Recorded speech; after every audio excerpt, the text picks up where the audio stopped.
In this lesson, we will explore various marketing controls used to determine whether a marketing plan is performing. Market research, which includes test marketing and marketing statistics, serve as a way to measure the success of the marketing plan. To better understand how marketing controls work to monitor the success of marketing activities, let us first review the function of a marketing plan. A marketing plan is an organizational plan, generally written for a 3-year time frame, that describes the marketing goals, strategies, and action plans for the overall marketing of products or services that a company has to offer. Now that we are familiar with the function of a marketing plan, let's explore the various marketing controls. Marketing controls are a set of procedures used to monitor the success of marketing activities set forth in a company's marketing plan. They are like checkpoints to determine the marketing plan's effectiveness in meeting organizational goals. Marketing controls have 3 major interests: customer satisfaction, pricing, and delivery. Customer satisfaction refers to the ability a product or service has to please a customer, entice a customer to purchase and repurchase the product or service, and encourage a customer to refer the product or service to others by word of mouth.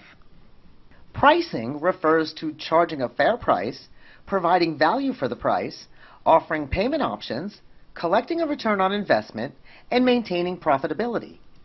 Delivery refers to getting the word out to potential customers through advertising and promotion, having the product available at the right time, in the right place, and in the right quantity. Let's take a look at the 3-wheeled bicycle shop. Inventor Trey Wheeler developed the concept of a 3-wheeled bicycle.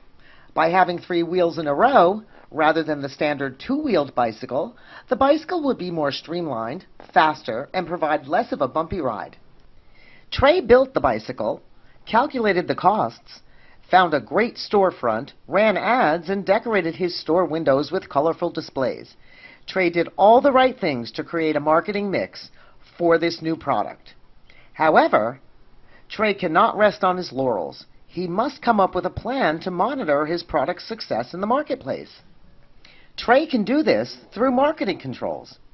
Marketing controls will determine whether he has the right target market, whether he is charging the right price and offering the product in the right place, as well as whether the promotional activities are attracting new customers all the time. Trey will use market research by collecting data through a combination of 2 marketing controls to determine the success of his plan to sell 3-wheeled bicycles. Market research is an overall term for ways to gather data about how satisfied customers are with the product. It is also a way to gather data about the product's potential in attracting new customers and what influences buying decisions. Collecting market research data can be done in several ways. The activities performed in market research are known as test marketing, and the results of test marketing are compiled into marketing statistics. Let's focus on the following 2 controls in detail: test marketing and marketing statistics. Test marketing is a form of market research that helps to determine how a customer actually feels about a product or service. Test marketing can be done at different stages of development, from testing the initial concept for appeal to monitoring the rollout of the final product for potential customer satisfaction. Test marketing is important for a company to make decisions at every step of product development. Test marketing involves testing the market or potential market to find out what customers want. This can be done in several ways: focus groups, experiments, observations, surveys, and questionnaires. Focus groups are groups of people chosen because of a demographic like age, lifestyle, income, or other variable who test a product or service and provide feedback to the researchers about the product or service's attributes, like quality, convenience, ease of use, price, value, and many other things. Trey can use focus groups to determine whether the new bicycle packaging, name, logo, price, or promotion will attract new customers. Gathering and analyzing data will help Trey make important decisions about what to keep and what to change about his bicycle. Experiments involve testing the product or service with real users to see if the product or service works the way the company intends it to work. Ordinary people are given the product or service to use for a period of time. This could be for a few minutes or hours, or even to take home and use for an extended period of time. Testers will record their experiences. Trey can benefit from having potential customers take the new three-wheeled bicycle along with a set of questions to their homes to test ride for a week. The tester can use the bike as they would their own bike. The tester will log important data about their experiences and return this data and the bike to Trey after the predetermined time has lapsed. Trey will use the feedback to make important decisions about the bicycle's features. Observations involve actually watching a test group or person use a product. In observation, the tester will use the product while the observer watches and takes notes about what they see. Trey can benefit from observing potential customers as they ride his bicycle while he jots down important notes about their experience. Trey can see firsthand whether the bicycle is easy to use, fun to ride, and attractive to customers. This data will help Trey make any changes necessary or just keep the bicycle the way it is. Surveys and questionnaires involve a set of open and closed-ended questions about a product or service. The survey or questionnaire can be broken down into different sections depending on the information the researcher is hoping to uncover. Trey can benefit from administering surveys and questionnaires about the three-wheeled bicycle to determine who would be interested in making a purchase. Trey's research may reveal a new target market that he didn't know existed. Marketing statistics are measurements of data collected regarding profitability, market share, and sales.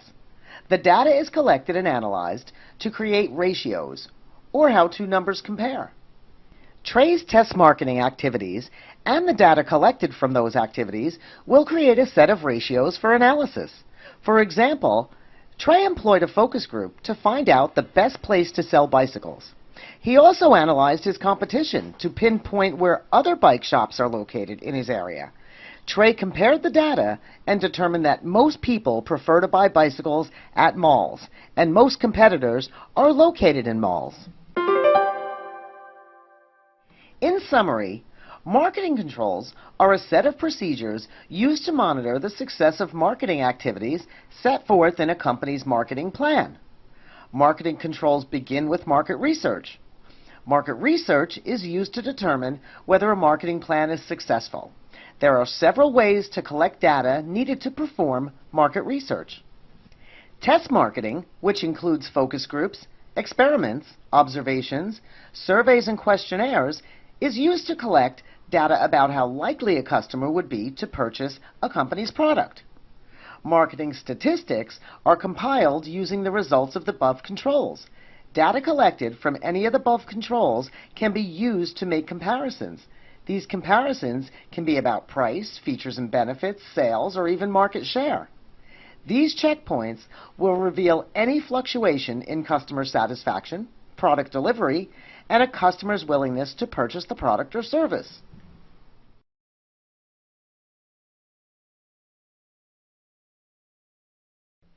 In this lesson, we will explain various human resource controls, including employee appraisals, discipline, observations, and types of training as part of the management process. Human resources controls are controls that focus on employee behavior, employee performance, and developing and upholding policies and procedures. They are part of human resource management, which serves to plan for, recruit, and train employees to meet organizational needs and respond to changes in the external environment. There are several human resources controls used in human resource management to meet organizational goals: performance appraisals, discipline policies, employee observations, and employee training. Let's look at how Mr. Shekels, the manager of Dollar Bank, uses human resource controls to hire, train, and retain the right people. Employees perform many different jobs at the bank. There are bankers, accountants, tellers, secretaries, mailroom clerks, and janitors, all working together to meet organizational goals. The first human resource control we will focus on is the performance appraisal. A performance appraisal is the process that evaluates an employee's performance against the standards set by the organization documents the performance, and yields measurable information that can be used to provide valuable feedback to the employee. There are several different types of performance appraisals, each with pros and cons. Let's explore a few to see which system might work best for each department at Dollar Bank.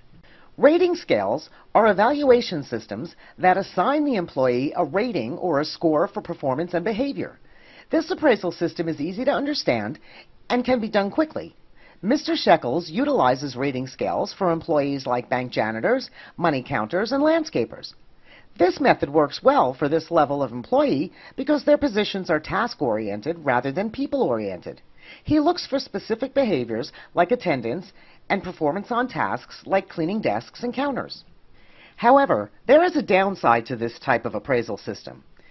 Since it is based on an absolute ranking, it doesn't take situational factors into consideration. For example, an employee who has been absent from work for a week due to an illness may receive a low ranking on attendance but have a very good excuse for the absence.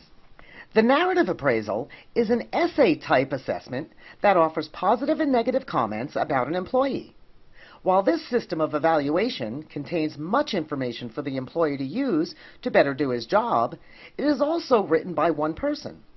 This can make it very subjective and open to bias. Also, this type of appraisal relies on the writer's ability to express his appraisal facts clearly and fairly. However, it still tends to be well suited for top-level management because their work is not task-based in the same way as the work of a landscaper or a bank cleaner. Top-level managers are hired to think and strategize. However, not all top-level managers will be pleased with their appraisal. An employee may feel that it lacks specific details or a comprehensive list of appraised behaviors and performances. Other managers may feel that the information isn't accurate or fair. The 360-degree appraisal is an appraisal done on an employee by people both inside and outside the organization, like colleagues, customers, subordinates, and supervisors. Because so many people are involved in the employee appraisal, it can provide a diverse array of feedback. At Dollar Bank, the 360-degree appraisal is beneficial for tellers, customer service agents, and receptionists. Because the workers deal mostly with customers, Mr. Shekels believes this will give him a better assessment of employee performance because the evaluation includes the opinions of customers, amongst others. However, not all parties involved have the best interest of the company in mind. Even worse, the appraiser may have the best interest of the employee at heart, but may not be aligned with the company's interests. And the appraisal may not always be accurate because not everyone involved understands the mission and vision of the organization. Now, let's explore our second type of control, discipline policy. Discipline policies are policies that address employee behaviors and performance. Discipline policies involve corrective action steps to redirect behavior or enhance the performance of employees who are not meeting goals. Type A offenses. First offense, verbal warning, note in employee file. Second offense, written warning, note in employee file. Third offense, 2-day suspension, note in employee file. Fourth offense, termination. It is important that each group or type of offense be clearly stated because different discipline for different offenses is necessary and will vary by severity. For example, calling in sick the day after a holiday is a Type A offense at Dollar Bank. It should not carry the same penalty as drinking on the job. Mr. Shekels did not always have a discipline policy. In the early days of Dollar Bank, Mr. Shekels allowed employees plenty of slack. One of the biggest issues then was employee absences. They were out of control. In response, he put a progressive discipline policy into place. Now, employees understand the offense and the corresponding punishment. The third type of control is employee observation. An employee observation is a physical observation of employee performance.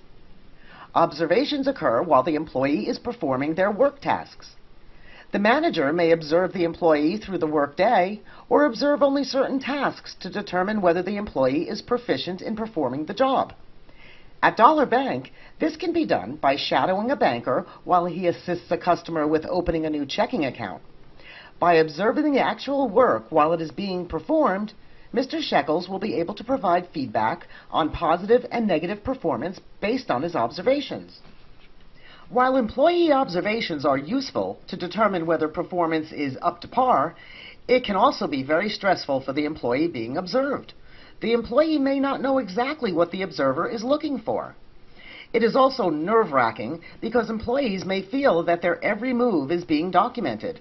One small mistake could prove disastrous to their evaluation.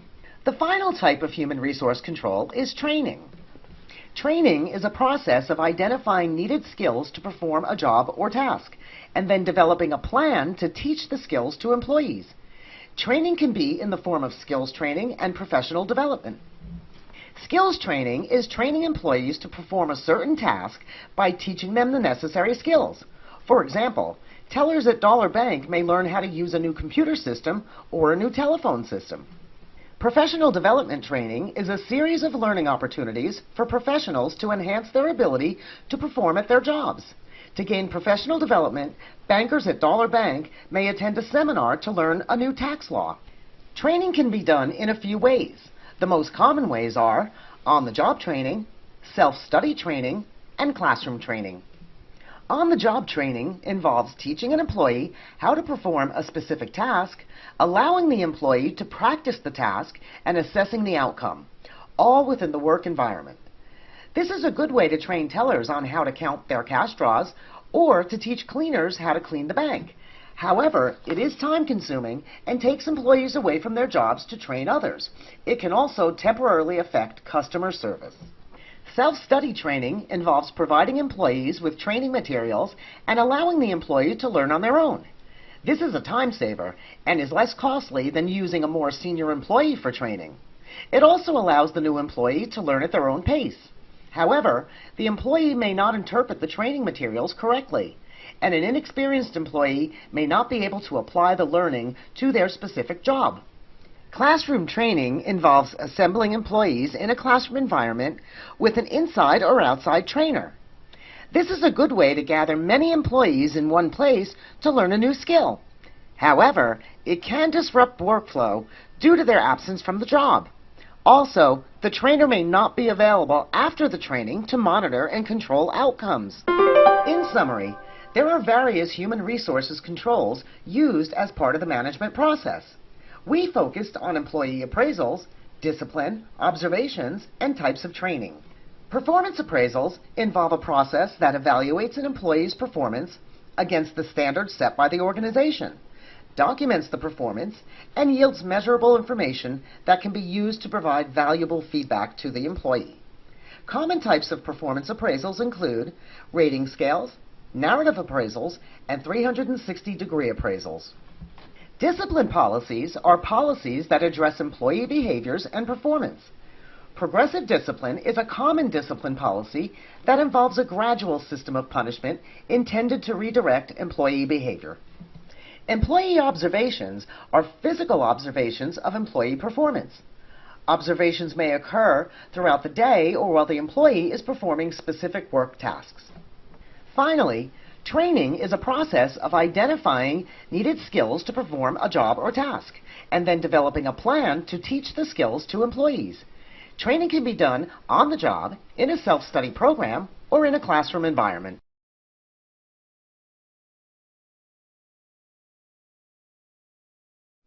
In this lesson, we will explore computer and information controls in organizations related to performance limitations, behavioral limitations, and health risks.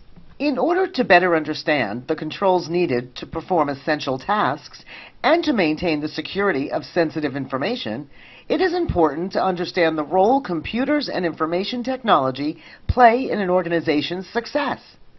We use computers to collect and share information, develop new products, and control processes, as well as to communicate between workers and to engage in electronic commerce. In fact, we use computers for just about everything in an organization, from typing an email to researching a cure for a disease, even for fighting wars. Simply stated, computers are necessary in organizations today. In fact, can you imagine not having a computer at work? Can you imagine a time when workers were not plugged in? So, if computers are necessary to perform work, how can managers be sure that the information stored on computers is safe? Let's look at how Iris Tax, manager of Iris's Tax Center, developed a set of controls in order to mitigate or lessen the effect of risk to the organization's security, employee behaviors, and health risks associated with computers and information. As we learned, the benefits of having computers in the workplace are endless. But computers do not exist without human and financial limitations. We will explore 3 critical computer and information controls to mitigate the risk involved in technology: performance limitations, behavioral limitations, and health risks.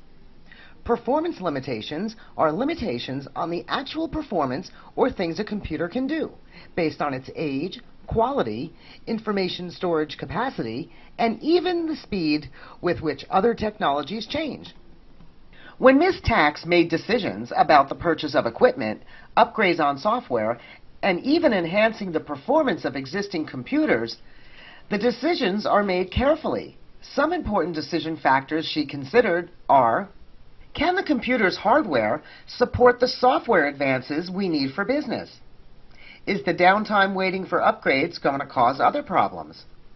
Will the software upgrades we make be compatible with other technologies we will need in the future? Should we just buy all new computers? How do I know if an advance in technology is right around the corner? Behavioral limitations are limitations on the behavior of employees due to overexposure to information, which can cause slower decision-making and stress. There are also other behavioral limitations that result from having computers and information technologies available for employees. Limitations like personal use of computers, access to sensitive materials, and even legal matters of intellectual property ownership can limit an organization's control. When Iris made decisions about the privileges given to employees to access information via computer systems, there were several things she had to think about. What type of information does each employee need access to? How will I monitor how employees use the information they need to make important decisions without feeling overloaded with information? Do I have enough security in place to deter employees from viewing or sharing sensitive information? Should I check employee email? Do I own the materials my employees create on my computers? Health risks involve illnesses and injuries that are directly related to the use of a computer, like carpal tunnel syndrome, neck and back stress, and even vision problems. Iris carefully considered the consequences of having her tax preparers work at computer stations for long periods of time during tax season. Since tax season is so busy, she had to come up with the ways to alleviate the health risks her employees may experience. Iris controls as much of the health risks as possible by purchasing ergonomic devices like specially designed computer screens to minimize glare, correctly shaped computer keyboards, and chairs to reduce the tension of sitting at a computer for long periods of time. She also offers periodic breaks to employees. In summary, there are several computer and information controls used to mitigate risks associated with performance, employee behavior, and health. Performance limitations are limitations on the actual performance or things a computer can do based on its age, quality, information storage capacity, or even the speed with which other technologies change. Behavioral limitations are limitations on the behavior of employees due to overexposure to information, which can lead to lower decision-making and stress, as well as access to sensitive information and matters of intellectual property ownership. Health risks involve illnesses and injuries that are directly related to the use of computers, like carpal tunnel syndrome, neck and back stress, and even vision problems.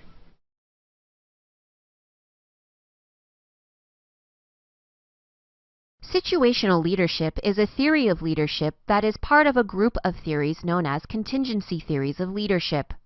Generally speaking, contingency theories of leadership hold that a leader's effectiveness is related to the leader's traits or behaviors in relation to differing situational factors.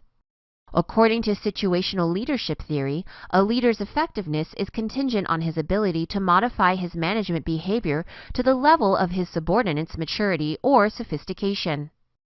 The style a leader uses under situational leadership is based upon combining levels of directive behavior and supportive behavior. You can think of directive behavior as an order and supportive behavior as providing support or guidance. Hersey and Blanchard focused on 4 different leadership behaviors based on the levels of directive and supportive behavior. 1. Telling is where the leader demonstrates high directive behavior and low supportive behavior. 2. Selling is where the leader demonstrates high directive behavior and high supportive behavior. 3. Participating is where the leader demonstrates low directive behavior and high supportive behavior. 4. Delegating is where the leader demonstrates low directive behavior and low supportive behavior. A follower's overall maturity for the purposes of situational leadership theory is a function of 2 components. A follower's task maturity is the ability of a follower to perform the task. A follower's psychological maturity represents the follower's willingness to perform a task. Under situational leadership, the leader's function is to determine the level of a follower's task and psychological maturity. Once the leader determines a follower's overall level of maturity, the leader should adjust his behavior in a way that most effectively manages the follower's behavior in light of the follower's maturity. More mature employees require less direction and support, while employees with less maturity require more direction and support. Let's use some examples to illustrate the theory. First, let's say that you are the leader of an engineering team at a robotics facility. You have led the team for some time, and all of your team members love their jobs and are top engineers in the robotics field. You determine that all of your team members have high task and psychological maturity. They know how to perform their jobs and are very willing to do so. Thus, you decide to modify your management behavior by focusing on delegation, because you believe your team members need little direction and support given their high level of maturity. Now let's say you are an office manager at an advertising firm that has its own in-house print operations. You have a large mass mailing to complete and decide to hire some temporary employees to do the folding and envelope stuffing. You've requested temps that you have used in the past, and the staffing agency was able to accommodate you. You know that these temps have a high degree of task maturity, but understandably, they have a rather low level of psychological maturity since paper folding and envelope stuffing aren't particularly a great gig. You don't feel they need much support, but they do need direction. You decide to utilize a telling approach. Situational leadership is part of a group of theories called contingency theories of leadership. In situational leadership, a leader changes leadership style based upon an assessment of employees' task and psychological maturity. Management styles can generally be broken down into telling, selling, participating, and delegating.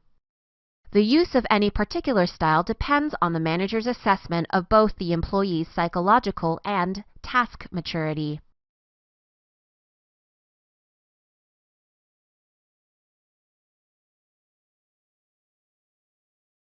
In this lesson, we will explore the role a manager plays in human resource management, including hiring and staffing. We will also look at the circumstances affecting employment decisions such as promotion, turnover, downsizing, job redesign, and termination. Human resources management is the management of the planning and staffing of intellectual and physical inputs, or people of different skill levels, needed for an organization to meet its objectives. This means hiring the right people for each job in the organization. We will focus on various activities involved in hiring and staffing in an organization like recruitment, promotion, turnover, downsizing, job redesign, and termination. Recruitment is simply the process of attracting the right people to apply for jobs in an organization. Attracting the right people to apply for jobs seems pretty straightforward. A human resource manager can place a help wanted ad in a local newspaper or on a job board. But the ad must be sure to attract not only the right people with the right qualifications, it must also attract enough people to select from. There are several ways in which an organization can attract candidates for a job posting. A human resource manager can use either external recruitment or internal recruitment. External recruitment involves recruiting candidates who are not part of the organization. This can be done in several ways. Posting jobs in a local newspaper or job board, company website, employee referral, local unemployment offices, colleges and university recruitment, employment agencies, temporary employment agencies. Job postings are a way to inform candidates that a job is available via print media. Job boards are websites where candidates can look for employment online. Employee referrals are recommendations made by employees on behalf of a friend or acquaintance who is interested in a posted job. Local unemployment offices are agencies where people who are unemployed visit to receive financial benefits and job skill training and placement. College and university recruitment involves recruiting students who are about to graduate for employment in a specific field.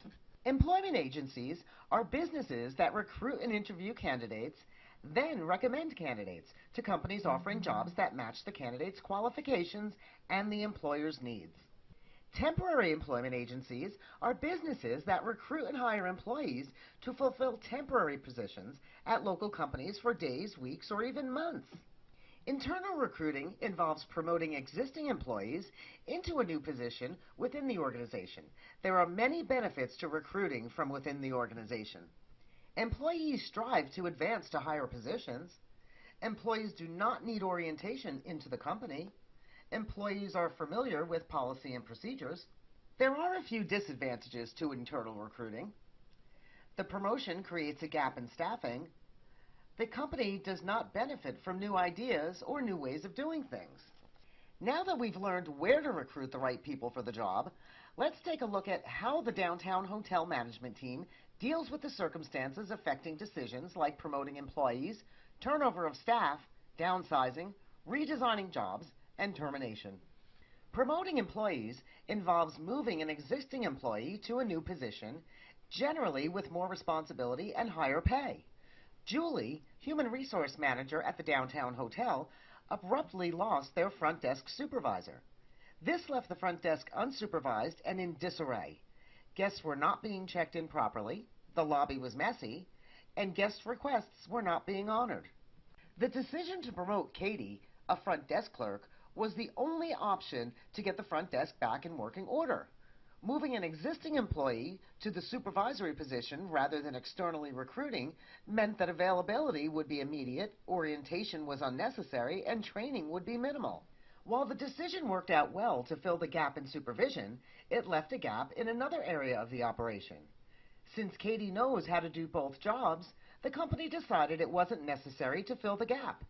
However, asking Katie to perform both jobs caused stress, which led Katie to quit her job. This resignation is known as turnover. Turnover of employees creates gaps in staffing, which has far-stretching consequences for organizational goals. When Julie asked Katie to do the work of two people, Julie was downsizing. Downsizing is the planned elimination of jobs in an organization. Companies often downsize to save money on salaries and benefits. Julie, the human resource manager, thought downsizing the front desk would be a good idea. She wanted to save money on staffing, so she decided to eliminate Katie's former position as front desk clerk after she was promoted to supervisor. Unfortunately, downsizing rarely yields good results. A better idea would have been to redesign Katie's job to combine some of her former responsibilities and some of her new responsibilities into a whole new job. This is known as job redesign. Job redesign is a restructuring of the tasks involved in a job to enhance the job, satisfaction, and/or productivity. While redesigning a job sounds easy, there are decisions that must be made in advance of the redesign. Human resources managers must ask the following questions. Will productivity decrease as a result of the changes? Will customer satisfaction decrease as a result of the changes? Will the changes increase employee morale? Will the changes enhance the employee's work experience? After Katie quit, Julie decided to redesign her position. Unfortunately, Julie bypassed this crucial analysis and designed a job that is impossible to accomplish by including both clerk and supervisory duties in the front desk position. Let's see how that turned out. Julie hired Max. Max had the experience and education, was out of work so he was available immediately, and also knew a few people who were employed at the downtown hotel. This sounded perfect to Julie, so Max began his new job. Max was miserable within the first week. He could not keep up with the work. The redesign of the front desk tasks made the job impossible to perform by one person in one day. Max found himself working early morning until late in the evening, taking work home, and even working in the car at red lights. Max started making big mistakes, like giving new guests keys to occupied rooms, mixing up room service orders, and giving out incorrect change. He was miserable. Worse yet, the hotel lost guests and money. Julie had to make a tough decision.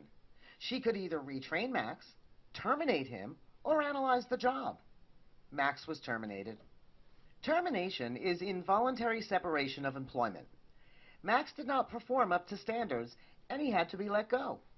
Unfortunately, this brings Julie, the human resources manager, right back to the drawing board. Recruitment. But this time, Julie looked more carefully at the design of the job to determine whether changes needed to be made.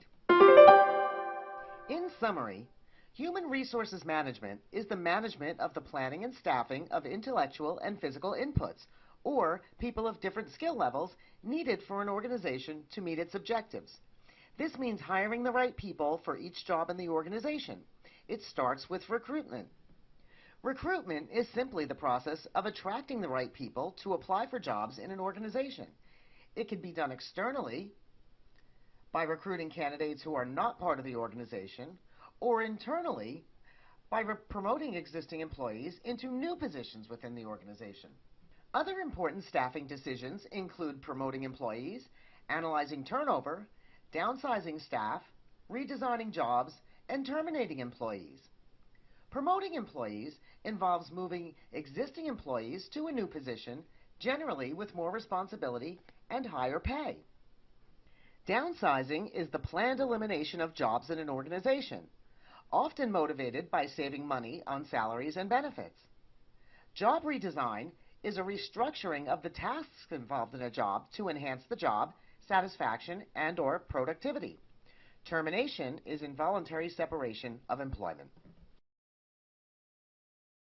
In this lesson, we will explore the recruiting process used by human resource managers to review applications, test and interview candidates, perform reference checks, and request health checks.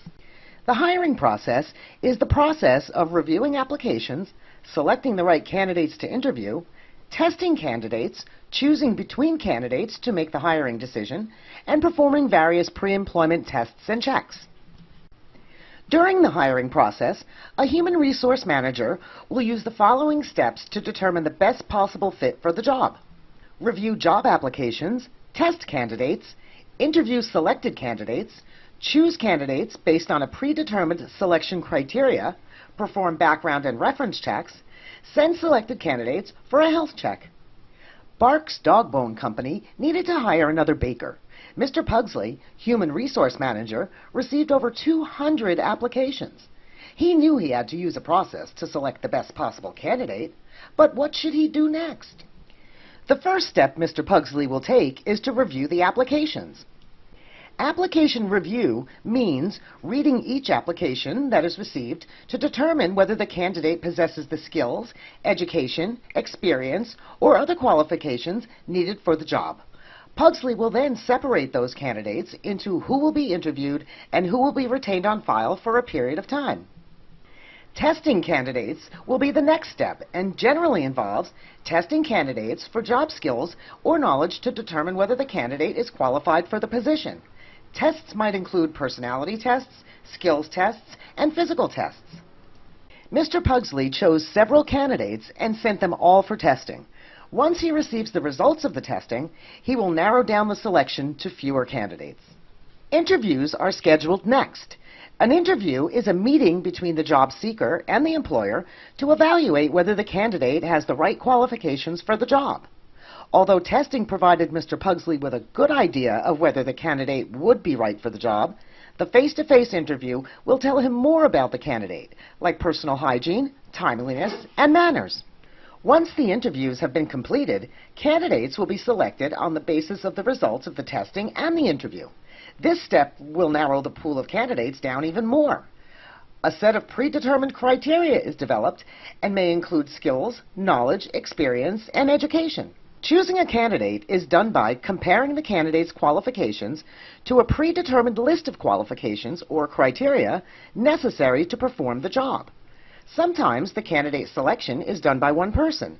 Sometimes a committee peruses the applications and interview notes and makes the decision.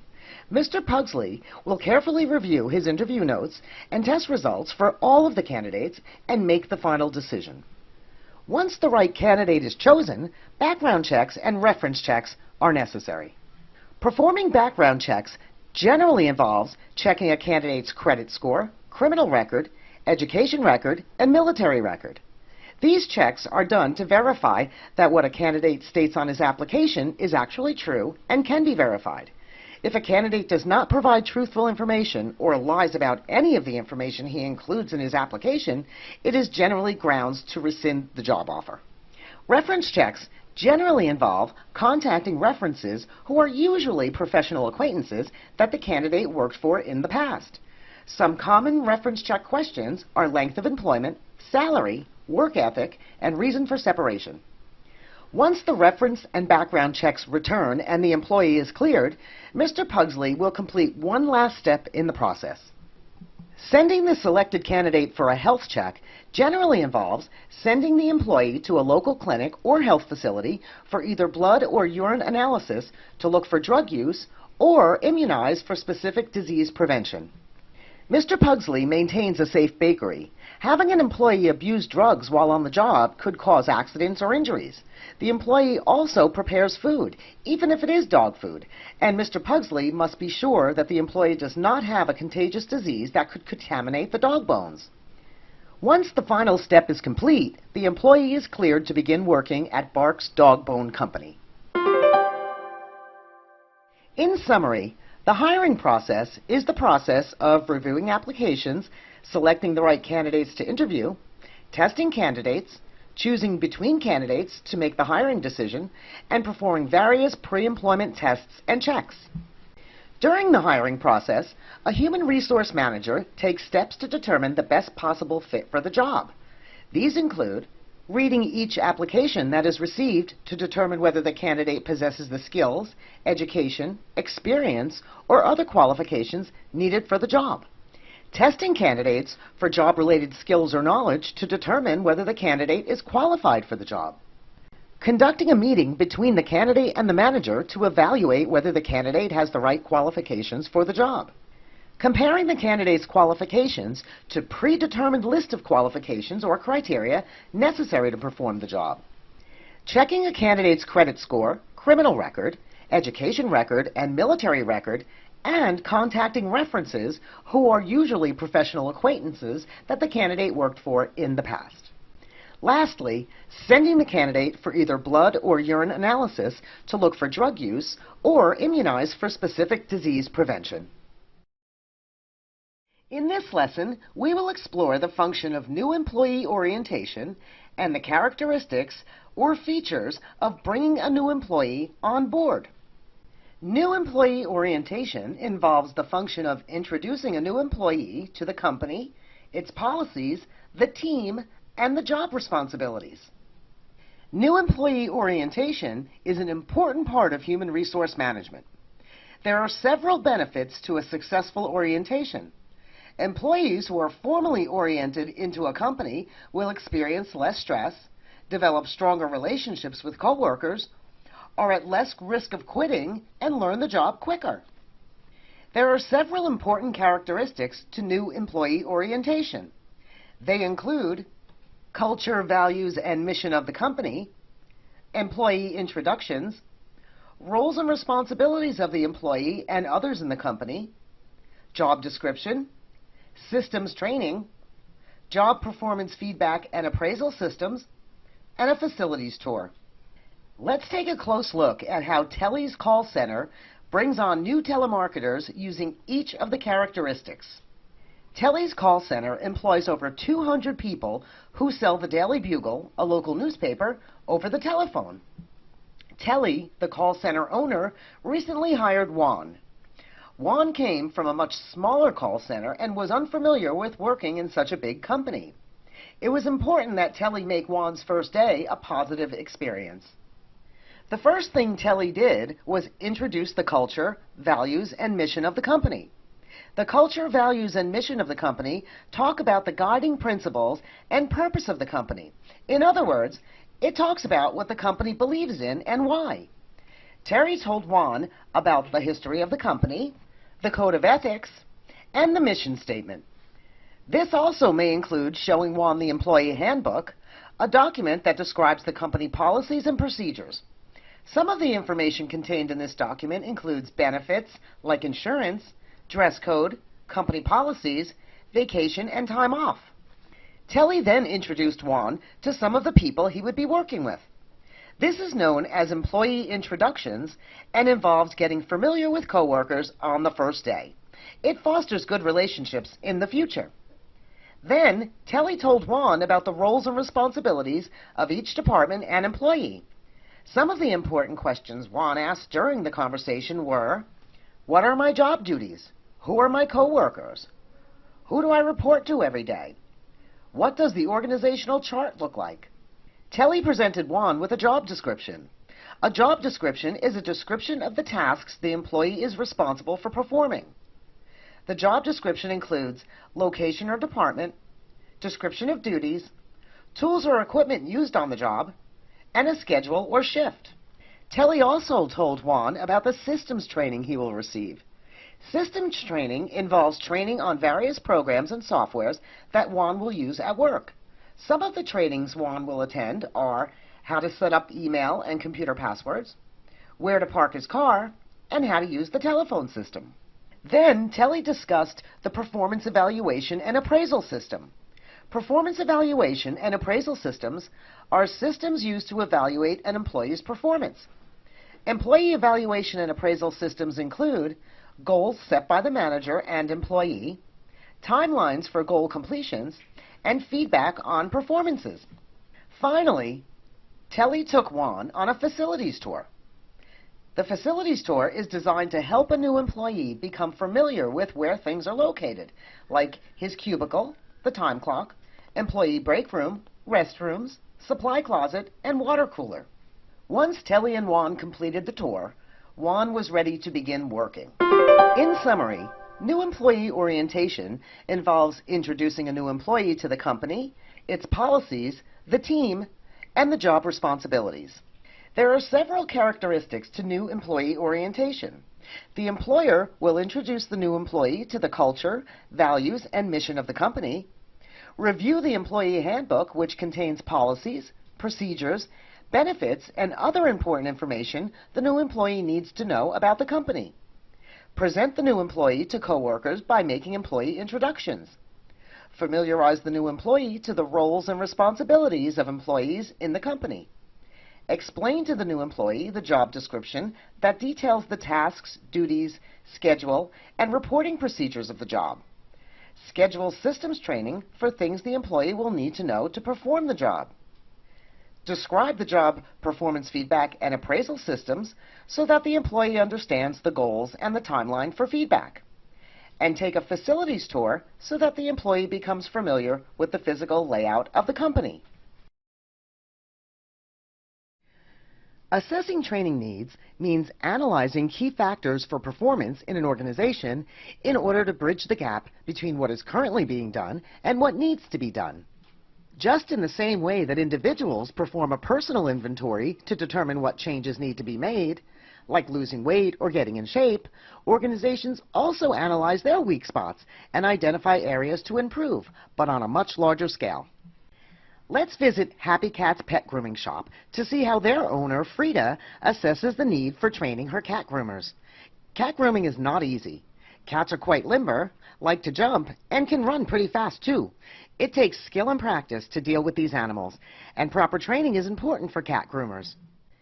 When Frida's clients began complaining about the quality of the grooming and the amount of accidents their cats experienced in her shop, she knew she had to come up with a training plan to address these issues. The process of assessing training involves the following steps.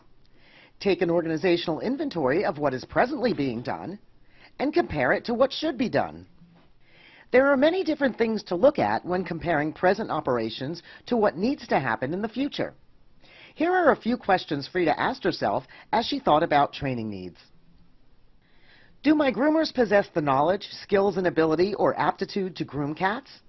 Do we have the right technology in place? Are my groomers happy grooming only cats? Do we have the ability to meet our customers' expectations? Frida thought long and hard about these questions. She came up with a good plan for finding the information she needed to assess her employees' specific training needs. She dug deep into her business and compiled and defined the following information: company mission and vision, business goals, job descriptions, employee skill levels, employee behaviors, and technology changes. Now that Frida had all of the data she needed, the next thing she did was carefully review each item. Frida found the following gaps. The company mission and vision stated that Frida's pet grooming shop would be a safe and friendly place for cats. From the looks of things, Happy Cat's pet grooming shop was not very safe and friendly at all. In fact, everyone was miserable at Happy Cat's pet grooming shop. Frida knew that she had to gather her employees to discuss the mission and vision of the company. This meant training all employees on the culture and the expectations of the business. She did this by providing a copy of the mission and vision statement to all employees. In doing so, Frida gave her employees organizational culture training. She also trained them on how to provide safe service through safety training. Frida's business goals were to maintain her current clients and even gain a few more from word of mouth. Because clients were upset with the treatment of their cats during grooming, nobody was recommending Happy Cats to their friends.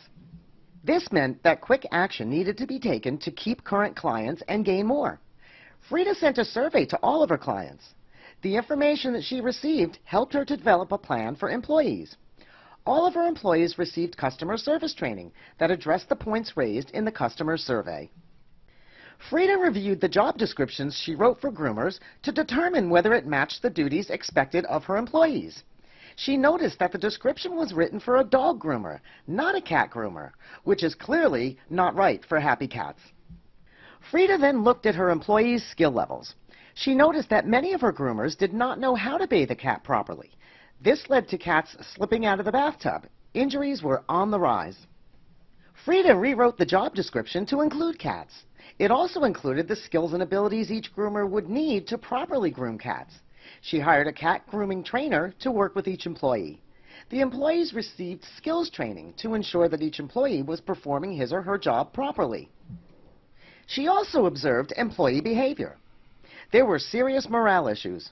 With all of the clients' complaints, employees began blaming each other. Arguments were disrupting the workflow. Employees were unhappy. Frida hired a trainer to work with employees on conflict resolution and anger management. Finally, Frida looked at technology in the shop. She realized that the shop's equipment, tables, and bathtubs were designed for dogs, not cats. The groomers and the cats had no chance of success if the wrong equipment was being used. Frida replaced all of the equipment with cat-friendly equipment. The company she ordered the equipment from even sent a trainer to the shop so employees could learn how to use everything properly. The employees received technology training in the use of equipment. In her initial analysis, the gaps between the work being performed and the work that was expected became quite obvious to Frida. The best way for Frida to correct the problem was to come up with new training plans for all of her employees. In summary, assessing training needs involves analyzing key factors for performance in an organization in order to bridge the gap between what is currently being done to what needs to be done. You can accomplish this by taking an organizational inventory of what is presently being done and comparing it to what is desired. Once the inventory is taken and the desired outcomes have been established, new training plans can be developed for employees.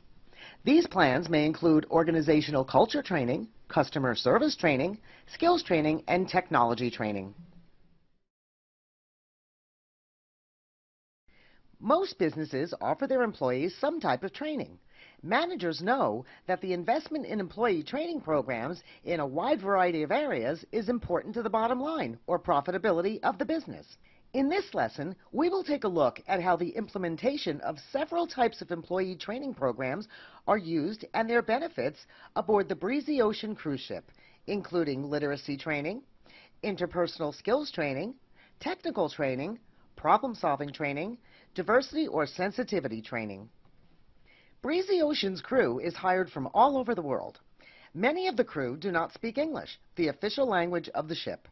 Problems arose when passengers had special requests like food and drink preferences, asked for lounge locations, and most importantly, needed safety instructions. Basic literacy training is training for things like reading, writing, and problem-solving skills. Once the crew learned how to read, write, and understand the written word to solve problems, they were better able to communicate with passengers. There are several benefits to literacy training for employees. Employees will be more likely to meet company goals, perform job tasks, understand work processes, work in teams, make decisions, and learn technology. Breezy Ocean's crew lived in small cabins on the bottom deck of the ship. Tight quarters often led to tensions on the high seas. Crew members fought over things like privacy and space for their personal belongings. Interpersonal skills training is training on how to maintain positive relationships, communicate better, resolve conflicts, and build trust. This training was offered to every member of the crew. There are several benefits to interpersonal skills training for employees. Employees will be more likely to get along with each other, exchange positive communication, minimize conflict, and influence others to be positive. Breezy Ocean is a high-tech ship with lots of different technologies on board, like the ship's cruising system, the lounge, theater lighting, cash registers, and lifeboats. Crew members needed to be proficient in technology in order to operate on a day-to-day basis and in an emergency situation. Technology training is training on computer software and hardware offered to specific crew members depending on their position.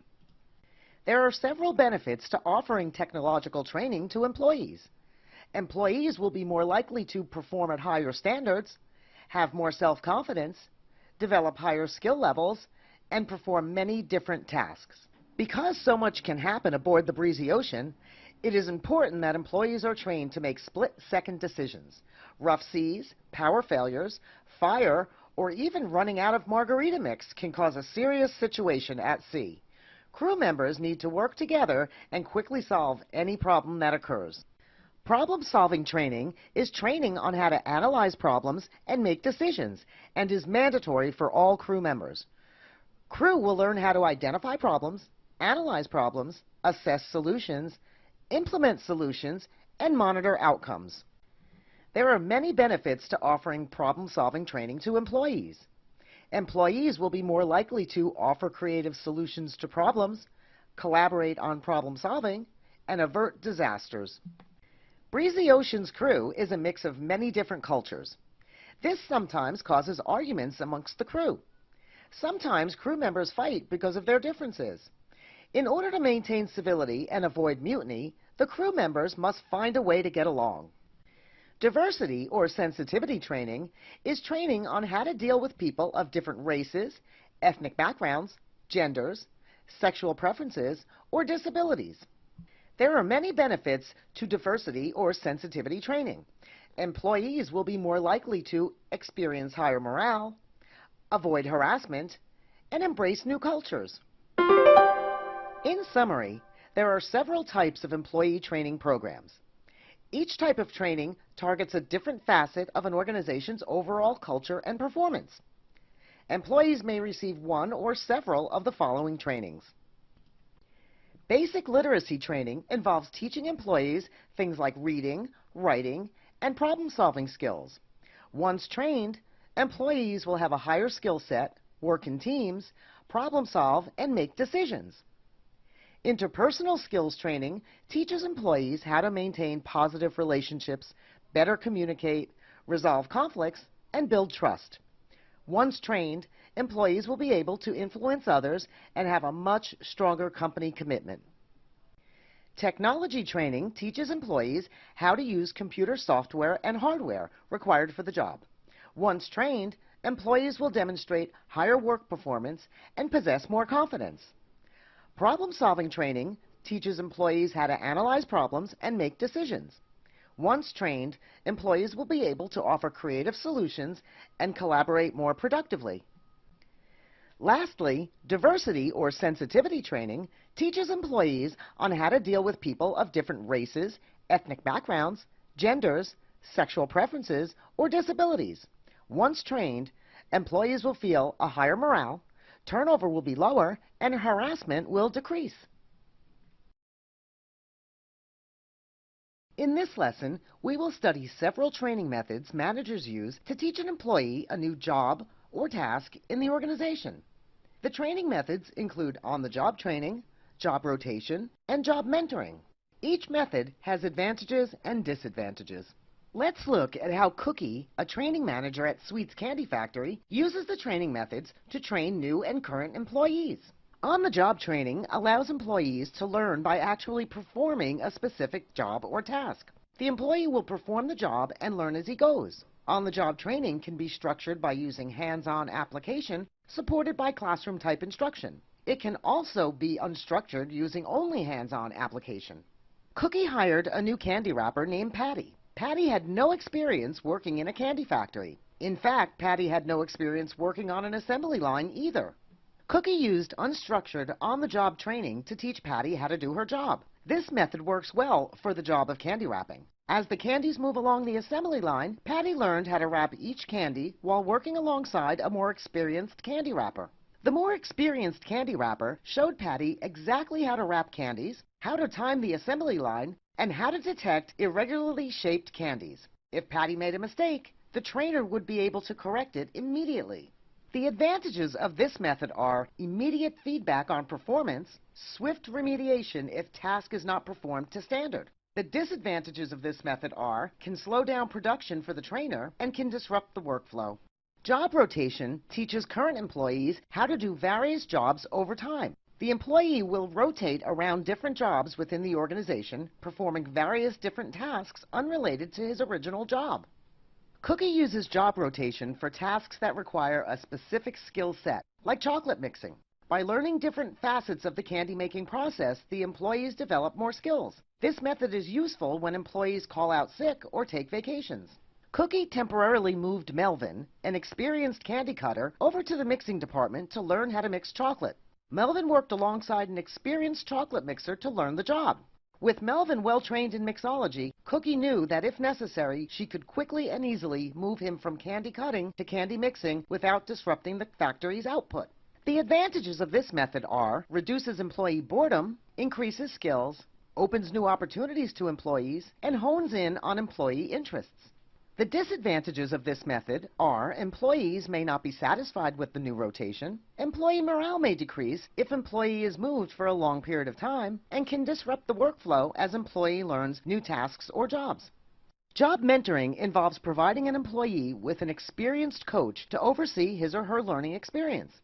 The mentor or coach provides advice and instruction, but is not performing the job with the employee as in on-the-job training. The trainee employee learns the job firsthand and may consult the mentor or coach at any time for assistance. Cookie uses this method for high-level positions like management trainee programs. This method works well for employees who have already acclimated to the company and have been moved up or promoted through the ranks. When Coco, the marketing manager, notified Cookie that she would be moving out of state in a month, Cookie assigned Coco to begin mentoring Ruth, the current marketing coordinator, for Coco's position. This meant that Ruth would shadow or watch Coco as she performed her job. Ruth would take on some of Coco's responsibilities during the transition.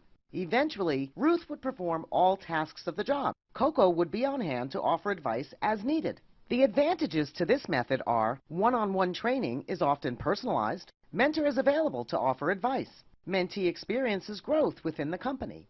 The disadvantages to this method are mentor-mentee pairing may not be a good fit and workflow may be disrupted due to the one-on-one training. In summary, there are several different types of training methods used to acclimate an employee to a new job or even to a new position within his current organization. These methods include on-the-job training, job rotation, and job mentoring. Each method has advantages and disadvantages. On-the-job training allows employees to learn by actually performing a specific job or task. On-the-job training can be structured using hands-on application supported by classroom-type instruction, and it can be unstructured using only hands-on application. This method is good for new employees learning a new job or task. The advantages to on-the-job training are that the employee receives immediate feedback and remediation. However, it can disrupt workflow and decrease productivity. Job rotation teaches current employees how to do various jobs over time. This method works well for tasks that require a specific job skill. Once employees have learned different tasks or jobs by rotating through the organization, it is easy to fill gaps due to absences or vacations. The advantages of job rotation are that employees do not become bored by repeatedly performing a single task, but it can create lower morale if the employee finds himself in a rotation that he does not enjoy. Job mentoring involves providing an employee with an experienced coach to oversee the employee's learning experience. This method is good for high-level positions. As more tenured employees leave the company and are promoted, they serve as mentors or coaches to upcoming employees filling their positions. The advantage of this method is one-on-one nature of the training. However, the mentor-mentee pairing must be a good fit. In this lesson, we will explore some of the laws, regulations, policies, and governing entities that Human Resource Management, or HRM, must comply with in an organization. These include the Civil Rights Act of 1964, Title VII, Equal Employment Opportunity Commission, or EEOC, Sexual Harassment, Affirmative Action. The Civil Rights Act of 1964, Title VII, prohibits employers from discriminating against covered employees on the basis of race, color, religion, gender, or national origin. This means human resource managers must be fair in hiring qualified employees without discrimination. Nick, owner of Nick's Pizza, held a job fair at his pizzeria. He was looking for a few good pizza makers, a sous chef, a bookkeeper, and a server. He wasn't very familiar with the Civil Rights Act, so prior to holding his job fair, Nick took a class on human resource law. When it came to making the hiring decisions, Nick knew he did the right thing. He hired a diverse staff. The Equal Employment Opportunity Commission, or EEOC, is a federal agency that enforces the rules of the Civil Rights Act of 1964, Title VII. The EEOC handles employee claims of discrimination and implementing new anti-discrimination laws. The EEOC does not only handle violations of the Civil Rights Act, the Commission also handles the Age Discrimination Act, Americans with Disabilities Act, Equal Pay Act, Pregnancy Discrimination Act. Although Nick knew a lot about the Civil Rights Act, he was unfamiliar with some of the other rules of employment. When his sous chef Maria became pregnant, Nick wanted to terminate her. Nick didn't think she could reach over the saucepot or lift the heavy pans in her condition. Maria reminded him about the EEOC and the Pregnancy Discrimination Act. Sexual harassment is a form of bullying or unwanted sexual advances in exchange for reward or favor, and it is illegal. The harassment is considered sexual in nature, whether it is verbal or physical. It can be engaging in unwanted physical touch, making sexual gestures, displaying sexual images, telling sexual jokes, looking at a person in a sexual way, commenting sexually about clothing or appearance, asking sexually oriented questions, creating a hostile work environment. Let's visit Nick's Pizzeria again. Nick recently hired Prudence as his new bookkeeper. On the days when Nick's cousin Tony worked, he would hug Prudence without her permission. When she resisted and demanded that he stop, he threatened to tell Nick that she was not doing her job. This made her very uncomfortable and created a hostile and threatening work environment. If Tony continues his groping after being warned, Prudence would have a valid claim of sexual harassment against Tony. The EEOC would handle this type of complaint. Affirmative action is a set of policies that address the inclusion of all people, mainly minorities, in the workforce. Similar to the Civil Rights Act of 1964, affirmative action policies establish hiring quotas for qualifying companies. This means that companies who meet certain criteria are required to hire and promote a specific amount of minorities or people in protected groups, which includes minorities, women, disabled persons, qualified veterans.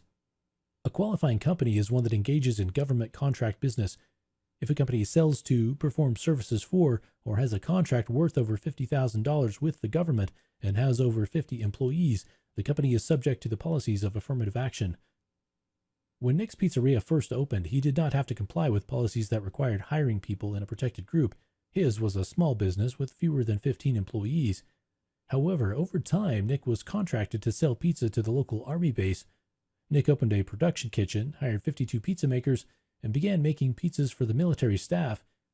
Because Nick has a government contract with the army base, he is subject to the policies of affirmative action. Nick considered this in his hiring criteria. Nick now has a diverse staff of men, women, disabled people, and veterans working for him.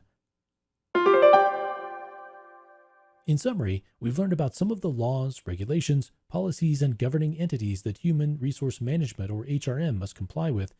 These include the Civil Rights Act of 1964, Title VII, which prohibits employers from discriminating against covered employees on the basis of race, color, religion, gender, or national origin.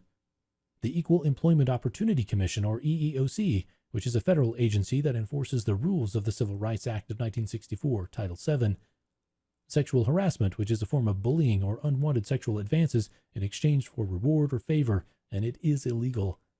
Affirmative action, which is a set of policies that address the inclusion of all people, mainly minorities, in the workforce.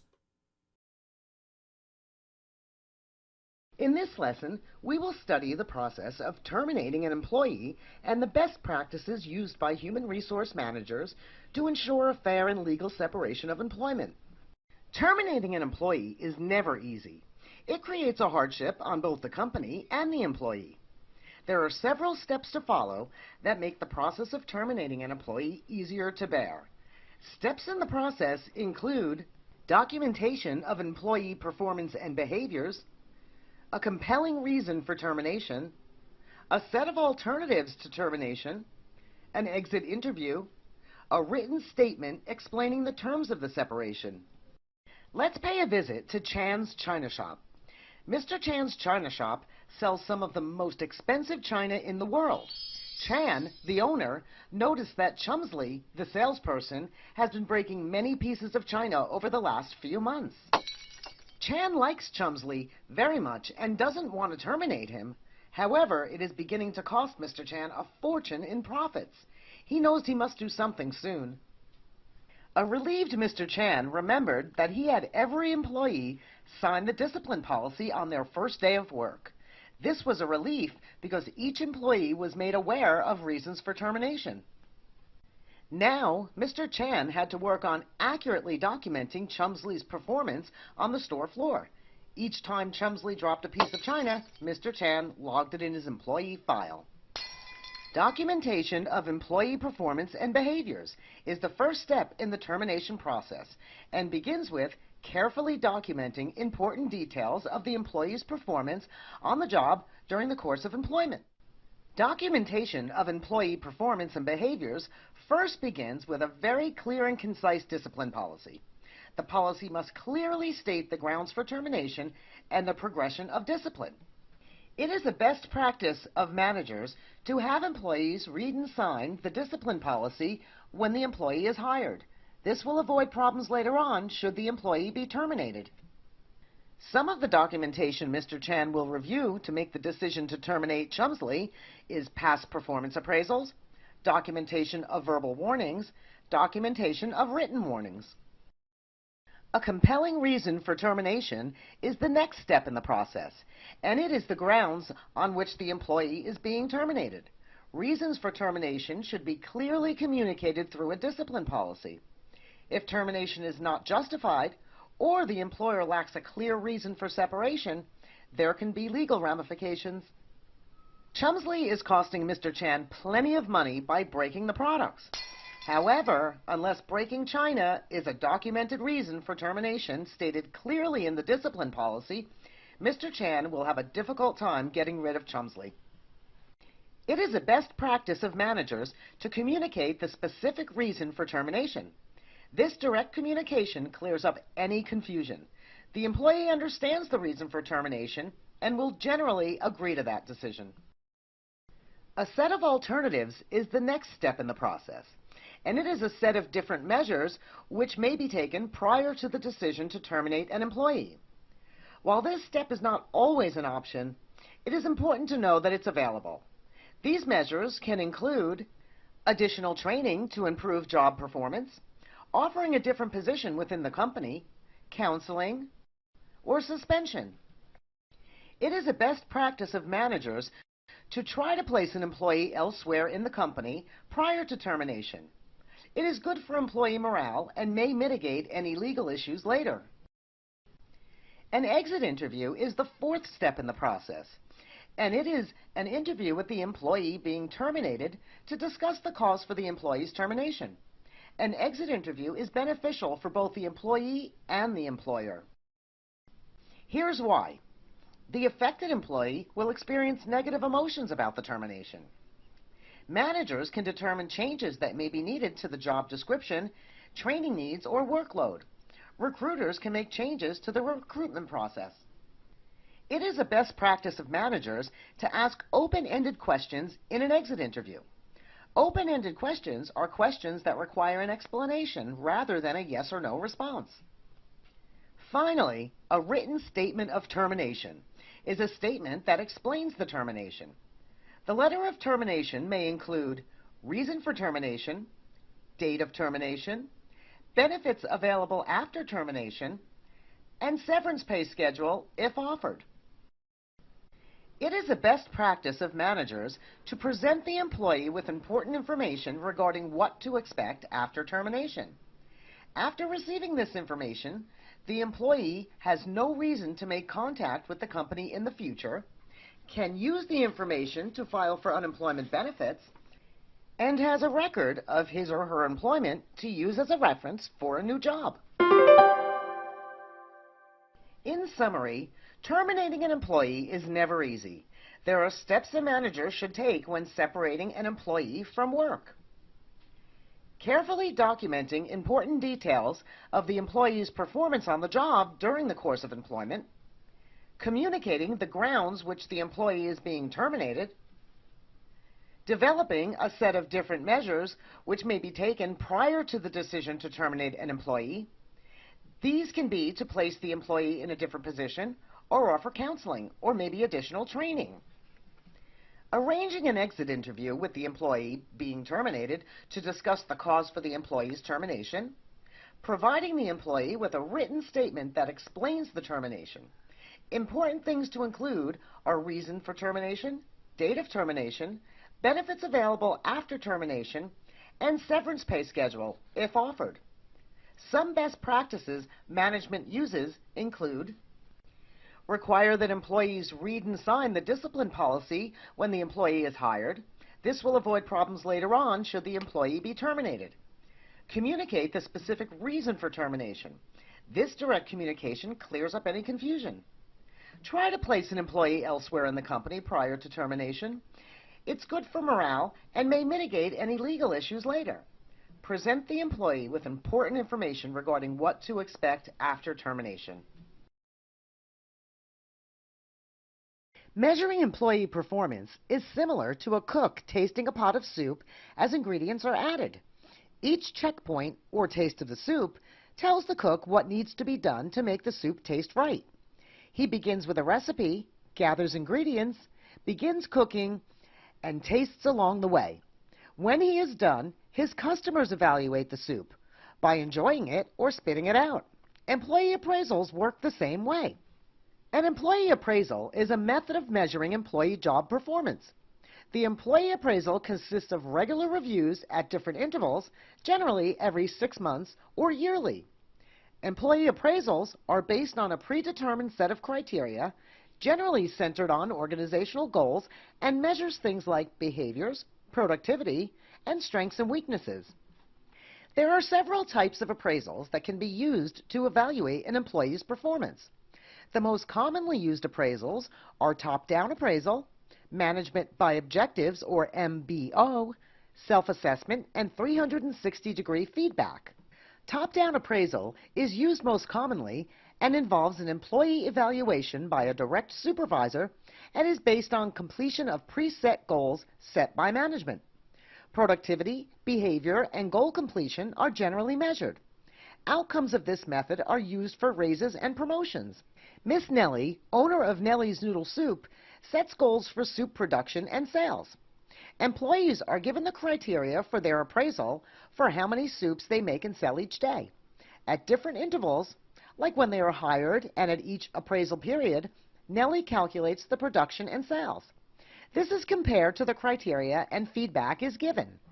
Management by objectives, also called MBO, involves management and employee collaboration on goal setting. Once goals have been set and agreed upon, management uses the outcomes to provide feedback. Higher-level employees, like shift managers, are evaluated differently. Because managers are responsible for so much more than the taste of the soup, the evaluation method should be more collaborative. Nellie and the manager will work together on the organizational goals. Once agreement has been met, the manager will be responsible for completing the goals.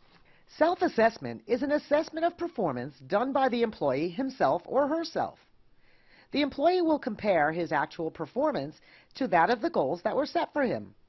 Outcomes of this method are generally goal attainment, behavioral, problem-solving skills, communication skills, and teamwork. There is generally a professional development or growth plan developed by the employee that lists ways in which the employee plans to increase their performance. This may include additional training, education, or higher productivity goals. Nellie also likes to have all employees take an inventory of their own performance. This is a good checkpoint for employees to reflect on their performance over a period of time. She uses this method mainly to determine any changes she can make to develop her employees. 360-degree feedback is a form of feedback about an employee's performance from many different people within the company and outside the company. Feedback is gathered from multiple perspectives based on the relationship between the parties. Feedback is given from those internal to the company, like subordinates, peers, supervisors, and oneself, and externally from customers and vendors. The feedback is used as a roadmap to develop the employee's competencies and set goals. This method is generally not linked to pay or promotion. It is used mainly for self-development. The general manager is evaluated using feedback from many different sources, like Nellie, the cooks, customers, and vendors. This approach produces valuable feedback from many vantages. In summary, an employee appraisal is a method of measuring employee job performance. Appraisals are used to evaluate whether employees are meeting their goals. Appraisals are done at different intervals, generally every 6 months or yearly, and measures things like behaviors, productivity, and strengths and weaknesses. Managers use several types of appraisals. The top-down appraisal is a commonly used method and involves measuring employee performance based on goal completion. Management by objectives, or MBO, takes a more collaborative approach because it involves the manager and employee setting objectives together. Self-assessment is more reflective because the employee actually sets his or her own goals for development and assesses the outcomes. 360-degree feedback, unlike the other appraisal methods, involves many different people from within and outside the organization. Each person provides feedback about the employee in their specific relationship. In this lesson, we will explore the ways companies compensate or pay their employees for services provided during the course of employment. The compensation can be in a direct or monetary form, or in an indirect or non-monetary form, like benefits and perks. Compensation is simply pay for services during the course of employment. An employee performs the duties of their job and receives pay and other non-monetary compensation in exchange for performing the job. Fast jet airline employees are compensated in two forms: direct compensation and indirect compensation. Fast jet airlines utilizes both direct and indirect compensation for employees depending on their position. Employees are paid either a salary or an hourly wage. Direct compensation is monetary payment for services rendered by an employee. This payment is made in the form of money. Direct compensation can come in two forms: salary or wages. FastJet Airlines pays a set amount of money each pay period to those employees who hold administrative positions like CEOs, managers, and administrative staff. These employees are required to work regardless of how busy the airline is on any particular day. These employees are paid a salary. Salary, also known as exempt, is a set amount of money paid to an employee each pay period. This means that regardless of how many hours a salaried or exempt employee works, his compensation does not increase. FastJet Airlines pays employees like pilots, ramp agents, and flight attendants only for the time they are actually working. These employees work only when there are flights scheduled. These employees are paid wages. Wages, also known as non-exempt, is another form of compensation and is an hourly dollar amount paid to an employee for each hour he works. FastJet Airlines sells pretzels on their flights. Flight attendants are encouraged to sell as many pretzels as possible. If flight attendants sell all of the pretzels on a flight, they are given a special reward, like a pizza party in the airline's VIP lounge. These employees enjoy an incentive. Incentives, or reward for performance, can be things such as company parties for meeting production or sales goals. They are considered monetary because in some cases monetary compensation is given. FastJet airline employees also receive additional compensation for going above and beyond the company expectations. For every 30 days that pass without a missing or lost piece of luggage, ramp agents are given an additional $20 in their paychecks. These employees are given a bonus. Bonuses are compensation earned above normal pay for exceptional performance, like meeting a production goal or a sales quota. FastJet Airlines also offers employees the option to buy into the company at a lower price than a non-employee. This is known as stock options. Stock options are a benefit given to employees that carries the right to buy and sell shares of stock in the company. This means employees can, but are not obligated to, buy company stock at a lower price than non-employees. The employee also has the right to sell their shares of company stock. Monetary compensation is only part of attracting and retaining good employees. There are other important compensation factors that are non-monetary, but are equally important. FastJet Airlines provides its employees with many other forms of compensation. Benefits like free flights and free meals are given in addition to money. This makes employment with the airline very attractive. Indirect compensation is non-monetary or intangible compensation in the form of benefits or perks given to an employee in conjunction with direct compensation. Some types of indirect compensation, also known as benefits or perks, provided to employees include health and life insurance, Social Security benefits, retirement plans like 401k, paid time off, flexible schedules, telecommuting or work-from-home options, uniforms, meals, flights, hotel discounts. These benefits have no monetary value, meaning an employee cannot liquidate these benefits into cash, but they enhance the direct compensation. In summary, compensation is being paid for services during the course of employment. There is direct compensation or monetary compensation and indirect compensation or non-monetary compensation in the form of benefits provided to the employee. Direct compensation is monetary payment for services rendered by an employee. This can be either a salary or hourly wages. A salary is a set amount of money paid to an employee for services performed. Employees on a salary are exempt and can expect to earn the same amount of money each pay period. A wage is an hourly rate of pay given to an employee for services performed. Non-exempt employees receive wages and can expect to earn an hourly wage for each and every hour they perform. Other forms of compensation include incentives and stock options. Incentives are rewards generally given to employees when company goals are met, like sales quotas or performance goals. These rewards can be a company party or extra money. Stock options, which are a benefit given to employees, carries the right to buy and sell shares of stock in the company.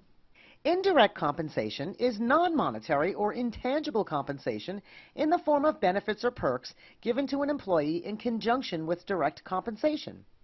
This is compensation that has no cash value, but benefit an employee, Health and life insurance, Social Security, retirement plans, flexible scheduling, and even discounts for products and services are just some of the non-monetary benefits many employees receive. In this lesson, we will explore the function of collective bargaining and the parties it serves. Collective bargaining is a group process of negotiating work-related issues with the anticipation of coming to an agreement. Bargaining or negotiating is done between two parties, the employer and the employees. The employees are represented by a collective bargaining unit. Employees form a union, which is a group of workers who band together to protect their rights.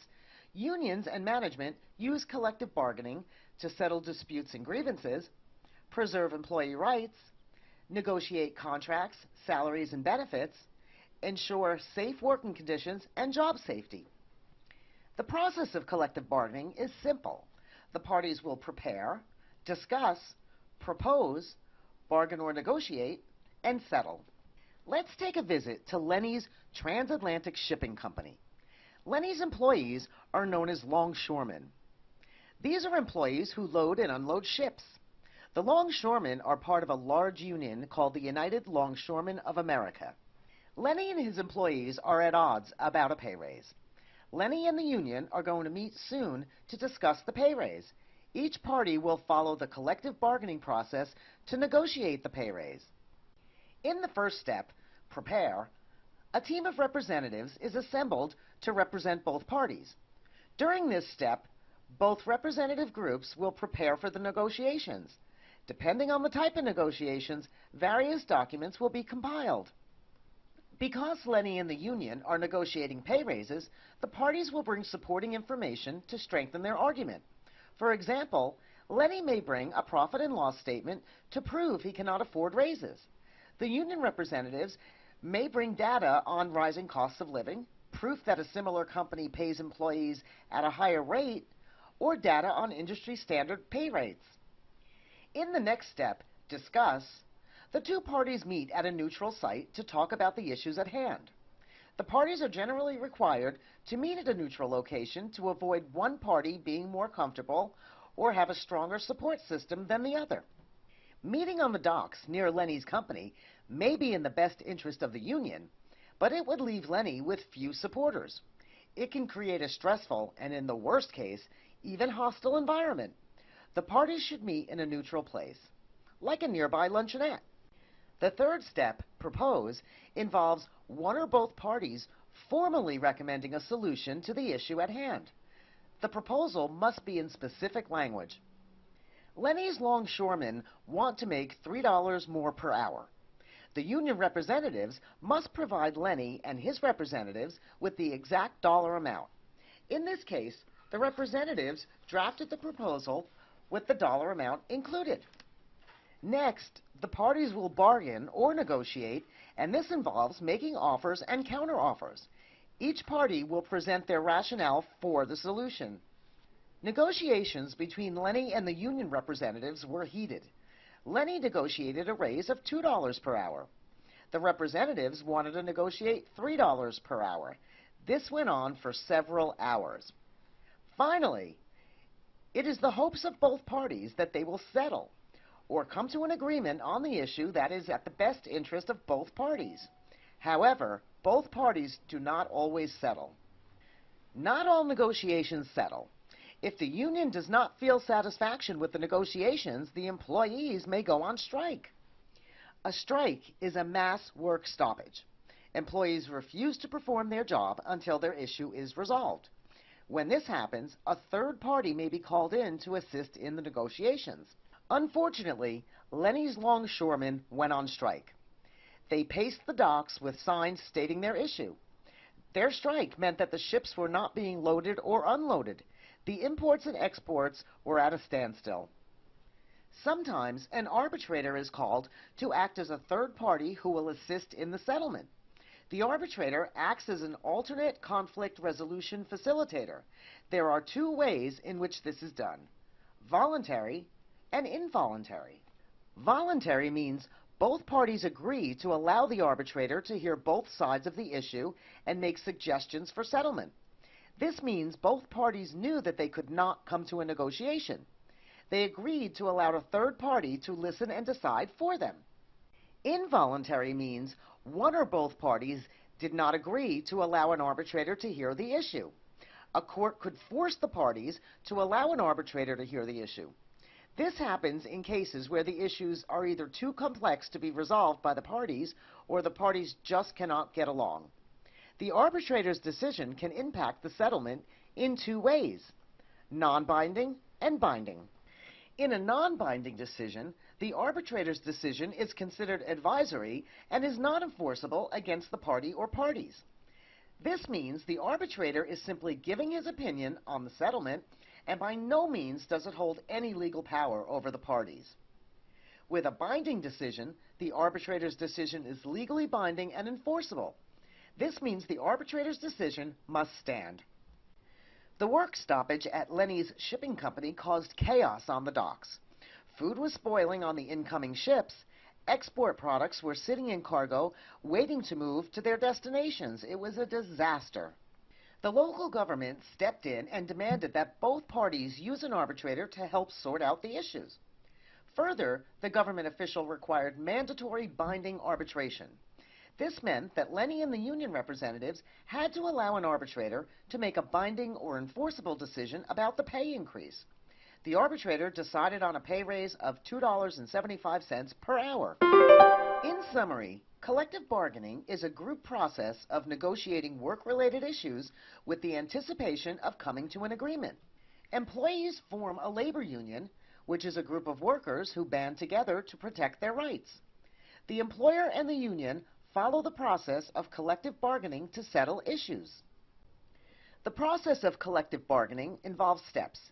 Each party will prepare by assembling a team of representatives to represent both parties. Discuss the issues by having the two parties meet at a neutral site. Propose a solution by having one or both parties formally recommend a solution to the issue at hand.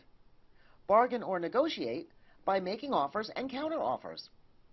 Settle or come to an agreement on the issue that is in the best interest of both parties. As we learned from Lenny's negotiations, some issues are not easily resolved. Sometimes employees go on strike. A strike is a mass work stoppage. When this happens, an arbitrator is called to act as a third party who will assist in the settlement. The arbitrator can be voluntarily or non-voluntarily brought in to settle the issue. His decision can either be non-binding, an advisory decision, or binding, an enforceable decision.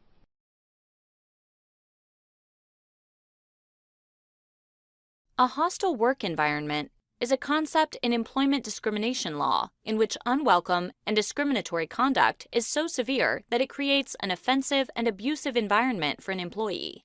The concept of a hostile work environment is important for both employers and employees to know. Employers need to know so they don't encourage or tolerate a hostile work environment.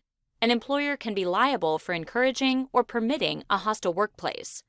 Employees also need to understand the concept so they don't encourage a hostile work environment. And they can benefit from knowing their rights if they're a victim of a hostile workplace. Many federal employment laws utilize the concept of a hostile workplace. Some of the most important include Title VII of the Civil Rights Act of 1964. Title VII prevents discrimination in employment based upon race, color, national origin, sex, and religion, including the creation of a hostile workplace. For example, an employer permitting the posting of racial jokes is guilty of creating a hostile workplace. Age Discrimination in Employment Act, ADEA. The ADEA prohibits employment discrimination based on age for applicants or employees that are 40 years of age or older. A hostile workplace is also prohibited under the Act. For example, constant and pervasive jokes about an employee's old age creates a hostile work environment that subjects the employer to liability if the victim is 40 years or older. Americans with Disabilities Act, ADA. The ADA protects disabled applicants and employees from discrimination, including a hostile work environment. For example, a manager constantly harassing a disabled employee about the need to accommodate the employee's disability creates a hostile work environment. Sexual harassment. Title VII prevents sexual harassment, which is quintessential of a hostile workplace environment. For example, sexist jokes or continuous and unwelcome sexual advances from a coworker constitute a hostile work environment. The Equal Employment Opportunity Commission, EEOC, enforces employment discrimination laws, including hostile workplace environments. The EEOC is authorized to investigate charges of a hostile workplace. An employer will be given a chance to respond, and the EEOC will investigate. If it determines the workplace is a hostile environment, the EEOC will attempt to resolve the issue with the employer and employee. If it cannot reach a settlement, the EEOC can file a lawsuit against the employer in court. An employee also can file a lawsuit against an employer if they disagree with the EEOC's findings. A hostile work environment exists when an employee is subject to severe and pervasive discriminatory conduct, such that it creates an abusive work environment for the victim. Several employment laws utilize the concept, including Title VII, the ADEA, and the ADA. Employers can be held liable for hostile workplace environments. The EEOC enforces federal employment discrimination laws and investigates charges of a hostile workplace. If a finding of a hostile workplace is made, the EEOC will try to settle the issue between the employer and employee. If settlement cannot be reached, the EEOC can file a lawsuit. An employee also has the right to file a lawsuit.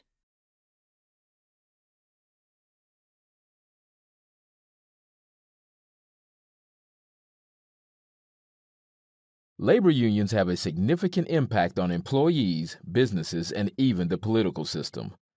Knowing about what labor unions are and their history will help you understand them and the actions they take in the business and political world. A labor union is an organization of employees that is created for the purpose of dealing with employers concerning employee-employer relations, including grievances, labor disputes, wages, rates of pay, hours of employment, and other conditions of work.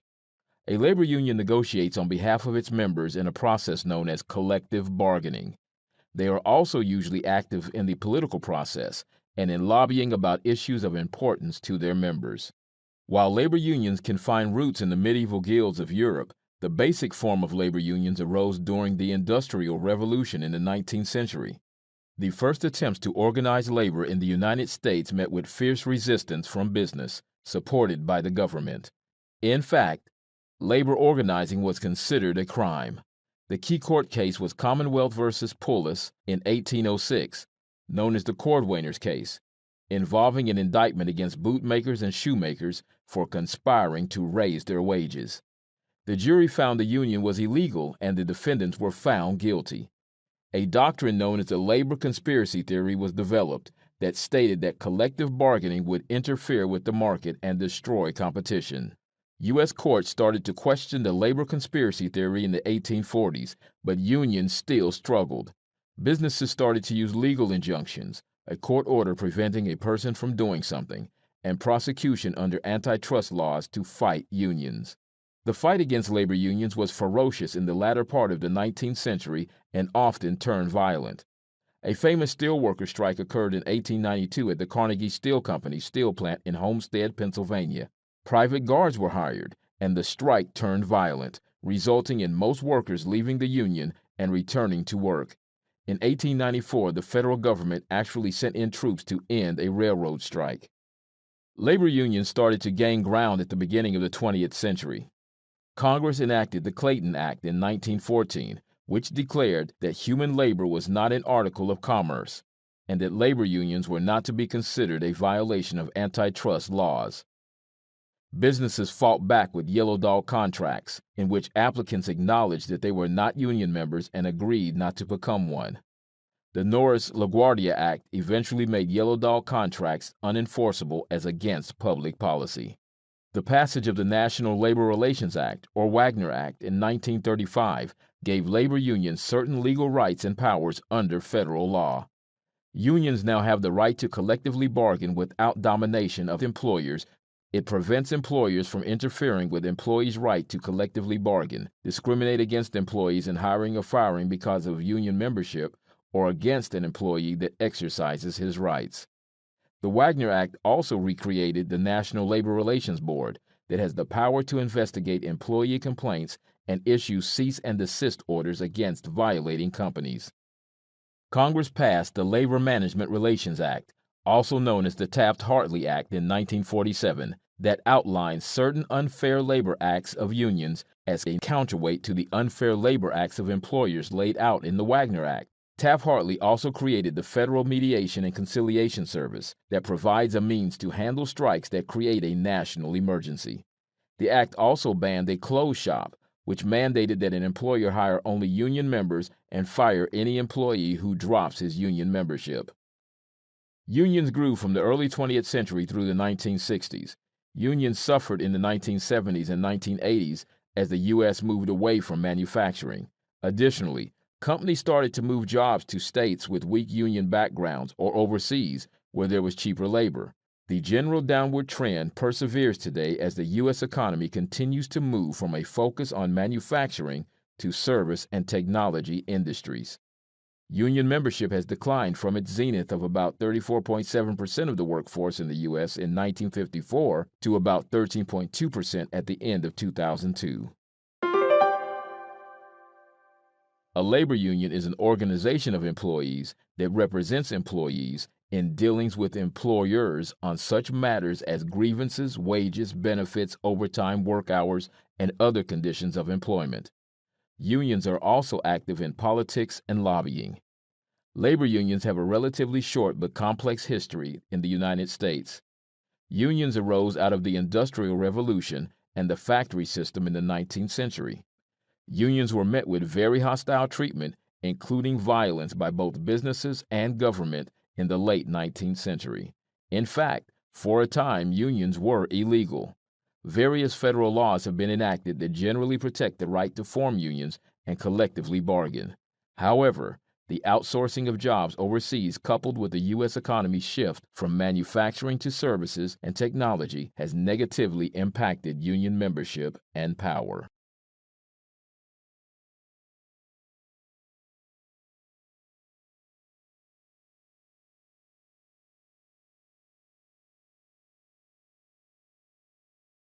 A performance review, also known as a performance appraisal, is a tool to measure and assess employee efficiency and effectiveness.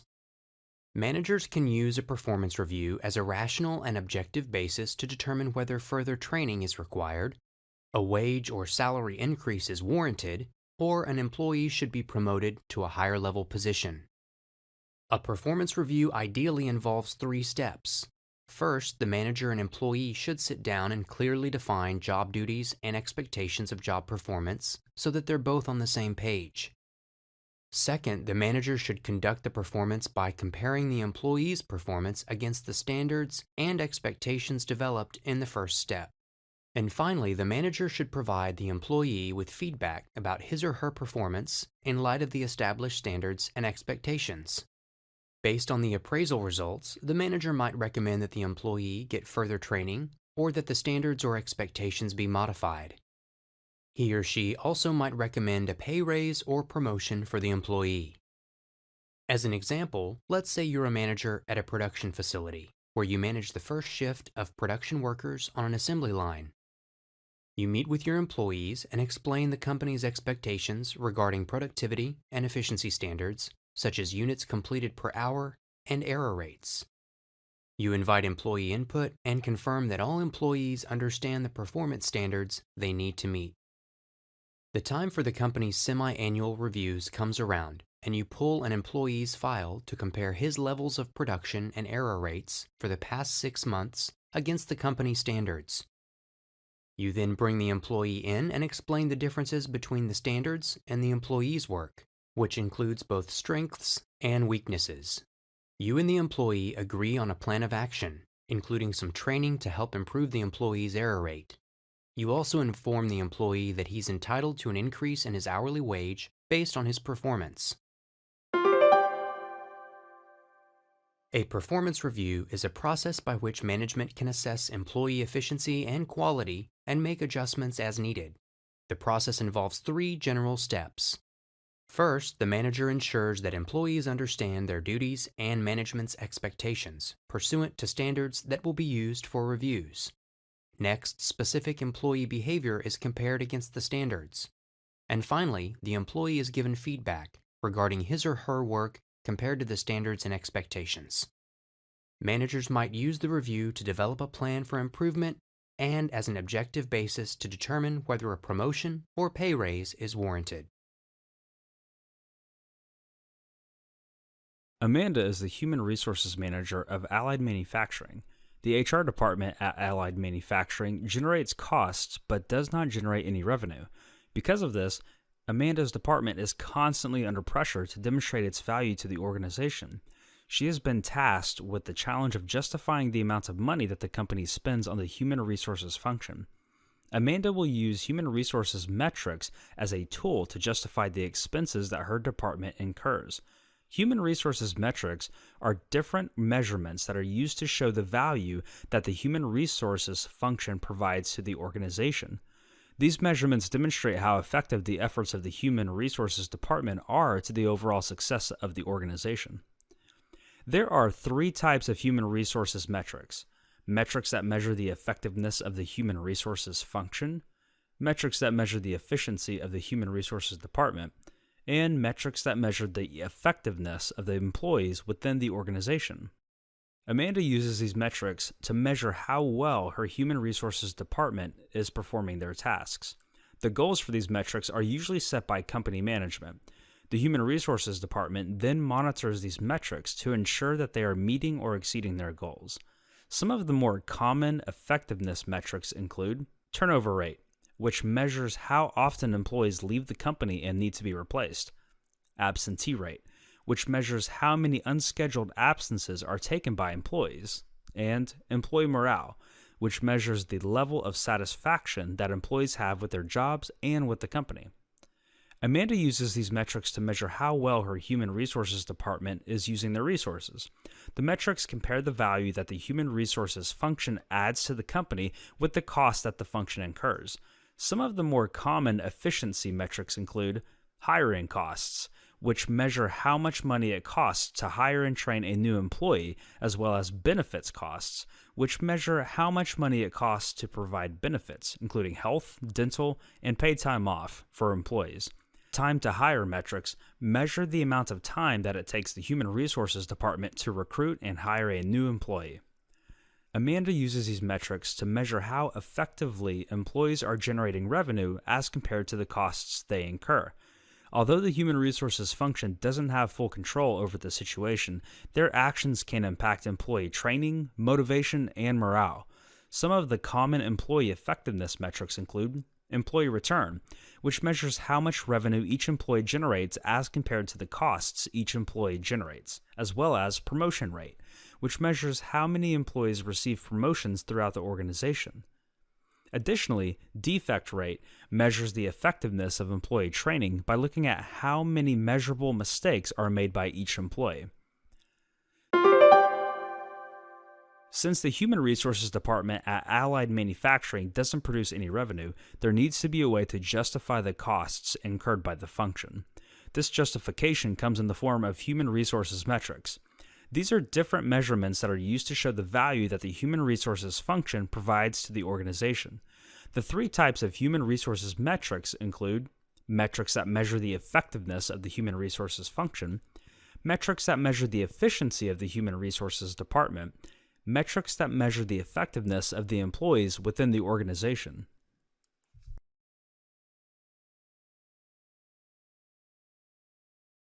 Let's imagine that you own your own business, Paintings and More, where you sell various pieces of artwork. Currently, you employ 15 people whose job duties range from sales, delivery of paintings, buying new pieces for your store, and customer service. While you have a great staff, you recently noticed that the industry has begun to change, and your employees need some additional training to help them with these changes. You see, many other businesses in the industry have begun to sell paintings online, and your team is unfamiliar with this as you have never had an online division. In order to remain competitive within the painting industry, you decide to start an online store to sell paintings and line up a training course to help your employees learn these new skills. What you have essentially done is utilized human resource development. With any department within a business, there are characteristics and challenges. Let's take a look at some basic definitions to help us throughout this lesson. First, we have human resource. Human resource is a department in charge of building and maintaining relationships within a company. They recruit, hire, and train employees. They even manage and apply benefits. Human resource development is the part of human resource that works on developing both the employees and the company. This involves training new hires, offering courses to learn new skills, and providing additional training to any current employee. We have already mentioned some of the many duties of the human resource department. They play a huge role in keeping the company tied together and running as a team. In this section, we are going to look at some of the characteristics that are often associated with human resource development. First, there's training. New hires need to be trained how to do their job, and occasionally current employees need additional training, perhaps to advance in their career or to learn new skills for their position. If we take our example from earlier, you might offer a course in online sales and create websites so that your employees get the additional training they need. A course like this might show them a step-by-step procedure of how to set up a website and how to manage sales once they begin. Creating and maintaining relationships within the company is another familiar characteristic of human resource development. The HR department often models the type of behavior that is expected, such as using problem-solving skills, having good communication, and being open-minded to changes. Adding an online sales department can be a stressful task because it is a new concept, involves a lot of new technology, and adds one more task to manage. Making sure that you and the other employees in the HR department communicate instructions clearly and provide tips for solving problems that may arise during this change can help the transition go more smoothly. Additionally, helping employees advance in their careers is another important characteristic of human resource development. By posting positions that are open and offering the tools to help employees obtain these new positions, the HR department is developing their employees. So, by offering a training course on website development, you are essentially developing your employees so that they might advance in their career, like being promoted to a manager of the online department. Like we mentioned earlier, the Human Resource Department is also active in solving problems. This means they have the skills to help with conflict resolution. During the creation of an online division, employees might get frustrated because this may be a foreign concept to them. Perhaps they don't know how to design a web page, or they do not know how to add pictures of the painting online so buyers will know what they're buying. Using problem-solving skills will help develop your employees into team players that work well together and can utilize their unique skills. What's more, everyone likes to get a reward for a job well done. Human resource development means motivating and inspiring employees to do good quality work by offering rewards. If you want your employees to work together and put in quality time designated to the new online division, you might offer a reward to help keep them motivated, such as a day off once it is completed. While HR job duties are to keep the company working well together, it does not always mean that they too are not faced with difficulties and challenges. Let's look at some of the more common challenges. Culture changes are one such challenge. If a company has offices in many different countries, the HR department may be faced with the challenge of learning different cultures or customs. For instances, if Paintings and More were to grow and open a store in Germany, they may realize that art buyers in Germany prefer paintings of wildlife, or that many do not speak English, so you will need a translator every time you complete a sale. Second, technology is always changing, and keeping up to date with the current technology is a challenge for human resource development. For example, maybe a course on website design used to be a PowerPoint, but has now changed to an online course. The HR department will need to learn how to administer this new training course. Values and morals pose additional challenges. We would like to think that every employee is determined and eager to do quality work. Unfortunately, some employees need more motivation. Knowing how to motivate employees and keep them on track is a challenge for human resource development.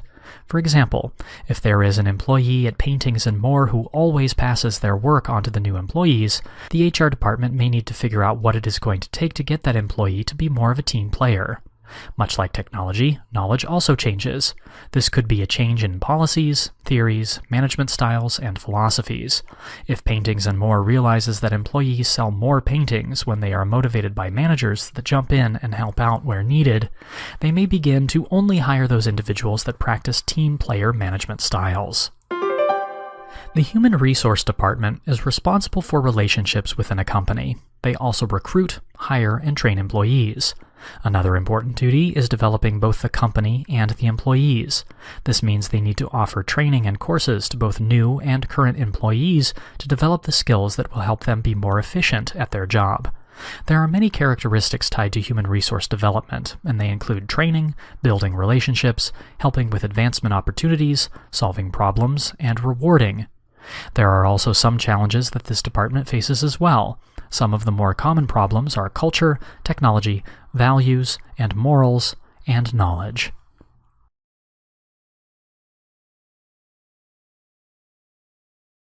Meet Kip. Kip works for Tech World in the Human Resources Department. His daily duties include finding, hiring, and training employees. While the HR department has always made sure that Tech World has enough qualified employees, a recent announcement indicated that the company may need to increase its manpower. Tech World will be designing a top-secret gadget to be sold during the Christmas season. Kip begins the planning process. In this lesson, we will learn why a company such as Tech World would prepare for the changing needs of the company by utilizing human resources planning. Before we look at the advantages of HR planning, let's define some basic terms. Human Resources is the department that is in charge of hiring and training employees. The department also manages employee benefits and works towards creating and maintaining good relationships within the company. Human resources planning is the process of understanding the needs of the company and making any necessary changes to meet company goals and objectives. For example, Kip and his colleagues in the HR department at Tech World might plan on hiring 10 new employees and 1 industry consultant to help with launching the new product. Being prepared is crucial to the success of any organization. HR departments make predictions about the needs of the company and take appropriate steps to meet those needs. Let's discuss some factors which are important to consider in HR planning. The first of these is growth. All organizations endeavor to find financial success. In order to do so, a company needs to be prepared to hire more employees to fulfill the new roles that come about when an expansion happens. The second one is change. Change always happens within organizations. When a company has an HR department that is flexible about change, it is better able to fulfill the needs of the company. The last factor is technology. It is important that organizations are aware of technological progress so that they maintain a competitive edge in the marketplace. The HR department should plan to provide the necessary training to help employees learn how to use new technology. So why might a human resources department partake in planning? Let's look at the advantages of HR planning. One advantage is to help with skills searching. Companies often need employees with expansive skill sets. HR planning involves listing the specific skills needed for each current and future position in order to be prepared for successful recruitment of new employees. It also helps with recruiting and hiring. HR planning can prepare a company for positions that might need to be fulfilled and then allow for the company to spend some time finding the most qualified candidates. HR planning also helps with training. When companies train employees to meet their future needs, they maintain a competitive edge in the marketplace. HR departments plan how to best train employees through staff development programs. Finally, it helps with preparing. That's because HR planning involves making decisions that best align with the current and future interests of the company to optimize success. The Human Resources Department is in charge of finding, hiring, and training employees and managing their benefits. HR departments are also responsible for building and maintaining relationships within their organizations. Human resources planning is the process of understanding the needs of the company and making any necessary changes to meet company goals and objectives. This planning is important to the success of the company, and factors like growth, change, and technology need to be considered in the process. Advantages of HR planning include that it helps with skills searching, recruiting and hiring, training, and preparing.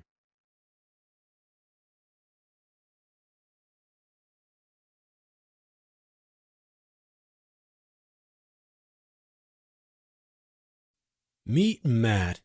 Matt is a manager for a large corporation. Matt loves so much about his job. He loves his hours, his pay, his duties, and his responsibilities. However, one thing he doesn't love is the high turnover rate of employees. It seems like each month an employee is leaving and a new one is hired to fill the vacancy. This high turnover rate disrupts the environment of the workplace because the employees never get a chance to bond and come together as a team. With so many changing faces, It has been hard to build a strong working relationship between management and employees. It has since become Matt's goal to change this recurring problem and find a way to retain employees and motivate them to do quality work. Matt decided the place to start was by utilizing reward management so that employees feel wanted and needed and are rewarded for their hard work. Let's take a minute to define reward management. Reward management is the term used to reward employees based on how valuable they are to the company. It's a system that helps ensure that rewards are fair and consistent among all employees according to the work they contribute. The goal of reward management is to motivate employees so that employers can retain them in hopes of meeting the objectives and goals of the company. The objective is to find a way to do so in a manner that not only fits within the budget of the company, but that also abides by any legal regulations. So in basic terms, rewards management is the concept of providing an incentive so that the employees want to do their best work and stay with the company. So what is the process of reward management? How does it work? Well, each company can develop their own means of rewarding employees, but a basic process goes as follows. First, you need to find and hire employees that are qualified to meet the goals and objectives of the company. After all, if you do not start with quality employees, it may be difficult to motivate them to do anything. Second, you need to observe their work. Are they meeting their requirements? Are they performing outstanding work? Do they need more training or motivation to complete their work more efficiently? Next comes motivation. This is the step when you decide how to motivate your employees. Keep in mind that the needs of your employees are an important factor to consider when deciding what type of reward system will work best to motivate. We will learn more about the types of rewards in a later section. Lastly, you have to analyze the process. After the reward has been distributed, you will be able to see how it affects future performance. Did the chosen method of motivation work? Have the employees continue to produce quality work? Do you need to change the motivation? Is the work of the employees keeping in line with the goals and objectives of the company? Let's take a moment to look at the different types of rewards management. There are two major categories into which all rewards fall: intrinsic and extrinsic. Intrinsic rewards center around increasing self-esteem and self-satisfaction. A good example of an intrinsic reward involves giving comments and feedback. This is a way to let employees know what they're doing well. It's also a way to point out areas that need improvement so that you can work with the employees to strengthen their weaknesses. This type of reward helps build a good communication path between employees and management. Another good example is acknowledgement. When an employee does well, acknowledging their work is a great way to keep them motivated. You can do this in a public manner, such as holding a brief meeting with all employees, or you can give a handshake and a personal congrats. Extrinsic rewards are rewards that are tangible. Raises. When an employee does a great job, a company may decide to reward them in the form of a raise in pay. Bonuses. A bonus can help employees meet benchmarks or objectives. When an employee knows that they might be rewarded in the form of a bonus, they may be motivated to increase their efforts and produce a better quality of work. Gifts. Sometimes when employees work for a company for a specified amount of time, they receive a gift of some sort. This helps acknowledge the time and effort that the employee has devoted to the company. And finally, promotions. Employees that work hard and prove their abilities may be rewarded in the form of a promotion. A promotion often comes with an increase in pay and responsibilities, and therefore motivates an employee to work hard. Let's take a few moments to review what we've learned. Reward management is the term used to motivate employees to work hard so that the goals and objectives of the company are fulfilled.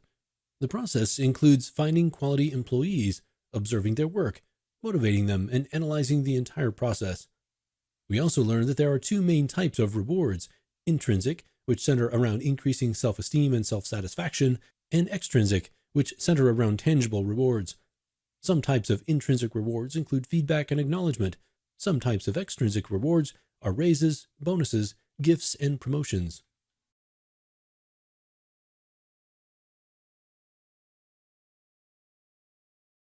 Imagine this scenario. It's Monday. You had a relatively easy morning getting out of the house. Your coffee was good and hot. The kids were cooperative and got to school on time, and the commute was a breeze. You enter the office building in a good mood, ready to start your day. Then, work happens. You get to your desk to find a pile of work not completed by a coworker now pushed off on you. The coffee maker is broken. Your computer won't start because of a glitch, and your boss is already on a rampage. That good mood you started the day with is now just a distant memory. You're experiencing what thousands of people deal with on a daily basis. Frustration on the job. Frustration is an unhappy, insecure feeling stemming from needs being unmet or problems going unsolved. Sound familiar? How do you go about dealing with these types of problems or unfulfilled needs in the workplace? To properly handle frustration at work, you must first assess where it is coming from. Perhaps you work in a high-pressure environment under tight deadlines. Maybe you found yourself in the middle of office politics. It could be that you're struggling with workplace bullying or a micromanaging boss. Whatever the reason, defining and assessing the situation can be the difference between overreacting and properly channeling your frustrations. Once you've assessed the situation, here are some tips for dissolving frustration. 1. Think positively. Giving people the benefit of the doubt, relaxing, and looking for the good aspects in a situation can help change your outlook on a stressful circumstance. 2. Breathe deeply, or just breathe. There is scientific proof that simply stopping and breathing can reduce anxiety and lower blood pressure. 3. Be ready to talk. If it's another person who has contributed to your frustration, addressing the problem head-on may be your best bet. Remain calm, avoid accusations, and listen to the other person's side of the situation. If this attempt at conflict resolution does not work, consider advancing to management or human resources for help. 4. Be the bigger person. Even if you are unable to see eye to eye with a colleague on the source of a frustration, treat the other person with respect and dignity. 5. Focus on your goals. It's very likely that whatever is frustrating you is an annoyance and not a roadblock standing in the way of what you want to achieve. Display your goals as a constant reminder of what you're aiming for. Focus on what you can control and ignore the rest. 6. Document problems and look for solutions. Rather than complaining to a coworker about a problem that keeps occurring, write it down and think of ways to prevent it from happening again. 7. Resist the urge to gossip. Nothing breeds frustration like venting to a coworker who has frustrations of his or her own. Negative talk does nothing to solve the frustration except to make you more frustrated. 8. Find mini solutions. Do you work in a noisy office? Ask for headphones to help you concentrate. Is the temperature so cold all the time that your fingers stay numb? Bring in a space heater to combat the frigid temperatures. Look for small solutions that can make a big difference in your attitude. 9. Distract yourself. Go for a walk, read a book at lunch, or play a quick game on your phone or computer. Something as simple as getting out of the office for 10 minutes can do a lot to clear your head and help you march forward with your day. 10. Appreciate what you have. As silly as it may sound, the fact you have a job that allows you to provide for yourself and, if applicable, your family, and pay your bills means you are fortunate. You may also focus on the positives outside of your office, your home, an upcoming vacation, your health, children, to help put things in perspective. Learning to properly deal with frustration, that unhappy, insecure feeling in the workplace, is critical not only for your job, but also for your mental and physical well-being. Handling conflict, whether a malfunctioning computer or piece of equipment or a terse relationship with a coworker, is key for a successful career. Solutions for dealing with workplace frustration are numerous. Think positively and breathe deeply. Talk to the person who can help solve your problem, but resist the urge to gossip.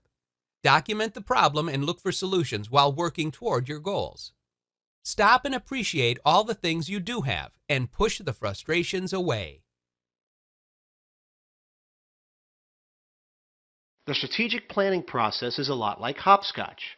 You have to hop, if you will, from one square to the next in order to get to where you want to go. You could skip some squares, but that's not in the rules. Well, those same rules apply to the strategic planning process. You have to start at the beginning and work your way through each step so you can get the results at the end that you want. Miss some steps, more cheated hopscotch, and you might end up in a square you do not want to be in. The planning process itself is not too complicated and consists of environmental scanning, strategy formulation, strategy implementation, and finally, strategy evaluation. What is complicated is making sure you understand what each step needs or what each step is supposed to do before you move on to get the best results we possibly can. Every business exists in an environment. When we say that, we don't mean weather, we mean a business environment. Think of it this way. If you could stand at a window and look out at your business world, you would be looking at your business environment. You would be seeing what is going on, what competitors are doing, what the economy is like, and any other aspect of business that makes up the environment.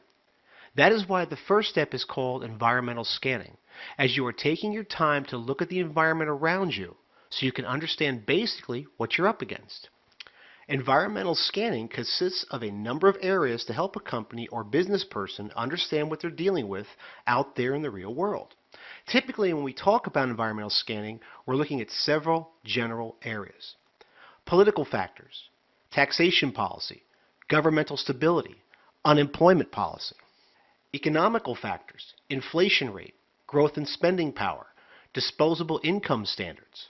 Sociocultural, age distribution, education levels, income levels. Technological factors, internet, e-commerce, social media.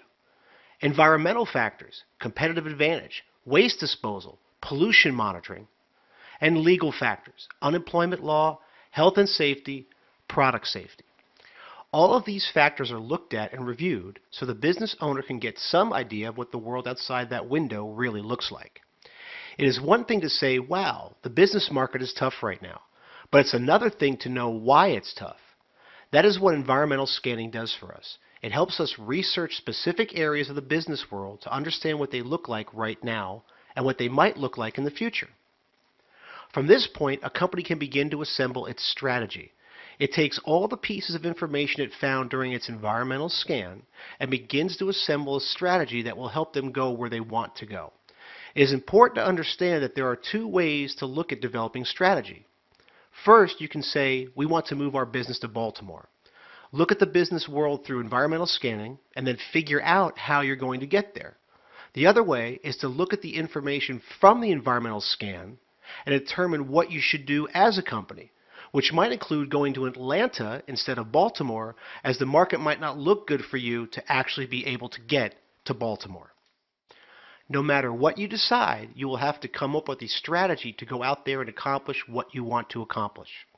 While there are general strategy types like growth strategy or retrenchment strategy, the fact is each company will develop a strategy based on what is best for them, and they do not always fit into specific strategy sections. Once we know the steps, now we have to implement those steps. But let us take a second to step back and realize where we are so far. We looked outside our window and saw what the business market looked like. We researched the key areas of it to make sure we knew what we were dealing with, and then we developed a strategy of how to move to Baltimore. Now we have to implement those steps. So for example, we will pick the person who will manage the overall move. We'll identify which employees will go to the new location and on what days and when. We will assign the person that will manage the budget for the move. If the formulation portion of the strategy is what we will do, the implementation is the who will do it, with what and by when portion of the strategy. Finally, we have to evaluate the strategy. The key aspect here is you can evaluate it before you actually undertake it. But it has been my experience that the proof is always in the pudding. You will not know how well the plan will work until you actually start to implement it. Thus, you need to identify key deliverables or key aspects of the plan that you want to keep an eye on to see if it stays on track. For example, if you're going to move your business to Baltimore and you set a time date to be in your new building, there would be deliverables before that date that would be key to arriving on time. What day you pack up your old office, what date the movers come to pick up the items from your old office, etc. If those key aspects are not done on time, then being in the new office when you need to be will suffer. Thus, keeping an eye on those deliverables will help you stay on course for your overall plan goal to move to Baltimore. One key thing to remember, if you adjust the plan to get back on track and then end up off track again, it is time to step back and reevaluate the entire plan. The goal of plan evaluation is to see if you are actually getting out of the plan what you expected, and if you are, great. But if you're not, you need to stop, Look at the plan and indeed potentially start all over again, as you must have missed something or made mistakes, as you are not getting where you want to go. So as you can see, strategic planning is not too difficult to understand.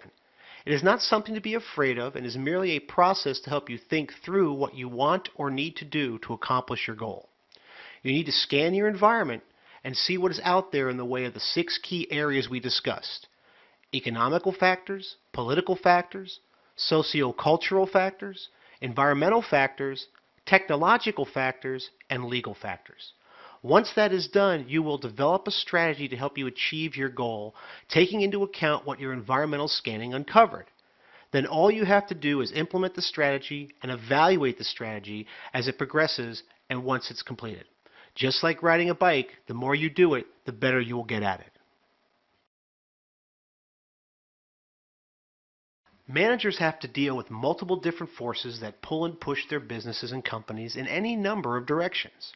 In many ways, it's like working in an obstacle course. There are obstacles you have to deal with, new things that you might not have ever seen before, and challenges that will come up that will test your abilities. While managers as a whole focus on 4 key functions: plan, have a specific outline of the steps that will take to be successful or have their department or company be successful; control, be able to keep all the pieces and parts of the plan moving together; organize, get all the people and equipment together to support the plan; then finally lead, show vision and enthusiasm to reach the goal of the plan. They have obstacles, if you will, that arise while they are focusing on these areas. Technology is the application of scientific knowledge for practical purposes, and it represents potentially the fastest moving force on the 4 functions of management, and it encompasses all forms of technology: communication, manufacturing, marketing, etc. Technology is moving at an incredibly fast pace, and that forces managers to adjust how they plan, organize, lead, and control. Primarily, technology allows a manager to have access to more data and to communicate that data faster and to more people. Thus, they have to be able to work with technology, understand how to use it as a manager, and disseminate that information to their employees. For any manager to be able to truly utilize the 4 main functions, they have to be able to accept innovation and indeed be innovative themselves. Innovation, which is the introduction of new ideas, impacts managers constantly. Just think of the huge changes the internet posed to managers. Simple things such as email or text messaging changed how they managed their employees and communicated with them. Simple innovations such as these changed the landscape they worked in, and they had to be able to integrate this innovation into their management function. The world, in a word, is shrinking. Influences of different cultures are being felt in all countries via globalization.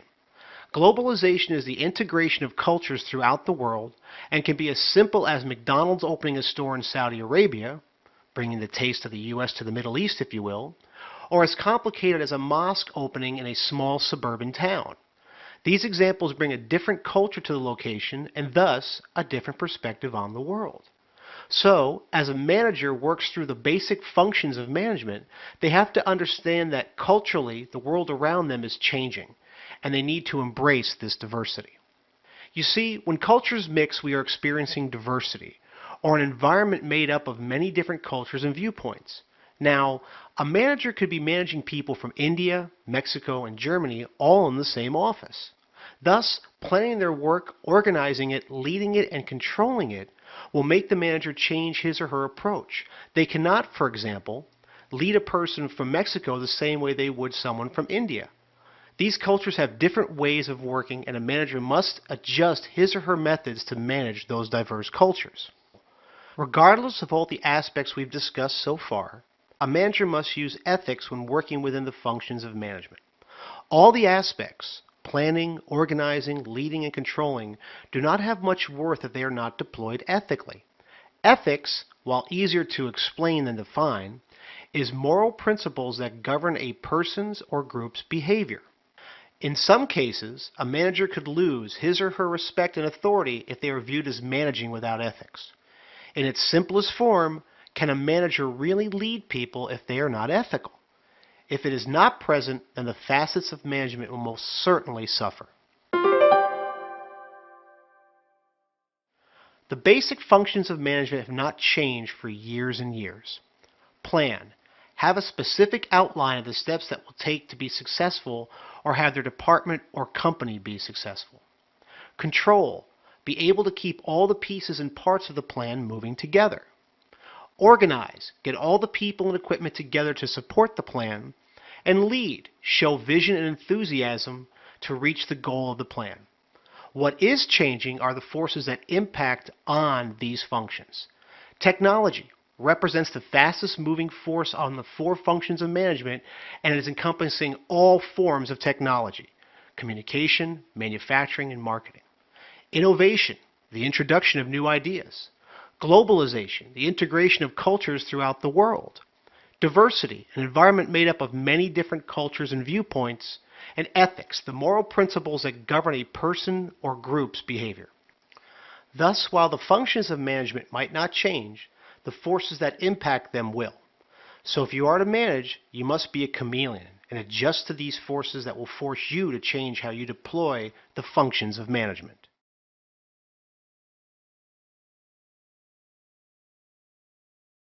Decisions, decisions, decisions. Seems like we have to make them all day, every day. What to wear, what we have to do at work, what to do with the children when we pick them up from school, and so on and so on. Let's face it, our lives are full of decisions. Some we can make on autopilot, as they are simply not that involved, while others take careful planning and thought processes to ensure we make the best decision possible. Usually this is because the decision that needs to be made is one that has significant impact if we make the incorrect one. Having said that, let us take a look at the decision-making process associated with management. The first step is to define the problem, or we could say, what are we trying to fix? For our purposes, we will use someone who wants to purchase their first home. Pretty big step in a person's life and something that we have to give a lot of thought to in order to make sure we pick the right house. Just wanting to purchase your first home is not really a problem. Thus, the problem needs to be defined more. So in this case, the problem is we are tired of renting an apartment and want a place of our own, so we can get some equity and not just pay rent each month and get nothing from it. Next, we have to identify limiting factors. For this step, we need to review all the factors that could stop us from actually solving the problem.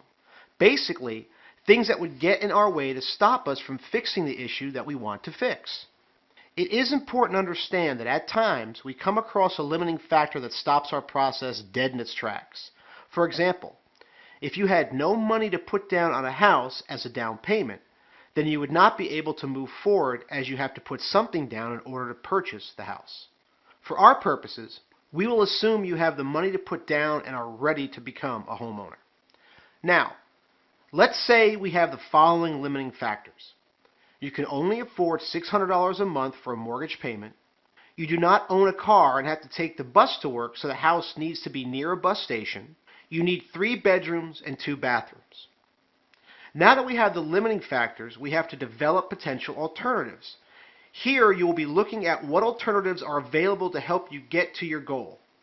Since we know our limiting factors, we can now develop alternatives to help us address those factors and help us with our problem. For example, we could review the following potential alternatives. We could stay where you are and not buy a home, though that's really not solving the problem or dealing with alternatives. If the house you really like is more money than you can afford, you can cut back on other expenses or get a roommate to help pay the monthly mortgage. You could purchase a bike and ride to the bus stop if it's not close enough and take your bike to work with you, if you find a home you like and can afford that is not near a bus stop. You can reduce your desire to only 2 bedrooms with the thought that a smaller home will be less money. Now, you would use those criteria to look for homes that take into account your limiting factors, but also take into account the alternatives you've thought through.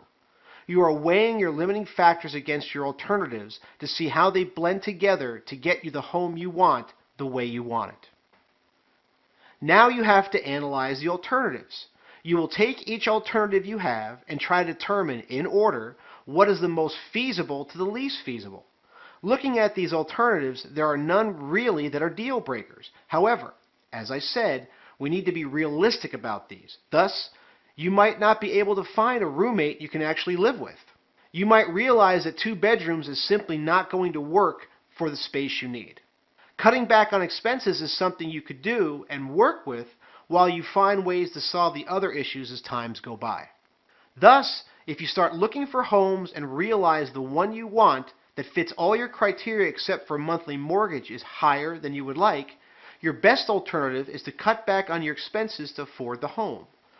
Thus, you have selected the best alternative, or the alternative that best suits your problem and helps you solve it. Now that you have made a decision, you need to implement the alternative, your decision. In this step, just like it sounds, you implement the decision that you decided upon. Now you begin to look at where you can cut back to make that mortgage payment work. You would look at your expenses and see what you can cut out or cut back on to make the payment for the house you want. That fits all the other criteria you set forth. It would be close to a bus stop and have the number of baths and bedrooms you want. However, the price could be higher than your $600 limit, and that is why you are working with the alternative that addresses the limiting factors. It is important to establish a control and evaluation system for your decision. In this step, you establish ways to monitor and control the decision you made. For our example, the best way to do this is to set up a budget that includes the higher mortgage payment. Take out or reduce some of your expenses and regularly analyze if you are staying within the budget you developed. You would develop controls, a budget, and an evaluation system, weekly review of the budget to see if your decision is working. It is important to understand that this process is fairly straightforward. You have defined a problem that you have to fix. You define the problem. You define all the aspects that would stop you from fixing that problem, limiting factors. Work through those limiting factors to come up with as many alternatives as you can to address them, define alternatives.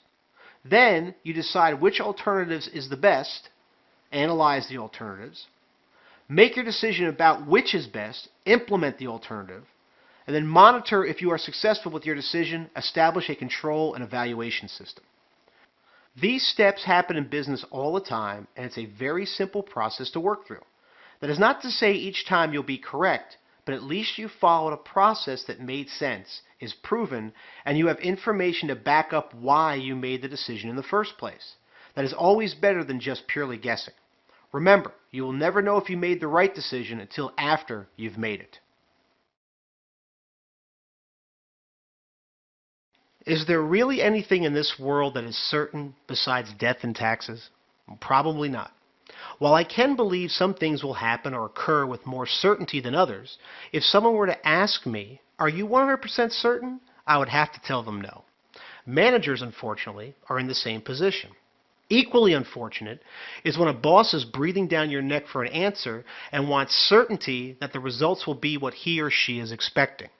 Welcome to the lovely world of managers and risk assessment. When we talk about certainty, we are really talking about weighing risk, looking at the situation at hand, defining all the variables and issues that are present in that situation, and weighing the risk against the uncertainty of the outcome. That is not an easy position for anyone to be in, but the more you're in it and the more you go through it, the better you get at understanding it. For example, let us say that your boss comes to you and says, "Jenkins, we need to build a new plant and we need it in the best place possible. Research the markets and make sure you put the plant in the right place." Wow, Jenkins' boss sure threw a tough one at him. Now it is apparent Mr. Jenkins is going to have some uncertainty about exactly where this plant should go, and he obviously does not want to make a mistake. Certainty, risk, and uncertainty are thus going to impact his decision-making process, along with the fact that his boss is breathing down his neck for the right decision. Really, Mr. Jenkins can look at this from a few different perspectives. Is he making a decision based on complete uncertainty? Does he have no idea what he's looking for or what to look out for? Is he making a decision based purely on weighing the risks involved? In other words, does he have a fairly good handle on the issue but is trying to understand all the risks that could occur? Is he certain he knows what to do and will go ahead and do it? In other words, is he trusting what he knows and not doing any research? This can be as risky as anything else, and we'll talk about that in a little bit. If Mr. Jenkins is making this decision out of complete uncertainty, he does not have a lot of options but to do a lot of research. The trick is knowing what to research and where to look. He has to make sure he is reviewing the right criteria. For example, this might be city and state tax rates, roadways that can lead to the plant and how good or bad they are, and the available employee pool in a specific location. Or maybe Mr. Jenkins is making a decision based purely on weighing the risks involved. To be honest, there is risk in every decision. Therefore, Mr. Jenkins not only has to identify the risk, but also understand the likelihood of that risk actually happening and what he could do to address it if it did happen. For example, if he wanted to put the new plant in California, he'd have to consider earthquakes, how often do they occur and in what areas. While earthquakes are a definite risk, he would have to think about what the company could do about them if they did happen. To make decisions based on weighing risk, these are the kinds of issues that Mr. Jenkins will have to look at. The biggest mistake Mr. Jenkins can make is to have a sense of certainty and not look at any risk. He could be saying, I know the best places to put the plant since I've done this 100 times before. The fact is, he would be making a decision purely on past experience and not on this particular issue. The word we're looking for here is arrogance. When managers make decisions from arrogance, they are almost certain to fail. All good managers make decisions that can be driven by experience and gut instincts, but they should be informed decisions with research that supports them. Do you really think Mr. Jenkins wants to make a decision from his own certainty, put the plant in a location, find out it was the wrong location, then be asked to come to the boss's office to explain how he made the mistake? What do you think he could say? Well, boss, I was certain the plant would work there. Sir, I have done this before in other places and it worked. Boss, I was almost certain that was the right location. All Mr. Jenkins' boss has to say to each one of these replies is, how did you know that? What research did you do to make sure we avoided risk and raised our level of certainty? I would think after that comment, Mr. Jenkins would be cleaning out his desk and starting to update his resume.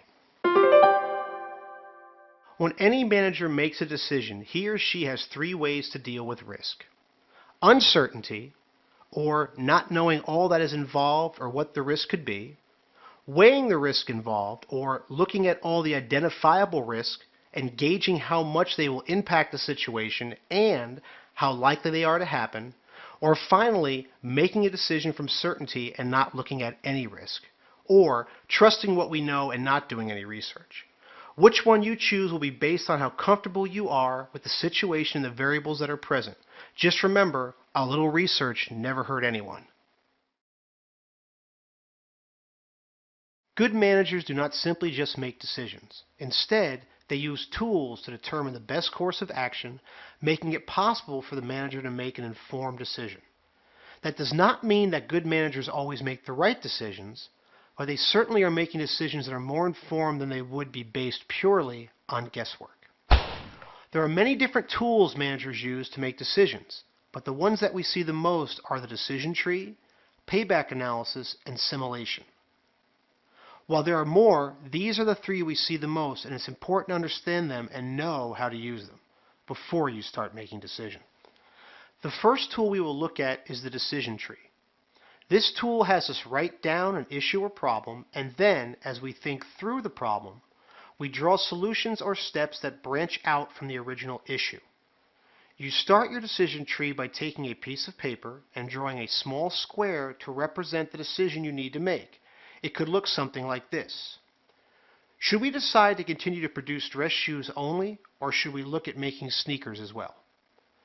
This first block represents the issue that requires you to make a decision. From there, just like the name, decision tree implies, branches start to sprout out with your thoughts for different solutions or directions for this issue. You can make any number of branches, and there is no set pattern to the decision tree. It is defined more by its functionality than its form. Using a decision tree, you can capture your thoughts, review them, and, if needed, add more branches, hopefully continuing on until you find your answer. Each decision you make leads you to another decision, or would-could choice, and that choice leads you to another. I'm happy to say that payback analysis is much easier and much more finite than the decision tree. This tool will help you analyze financial investments. When we use payback analysis, we look at an investment and the anticipated savings or cost increase that will result from that investment. Then, we use a calculation that gives us a time frame for us to make back the money spent in the initial investment. For example, let's say we're going to invest in energy-efficient lighting. We know that the initial investment would be $15,000, but we also know that our energy cost savings would be $5,000 a year. We can simply use some basic math to understand how long it would take for us to earn back our initial investment of $15,000. Did he say math? No! Don't worry though, it's pretty simple. We can divide $15,000, our investment, by the amount we would save each year, $5,000, and from that basic calculation we can see that it would take 3 years to make back our investment. If that time frame is something that is good for you, then you decide to make the investment. If not, see if you can come up with some other investment or savings to change the calculation. Either way, you will have used the payback analysis tool to make a well-informed decision. I wish I could say simulation was as easy, but it is not. When we think of simulation, we think of video games or flight simulators. And fortunately for us, that is exactly how this tool is used for decision making. There are many software programs out there to simulate what could happen in a given situation. And those software programs are typically designed specifically for specific industries. For example, if a nuclear power plant wanted to simulate what would happen in the event of an emergency, they obviously would not create the emergency in the plant to see what happens. And as you could guess, they would also not use tools like a decision tree because an emergency is of much more important scale than, say, a business struggling to get its new product line off the ground. The manager of this nuclear power plant would want to work through the problem in a simulated environment to see what would happen and how they should react. This is where the software comes into play. They can simulate an emergency and see how they react to it to help them make decisions in the event of an actual emergency. An easier way to look at this is to think of pilots in a flight simulator, simulating that both your engines have gone out. By doing this in a simulator, the pilot can see how to handle the problem without actually having a plane have its engines go out. This not only allows the pilot to experience the situation and make decisions accordingly, but it also helps the airline to make decisions about training pilots and other employees to handle emergencies. In the end, no matter what tool we use to make a decision, we want to be somewhat like a Boy Scout. We want to be as prepared as possible by using decision-making tools to reach the best possible conclusion before you have to make a final decision. What tool you use depends on the situation, and it really is your choice. Does the situation require a decision tree so you can think through different possible aspects of the situation? Are you looking at some type of monetary investment and want to see what your payback will be? Or do you need to simulate an event or emergency to see how your team will handle it? Just remember, using a tool has a much better outcome than not using one. For example, you would not drive a nail with your head. Well, you could, but it would really hurt. Instead, you use a tool, a hammer, to do a better job. The great historic figure Ben Franklin had a great comment about time. He said, "You may delay, but time will not." What old Ben was really saying is that you do not have to be on time, but the clock keeps ticking because time does not stand still. Managers have to deal with the issue of time daily, if not hourly, if you'll pardon the really bad joke.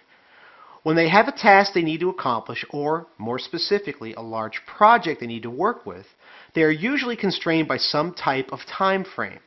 Rarely, if ever, will you hear a boss say, "Here's a project and finish it whenever you can."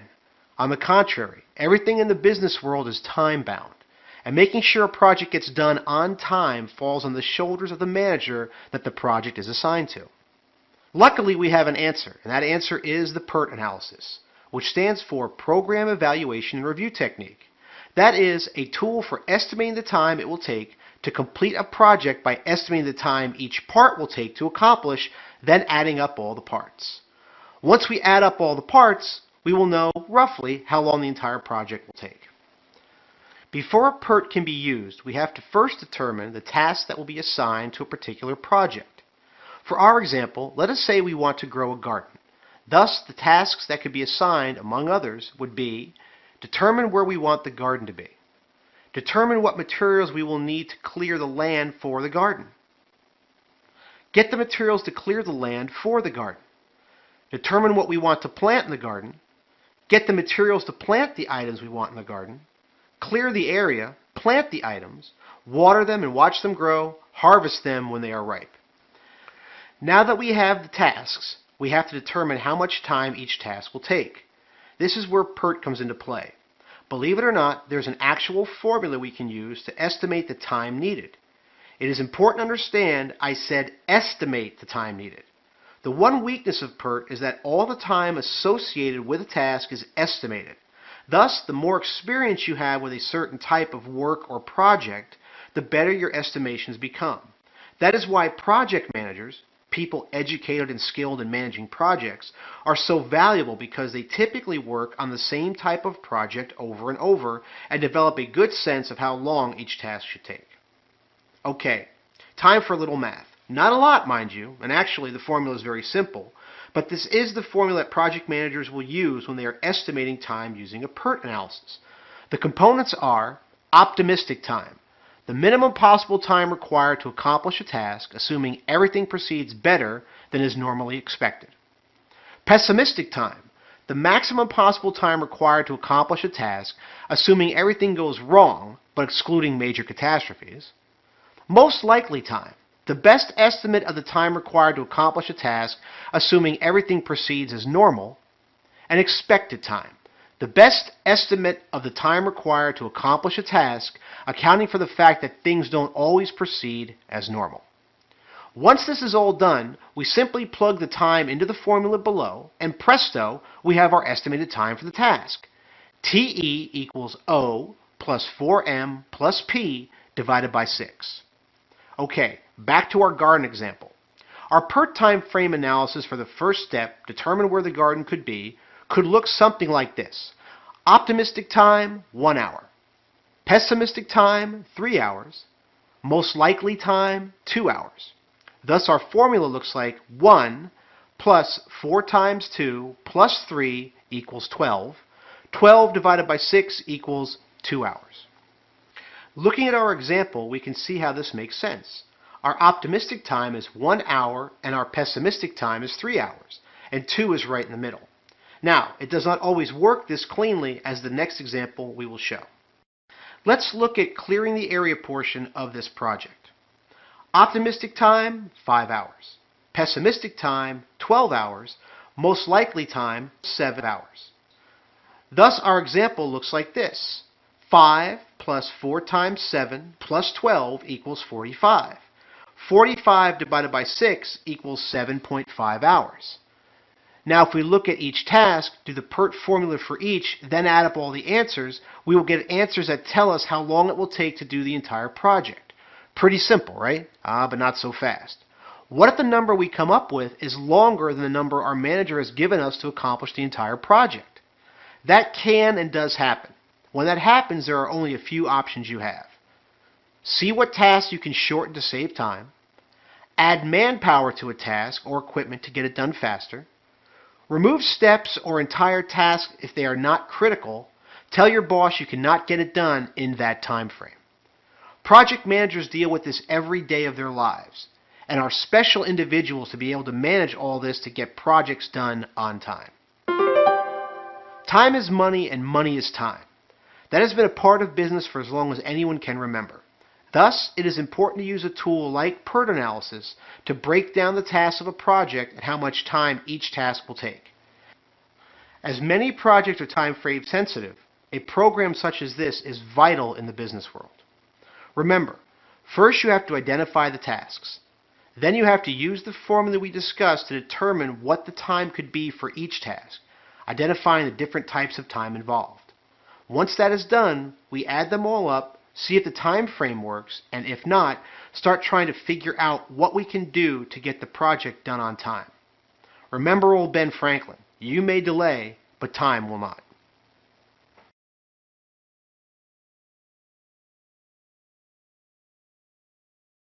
A bureaucratic organization is a form of management that has a pyramidal command structure. The bureaucratic organization is very organized with a high degree of formality in the way it operates.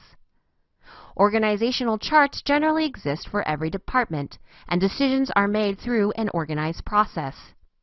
A strict command and control structure is present at all times. Bureaucracies are meant to be orderly, fair, and highly efficient.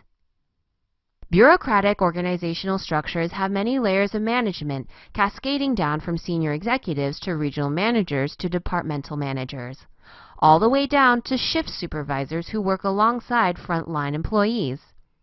So authority is centered at the top, and information generally flows from top down. For example, a senior executive may implement a new policy stating that employees must have all overtime approved by management before actually working the overtime. The new policy will go from the desk of the senior executive all the way down to the frontline employees. The basic characteristics of a bureaucracy are: rules and job responsibilities are written down and clearly stated.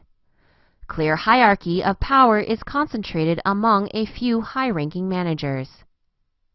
Appointments and promotions of officers are formal because these officers will be held accountable.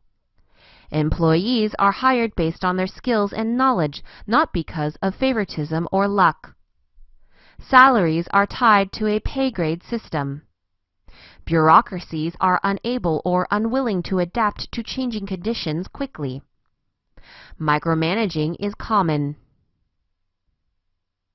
Modern bureaucracies in the United States take many forms. Some examples include Department of Motor Vehicles, prisons, police departments, colleges, and universities.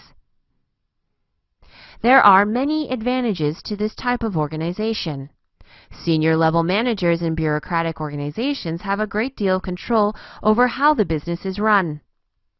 This control allows them to service many customers within a short period of time, and to make sure that work is consistent and efficient. Another advantage is that there are written guidelines and rules, so work is predictable and leaves little room for guessing, which could lead to errors. However, there are also disadvantages to bureaucratic organization.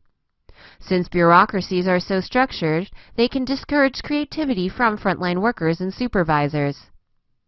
Frontline workers may also receive less satisfaction from their jobs because of the predictability of their work, which leads to high turnover. Employees may leave their positions to find more fulfilling jobs elsewhere. Also, bureaucracies cannot adapt to changing conditions quickly. It may take years to get a new process approved. Some employees consider bureaucratic organizations to be impersonal places to work because the employees are valued by the tasks they perform. These tasks, rules, and regulations are often specific and detailed, which leaves little room for employees to deviate from normal procedures. Some customers also find that dealing with bureaucratic organizations is time-consuming. Basic requests have to be set up the chain of command for approval. This is sometimes called red tape. A bureaucratic organization is a form of management that has a pyramidal command structure. A bureaucracy can be an effective means of organization in a business. It allows businesses to deal with a larger number of people in a short period of time. Although many people do not like them, regulations and standard operating procedures pretty much guarantee that everyone is treated fairly. On the other hand, those same rules and regulations tend to cause decisions to be made slowly.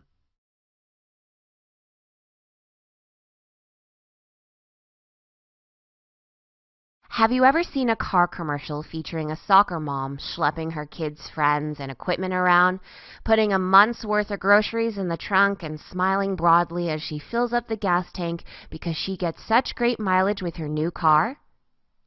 Just as the cheerful voiceover describes this mom's role as chauffeur, caterer, or accountant to demonstrate how the car will make her life easier, Professor Henry Mintzberg of McGill University describes how knowing the different roles of a manager will make life easier for leaders, but he isn't trying to sell you anything. Through extensive observations of leaders in action, Mintzberg identified 10 different roles of a manager, which he then sorted into 3 categories. Think of these roles as different hats a manager might wear. Imagine that Kristen, a maintenance worker for a 50-unit complex, gets a phone call in the middle of the night from a tenant. She needs to be prepared to fix an exploding toilet, start the pilot light of the furnace, or catch a mouse. She doesn't decide which hat to put on to deal with the call. She just becomes a plumber, a heating technician, or a pest control agent given the situation she's faced with. The more hats she can wear, or roles she is skilled in, the more effective she is at doing her job. Roles are not problem-solving approaches with relative strengths and weaknesses. Each one is necessary for managers to accomplish goals more effectively. Remembering Mintzberg's 3 categories is easy. 3 informational roles are relevant to communication. 3 interpersonal management roles are related to establishing and maintaining relationships. 4 decisional management roles pertain to action through making and following through on decisions. Ideally, a skilled manager is able to move in and out of each role with ease, but is more likely for new leaders to gravitate naturally toward 1 or 2 of the 3 areas. Understanding each of the type of management roles is helpful in recognizing nuances in leadership skills. This lesson focuses on specific types of decisional management roles: entrepreneur, disturbance handler, resource allocator, and negotiator. Entrepreneur Steve Jobs of Apple Computers created an innovative culture where new versions of existing products were revised and improved upon, even as avid customers lined up around the corner for the product launch. Managers wearing the entrepreneurial hat are chief change makers in their area of responsibility, whether it is through the entire organization or in one department. Entrepreneurs drive process improvements, creatively spark new ideas, solve problems, and make innovation happen. The disturbance handler steps in and works with stakeholders, who are those affected by a decision's outcome, to remove roadblocks or to change tactics and work around problems when there is an obstacle for an individual contributor, team, or the organization as a whole. Fictional mobster Tony Soprano of HBO's The Sopranos is the definitive disturbance handler, literally shooting his way through roadblocks. More realistically, this role involves managing conflict, resolving supply chain issues, and generally reacting to external events with an impact on the organization. A manager allocates organizational resources by determining where funding and staff are assigned, as well as addressing other organizational resources such as space and equipment. Oprah Winfrey acted as a resource allocator when she used part of her talk show marketing budget to directly donate to highly visible charities. Later, when the long-running Oprah Winfrey Show was on the downward slope from its decades-long peak, she again shifted financial, staff, and organizational resources to create O, the Oprah Magazine, and OWN, the Oprah Winfrey Network. Celebrity businessman Donald Trump is well known as a negotiator.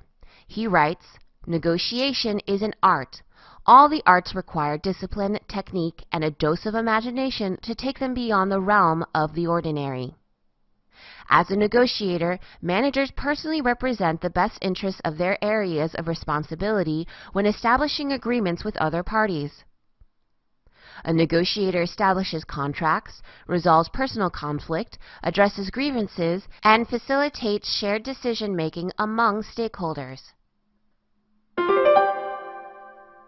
The 4 roles within Mintzberg's decisional category, entrepreneur, disturbance handler, resource allocator, and negotiator, are each action-based parts of a manager's responsibilities.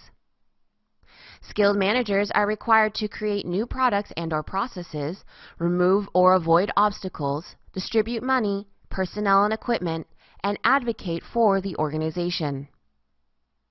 Recognizing the variety of responsibilities a manager has can improve a leader's performance.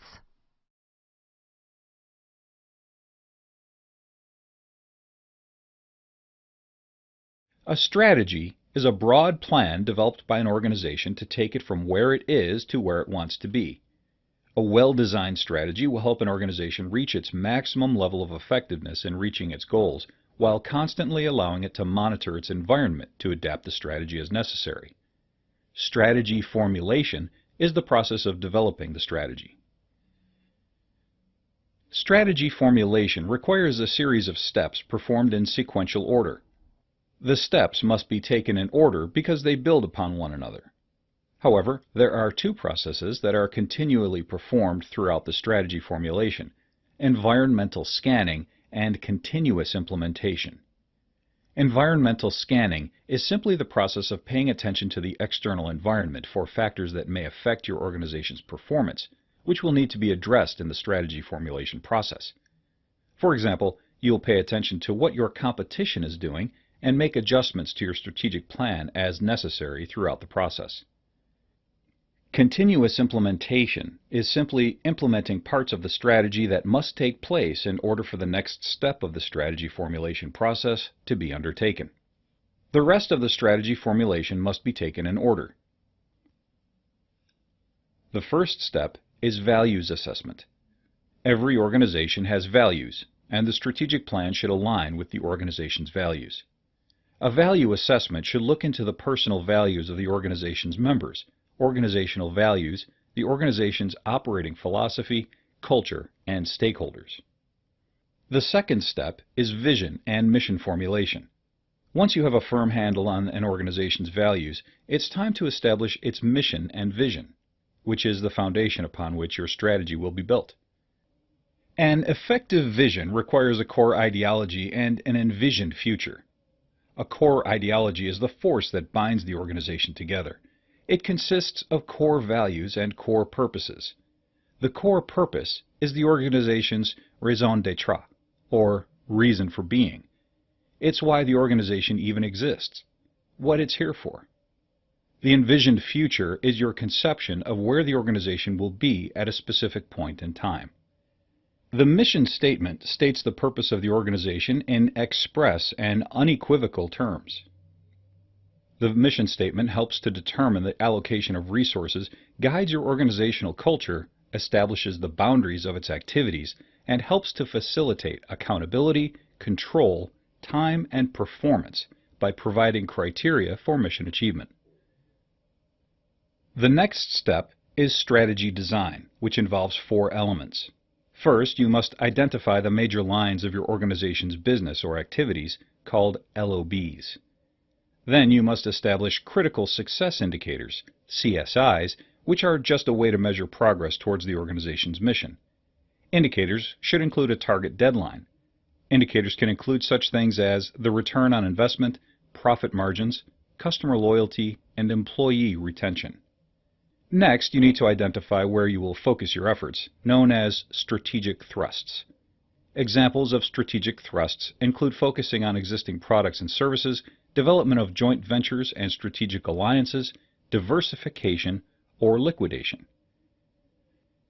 Finally, you need to figure out what type of organizational culture must be developed to achieve the organization's goals.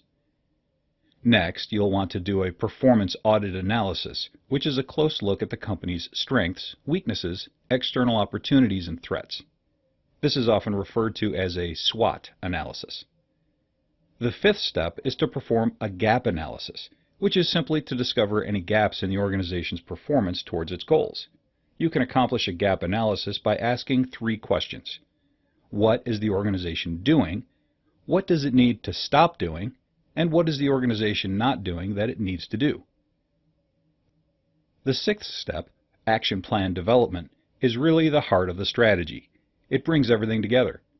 You develop the goals and objectives for the organization during this stage of strategy formulation. A goal is what your organization wants to accomplish in the long term. The goals are developed from the organization's vision and mission. Goals should be consistent with the organization's culture, be ethical, and be legal. Objectives are short-term goals that help advance the overall long-term goals and relate to all functional areas of your organization, such as production, research and development, marketing, human resources, finance, and so on. Next, you'll need to do some contingency planning. Things change that make strategies obsolete. A contingency plan will help your organization more efficiently and effectively adjust to change. And the eighth and final step is implementation, which is simply putting the strategy into action. In order to be effective, every member of the organization should support the strategy, especially the organization's leadership.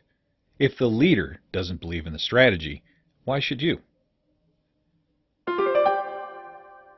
Strategy formation is the process by which an organization develops and implements a strategy.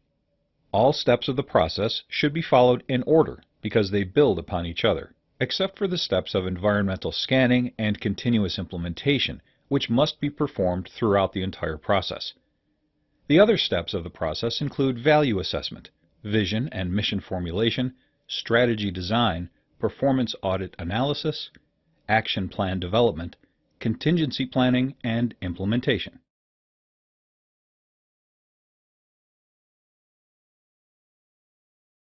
Mergers and acquisitions are both changes in control of companies that involve combining the operations of multiple entities into a single company.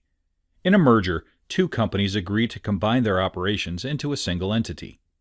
In an acquisition, one company purchases another company and has the right to sell off operations, merge them into similar groups in the purchasing company, or close facilities or cancel products altogether. Companies would choose to merge together for different reasons. 1. The combined entity would be larger and have corresponding larger resources for marketing, product expansion, and obtaining financing. This could help them better compete in the marketplace. 2. The combined entity could merge similar operations to reduce costs. Corporate and administrative functions, such as human resources and marketing, are often targets for combinations. They might also combine the production areas if the companies produce similar products and reduce costs by having fewer plants or facilities in operation. 3. The combined entity might have less competition in the marketplace. If the products of the two companies competed for customers, they could combine their offerings and use resources for improving the product rather than marketing against each other. 4. The combined entity might have synergy in operations. Synergy is when combined operations show lower costs or higher profits than would be expected by just adding their financial information together on paper. This could be due to economies of scale, where costs are lower due to higher volume of production, or due to vertical integration, where greater control over the production process is achieved due to owning more steps in the production process. Acquisitions are undertaken for strategic reasons. For example, 1. A company might acquire another company to obtain a specific product. It can be less expensive to purchase a company offering a product you'd like to sell than building the product yourself. Software companies often purchase smaller companies that offer extensions to their product line if they become popular with customers, so they can add the functionality to their primary offering. 2. A company might acquire other companies to increase its size. A larger company may have more visibility in the marketplace and also better access to credit and other resources. 3. A company might acquire another to obtain control over a critical resource. For example, a jewelry company might acquire a gold mine to ensure they have access to gold without market price fluctuations. It can be difficult to combine companies, whether they are merging or one is acquiring the other. Inevitably, there will be some issues. Combining operations means that some people will lose their jobs, since the company might only need, say, one director of human resources, but they have two currently available. Companies may have different systems for managing information, including production information, financial information, and even communications, such as email systems. There can be a significant effort required to merge the systems into a single system in order to take advantage of the synergies of combined operations. Companies may have very different cultures and be unable to work together. In an acquisition, the acquiring company may have paid too high a price for the other company, so that the anticipated cost-cutting and savings do not occur due to acquisition expenses. Both mergers and acquisitions are combinations of companies to create a larger or more functional entity. In a merger, two companies agree to combine their operations into a single entity. In an acquisition, one company purchases another company and has the right to sell off operations, merge them into similar groups in the purchasing company, or close facilities or cancel products altogether. There are many specific reasons a company might choose to merge or acquire, but they generally boil down to increasing the size of the entity to reduce costs due to economies of scale or to improve access to credit, expanding the product to add features or capabilities to their offering at the lower possible time or expense, or increasing control over the production process through adding additional control over steps or resources in the production process. The combined entity might have synergy in operations. Synergy is when combined operations show lower costs or higher profits than would be expected by just adding their financial information together on paper. This could be due to economies of scale, where costs are lower due to higher volume of production, or due to vertical integration, where greater control over the production process is achieved due to owning more steps in the production process.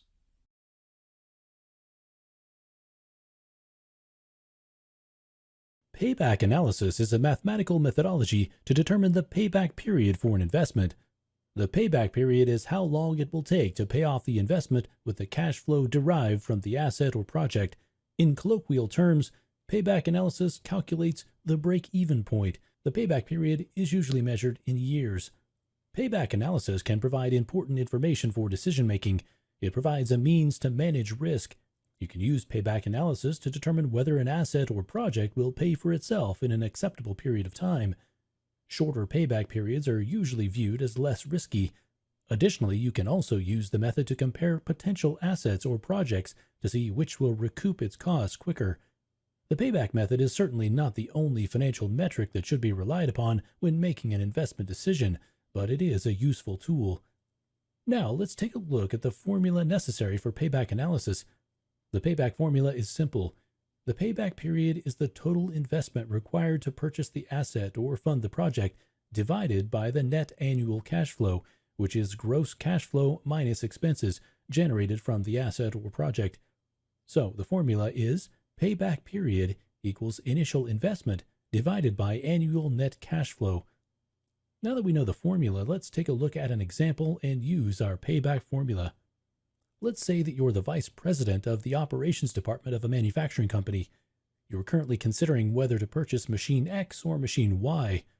Machine X costs $100,000 and has a projected annual net cash flow of $25,000, while machine Y costs $150,000 and has a projected annual net cash flow of $45,000. You must calculate the payback period for each, which will determine which machine you will purchase. Begin with the payback formula. Payback period equals initial investment divided by annual net cash flow. Then plug in and solve the values for machine X. Payback period for machine X equals $100,000 divided by $25,000, which equals 4 years. Now plug in and solve the values for machine Y. Payback period for machine Y equals $150,000 divided by $45,000, which equals 3.3 years. The payback period for machine Y, 3.3 years, is shorter given the annual net cash flow, so that is the machine you select to recoup your initial investment as quickly as possible, even though the initial price is higher.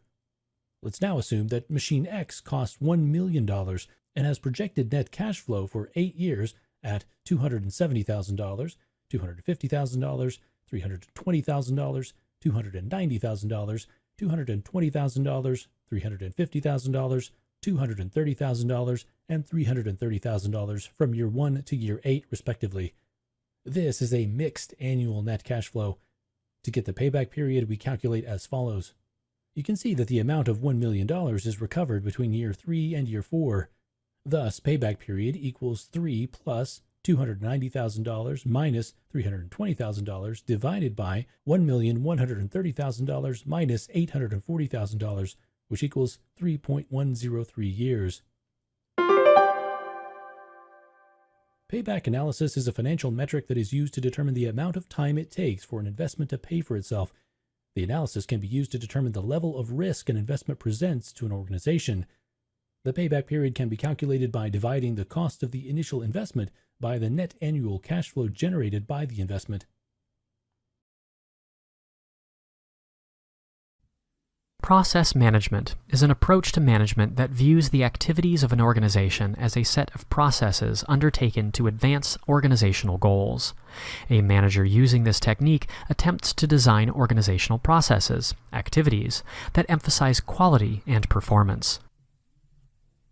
Let's start with defining what a process is. A process is basically a set of actions that you take in a set order to accomplish a goal. All business activities can be viewed as a process under this definition. For example, let's say you operate a bakery. Baking a cake is a process. You should also note that while there are many different ways to do something, some ways are better than others. If we're baking a cake, it's often better to add all the dry ingredients together in one mixing bowl, and then mix all the wet ingredients in another bowl. You then combine the mixed dry ingredients and mixed wet ingredients together in one bowl and mix them all together to make the batter. This is the optimal process for making cake batter. However, you can certainly mix all the ingredients in one bowl, and the process will still work, and you will have a cake. On the other hand, sometimes a process is too flawed to work, such as baking the wet and dry ingredients of our cake in different pans. Processes are typically documented so that there is consistency in application.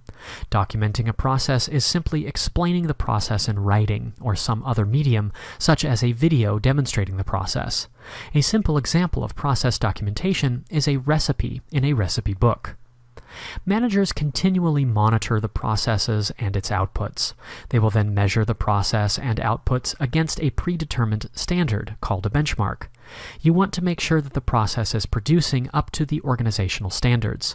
For example, a box of cereal produced by a company should contain 12.5 ounces of product, which is the baseline established by the company. Every box of cereal that comes off the production line should contain 12.5 ounces of product if the process is working correctly.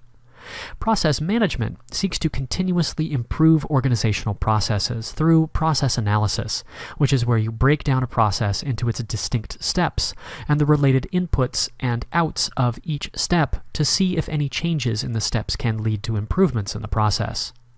Turning to our bakery example, we need to analyze our cake batter process to see if it is truly optimal, and if it is not, what we can do to improve it. We first take a look at the recipe to break the process down into component steps. We then can use different tools to measure the process and its output. We may check the consistency of the batter, the temperature of the batter, the mixing and baking time required, and the moistness of the cake produced by the batter. If we can improve the process, we modify it to enhance performance and quality. This process may be undertaken a scientific manner with precise measurements, tests, and computer models to test efficiencies. On the other hand, we may just use trial and error.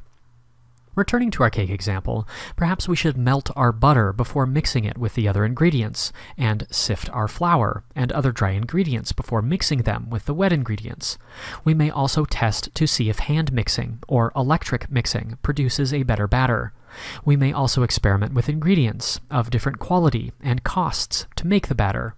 We will bake cakes with these alternative processes and compare them against our original cake, which is our current baseline. The goal is to improve the process. If we have done our work right, we may have improved the performance of our cake production as well as the quality of our cakes. Now let's take this a step further and get a bit more technical. An organization can be viewed as a group of processes working within a hierarchy that produces goods and services. You can think of all organizational functions, such as engineering design, production, marketing, sales, and distribution, as processes that are undertaken to serve the organization's goals, such as serving the needs and requirements of its clients or customers. In other words, a process from an organizational standpoint is the steps an organization and its members take that transforms inputs, such as the work of employees and the use of materials and machines, into outputs, such as products and services.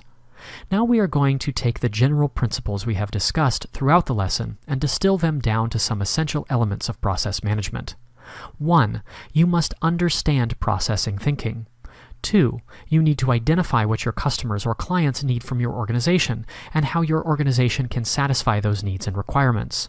3. You need to establish a baseline to compare your processes against and the tools you will use to measure the processes. Remember, a baseline is a basis of comparison. 4. You need to analyze and improve processes when possible to create the best performance and quality. You also need to understand how to use both continuous and gradual approaches to process improvement, as well as a rapid approach when necessary. For example, a fatal design flaw in a new production machine calls for a rapid approach, while tweaking the quality of a perfume prototype may require a more gradual and nuanced approach. Process management is a management approach that views an organization and its activities as a set of processes. An important thing to understand this, though, is to know what we mean by process. It's basically a set of actions that you take in a set order to accomplish a goal.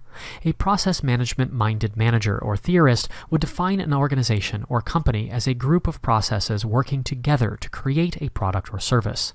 An organization uses various inputs such as labor, equipment, and materials to create outputs that satisfy customer needs and requirements.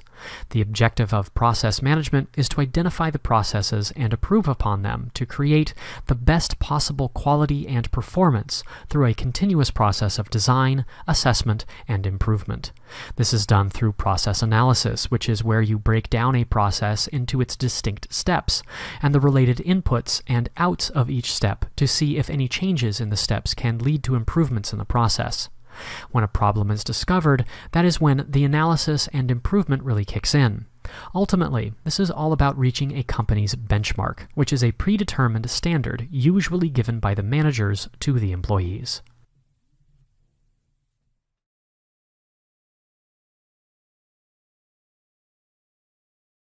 Companies plan every day, from how many employees a retail store might need on a given day, to how a Fortune 500 company will invest its profits.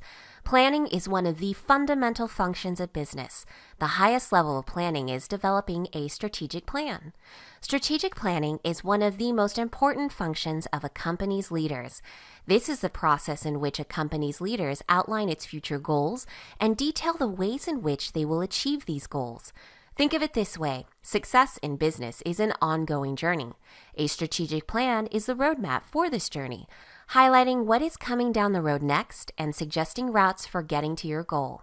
Imagine you work for a company that develops software for storing and listening to music on a computer. Having this software was very important to your customers in 2001, and so you have continued to sell and support your product. If you were only planning for the day-to-day operations of your company and not what is occurring in your market, what would happen? Perhaps Apple would recognize that customers want access to all of their music all of the time and introduce the iPod. Virtually overnight, your computer-based product would become obsolete, and the company would be in very big trouble because you hadn't created a strategic plan. Each company has different methods of strategic planning. Commonly, a company's leadership assembles once a year to discuss their past successes and their future goals. From this discussion, an outline of what they want to achieve emerges. Sometimes the strategic plan is extremely formal and hundreds of pages long, and other times the plan will be informal and take only a few pages. Regardless of format, however, a company's strategic plan is informed about what is happening in their marketplace. Long-reaching, usually covering periods of anywhere from 3 to 10 years in the future. Detailed, containing specific goals and strategies for meeting these goals. Fluid, with the ability to be adapted to new information or sudden changes in the marketplace or economy. It is also critical to understand that a strategic plan is not a list of to-do items for a company. Strategic plans contain high-level goals and strategies, leaving the specific to-do items to departments or individual employees. A lofty statement without a plan for implementation, such as, "We will be the best company in the world." A recap of the past. These plans acknowledge history, but are always looking into the future. To understand what a strategic plan is, you must also understand the differences between goals, strategies, and tactics. Goals are things a company wishes to achieve. These need to be specific and written so that a company can determine if they have been met. Strategies are general ways in which a company feels that it can meet its goals. These are more specific than a goal, but not a to-do list. Tactics are the specific action items associated with a strategy that describe how the company will work to meet its goals on a day-to-day basis. For example, if a company wanted to grow revenue, the goal would be grow revenue by 10%. Notice that this is specific and measurable. A strategy could be create products for our younger customers. A tactic might be build a blue toy for toddlers. Thinking back to our software scenario, if your company started an annual strategic planning initiative in 2001, perhaps you would have been better prepared to compete with Apple. Your plan would have 1. Been informed about how people's preferences for access to their music were changing. 2. Been long-reaching and outlined how the company was going to adapt to meet the needs of the customers. 3. Been detailed, perhaps deciding to develop your own music player to compete with Apple.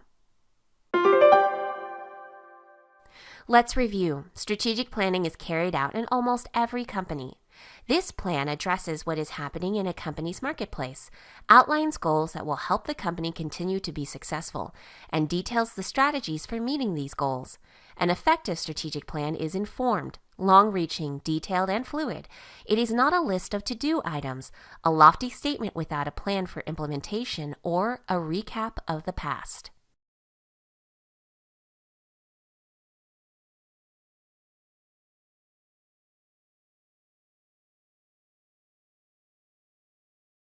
In order to better understand the connection between productivity, quality, and overall organizational profitability, let's first find out what each term means. Productivity is the relationship between the amount of outputs and the amount of inputs needed to produce a product. In other words, management measures productivity by comparing the amount of a product produced to the amount of raw materials and manpower needed to produce a product. If less raw materials and manpower are used to produce more of a product, then productivity is considered high. Let's take a look at Chicken Valley Poultry Company, a large producer of chicken products. Chicken Valley Poultry Company produces chicken nuggets in its manufacturing plant. In order for management to determine whether the plant has high productivity rates, management will look at a few things. The amount of raw materials like chicken, eggs, breadcrumb, and food additives used to make the nuggets, the amount of time and labor involved in running the machinery and production lines to produce and package the nuggets, and the amount of chicken nuggets produced in a standard time frame, like every hour. Quality is the measure of a product's flawlessness and excellence. In other words, when compared to a similar product, it possesses characteristics that separate it apart based on things like inherent traits. Chicken Valley uses only organic chicken in its nugget recipe. The company also uses artisan breadcrumbs and free-range eggs. Similar chicken nuggets are made with ordinary chicken, eggs, and crumbs. Chicken Valley nuggets are considered by most people to be a quality product. Profitability is the revenue left over after all expenses and taxes have been paid. A company is profitable by simply producing more finished product and paying less for raw materials and labor. Productivity and quality affect profitability when production is lower than projected, cost of raw materials is higher than the budgeted cost of labor is higher than expected, and quality is lower than the quality standard. Factors that affect profitability can be both external and internal to the organization. A severe drought is an external factor that may cause wheat crops to die. As a result, the cost of breadcrumbs may rise. The breadcrumbs are a raw material used to make the nuggets. The rise in cost for one raw material will lower the profitability of the final product. Internal factors that affect profitability can often be attributed to management decisions. There are 3 management levels that make decisions in an organization. Each level of management plays a different role in the decisions about productivity and quality. Top-level managers are responsible for the overall strategic vision for the organization and rank highest in the organizational hierarchy. These managers are responsible for the entire organization. Decisions made by top-level managers affect all areas of the organization. Decisions top-level management make at Chicken Valley Poultry may include policies and procedures, resource allocation, like suppliers, quality standards, and budgeting. These decisions significantly affect profitability. When Chicken Valley's top management made a change in suppliers, it meant a change in the quality of chicken used to make the nuggets. Customers did not like the change. Mid-level managers must now make important decisions because production changed based on the lower demand for the nuggets. Mid-level managers carry out the plans made by top-level managers in areas like planning and coordinating the work activities of lower managers. These managers make decisions that involve production and quality. Chicken Valley Poultry allows mid-level managers to make decisions about tactical plans or action plans, short-term goal attainment, and marketing. These decisions also affect profitability. Tactical plans are the action steps needed to achieve the strategic goals set by top-level management. When Chicken Valley Poultry management decided to change the quality of the chicken for the nuggets, low demand decreased production. Mid-level management may decide to market the product differently to increase demand and, in turn, production. A change in the way a product is marketed means spending money on marketing campaigns. This rise in input costs lowers profitability until demand for the nuggets increases.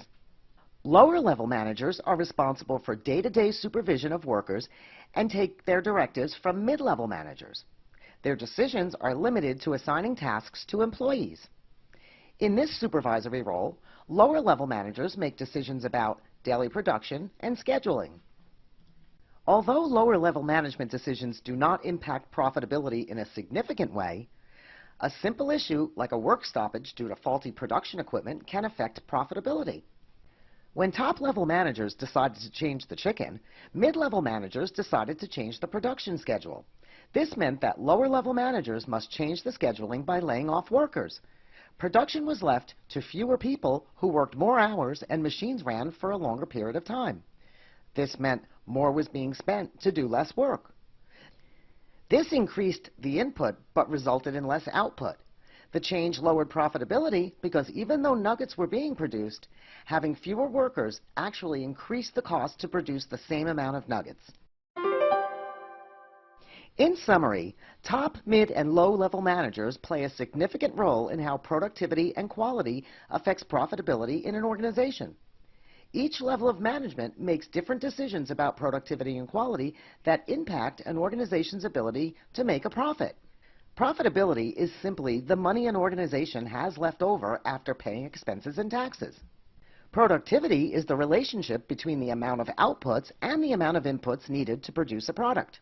Lower productivity can lead to lower profits because there will be fewer units available to sell.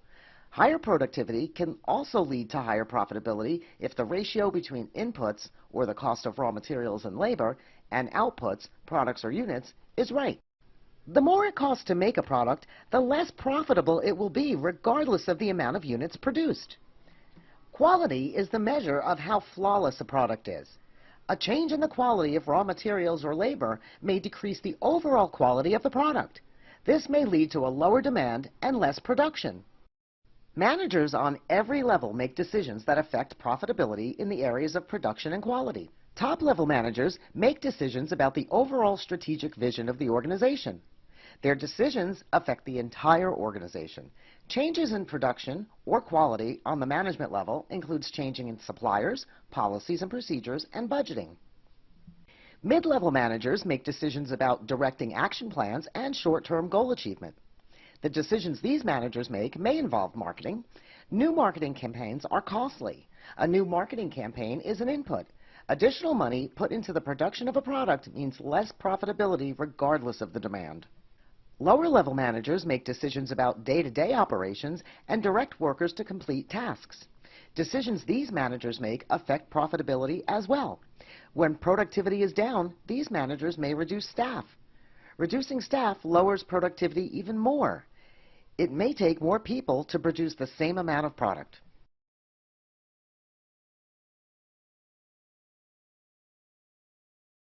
Why is online shopping a better experience on some sites and not on others?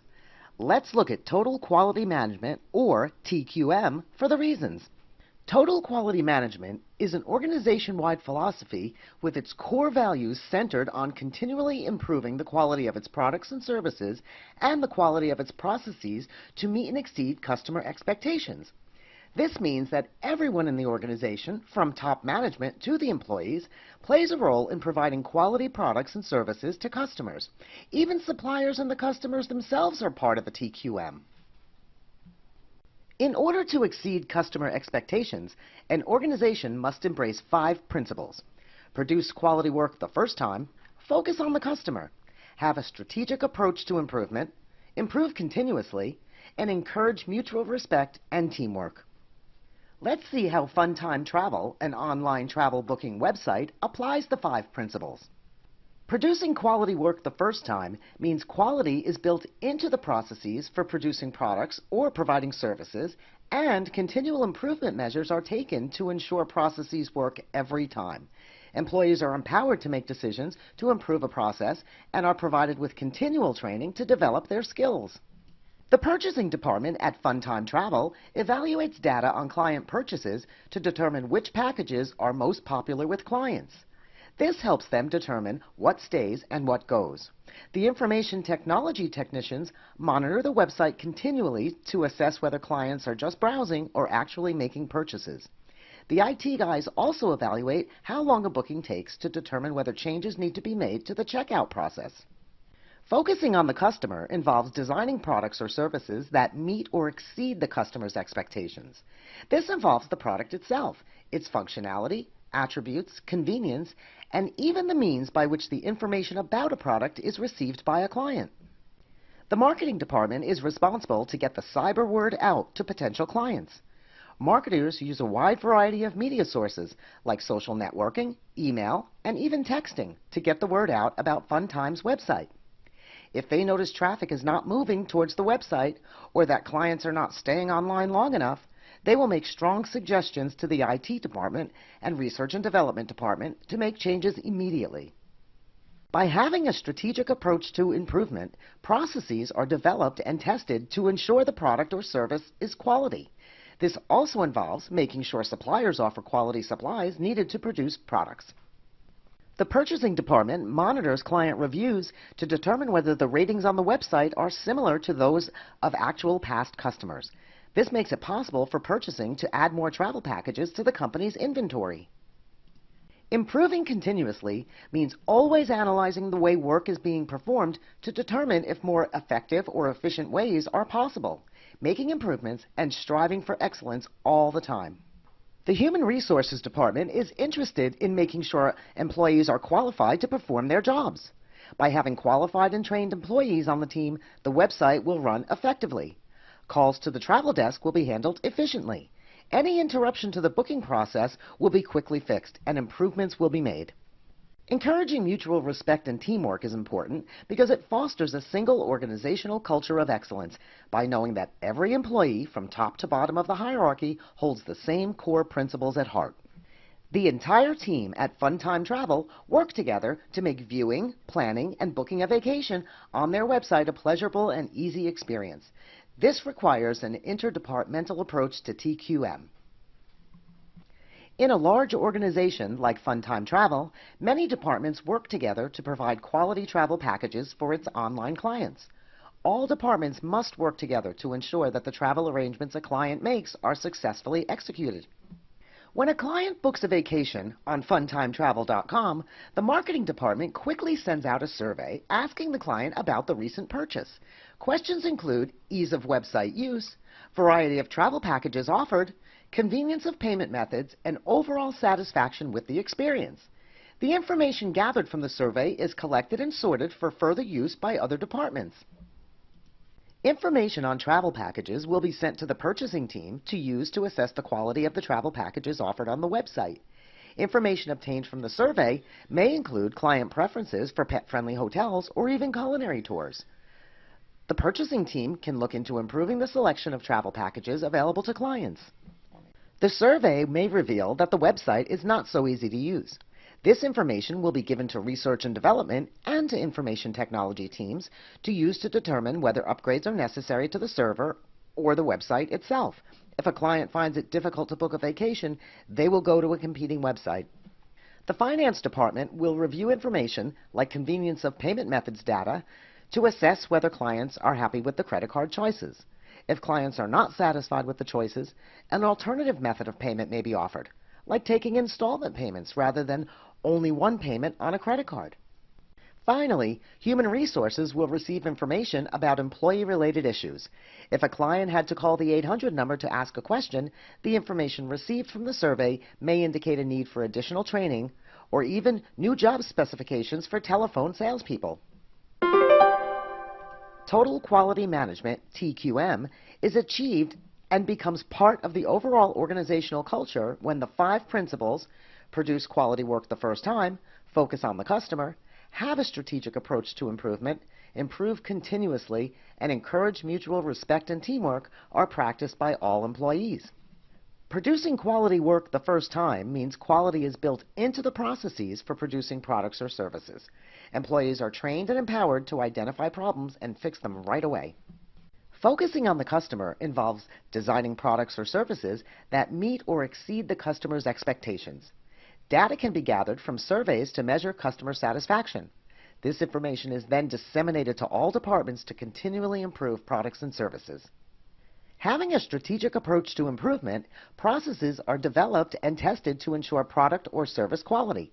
This is a never-ending process that involves everyone from top to bottom, even suppliers and customers themselves.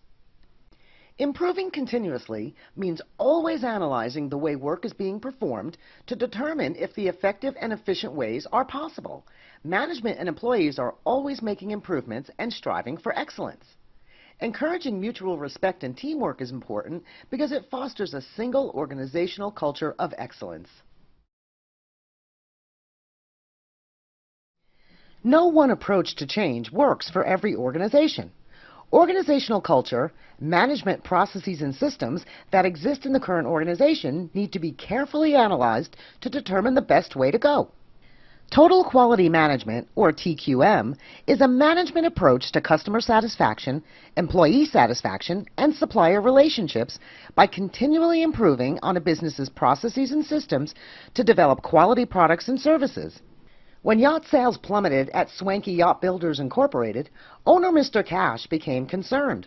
A peek at his competitor, Luxaroo Yacht Builders Floating Showroom, convinced Cash that there was an internal problem. The first thing he did was review recent customer satisfaction surveys. Clearly, changes needed to be made. His clients complained about the poor customer service they received when calling to complain about problems with their yachts. He discovered that his employees were stressed out over the amount of calls they were responsible for answering. Because of this, employees were short-tempered with callers. Even suppliers were angry about the low sales. They could no longer rely on Swankies to order parts and equipment on a regular basis. Mr. Cash was in a quandary about how to solve this problem. He turned to TQM for the answer. Implementing TQM in an organization requires rigorous self-reflection. Managers tackle important questions like, what is the purpose of our organization? What is our vision? What is our mission statement? What are our overall organizational objectives? How closely linked to our mission are our objectives? And what values do we hold dear to us as an organization? Mr. Cash immediately began assembling a team of managers. This powerhouse of management brains worked day and night, relentlessly pursuing the right answers. They first looked at the purpose of the organization. What does Swanky Yacht Builders want the world to know about why they do what they do? The management team came up with their purpose. Swanky Yacht Builders provides clients with the most opulent way to sail the world. Now that the purpose has been set, the vision or future state of the company is defined. Swanky Yachts wants to be the foremost source of luxury yachts by exceeding customer expectations through quality craftsmanship, by skilled employees, and building relationships with the best suppliers. The mission statement was next. The team decided to use Swanky Yacht Builders is dedicated to providing the wealthiest 1% with the highest quality yachts. We want to exceed the quality expectations of our clients, develop our employees to their fullest potential, and build strong relationships with the community. Next, the team reviewed the company objectives. They came up with objectives in all areas of the business. A financial goal of increasing sales by 15% over the next 12 months, a marketing goal of developing a new yacht design to attract a new target market, a human resource goal of training existing staff on new processes and systems, a customer goal of reducing the number of complaints by responding to calls in less time, and a supplier goal of developing long-lasting relationships with suppliers.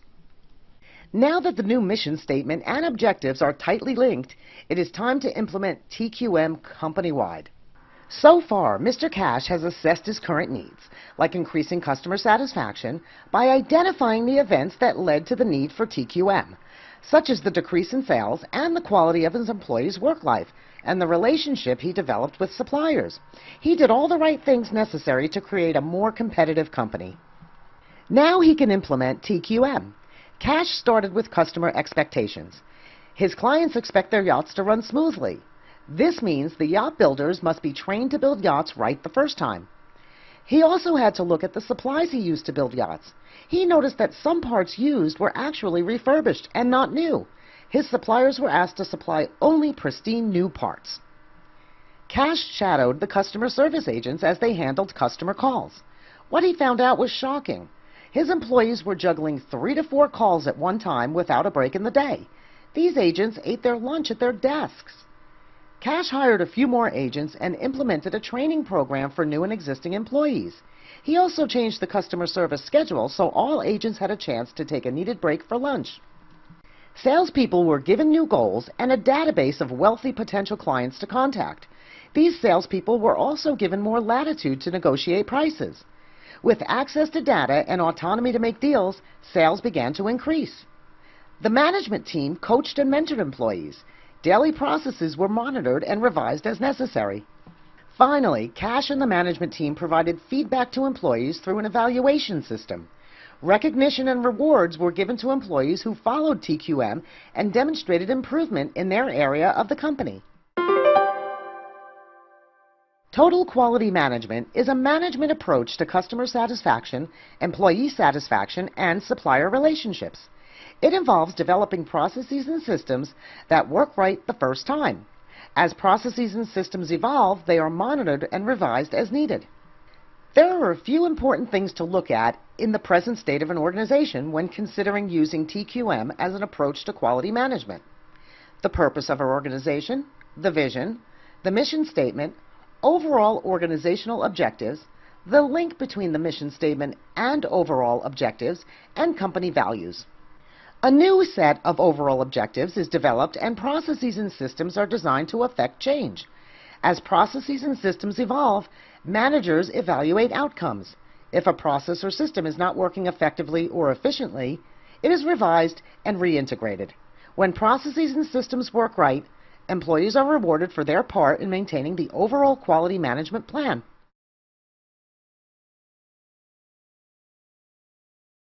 Total quality management is an approach to serving customers that involves totally re-engineering processes and systems to improve products and services in the way customers expect, while considering the needs of employees and relationships with suppliers.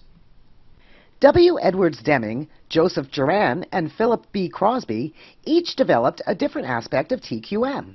We will learn about how each contributed to how we think about TQM today. The TQM approach began as a means of repairing the damage Japan suffered post-World War II. W. Edwards Deming worked with Japanese automobile manufacturers to improve the quality of their products in an effort to gain a competitive foot in the industry. His philosophy resulted in the 14 points of TQM, which can be summed up by saying management must redesign their processes and systems to plan, do, check, and act. Let's see how TQM is implemented at Beefy's Burgers.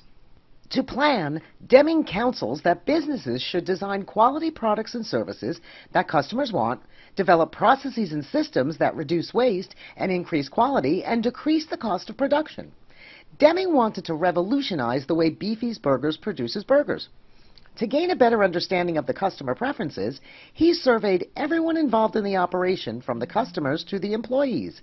He even called his suppliers in to get their opinions. From the information collected, Deming was able to determine a few important things. Beefy's was competitive on price, however the burger was small and flavorless. He called his employees in and showed them how to properly grill the burgers.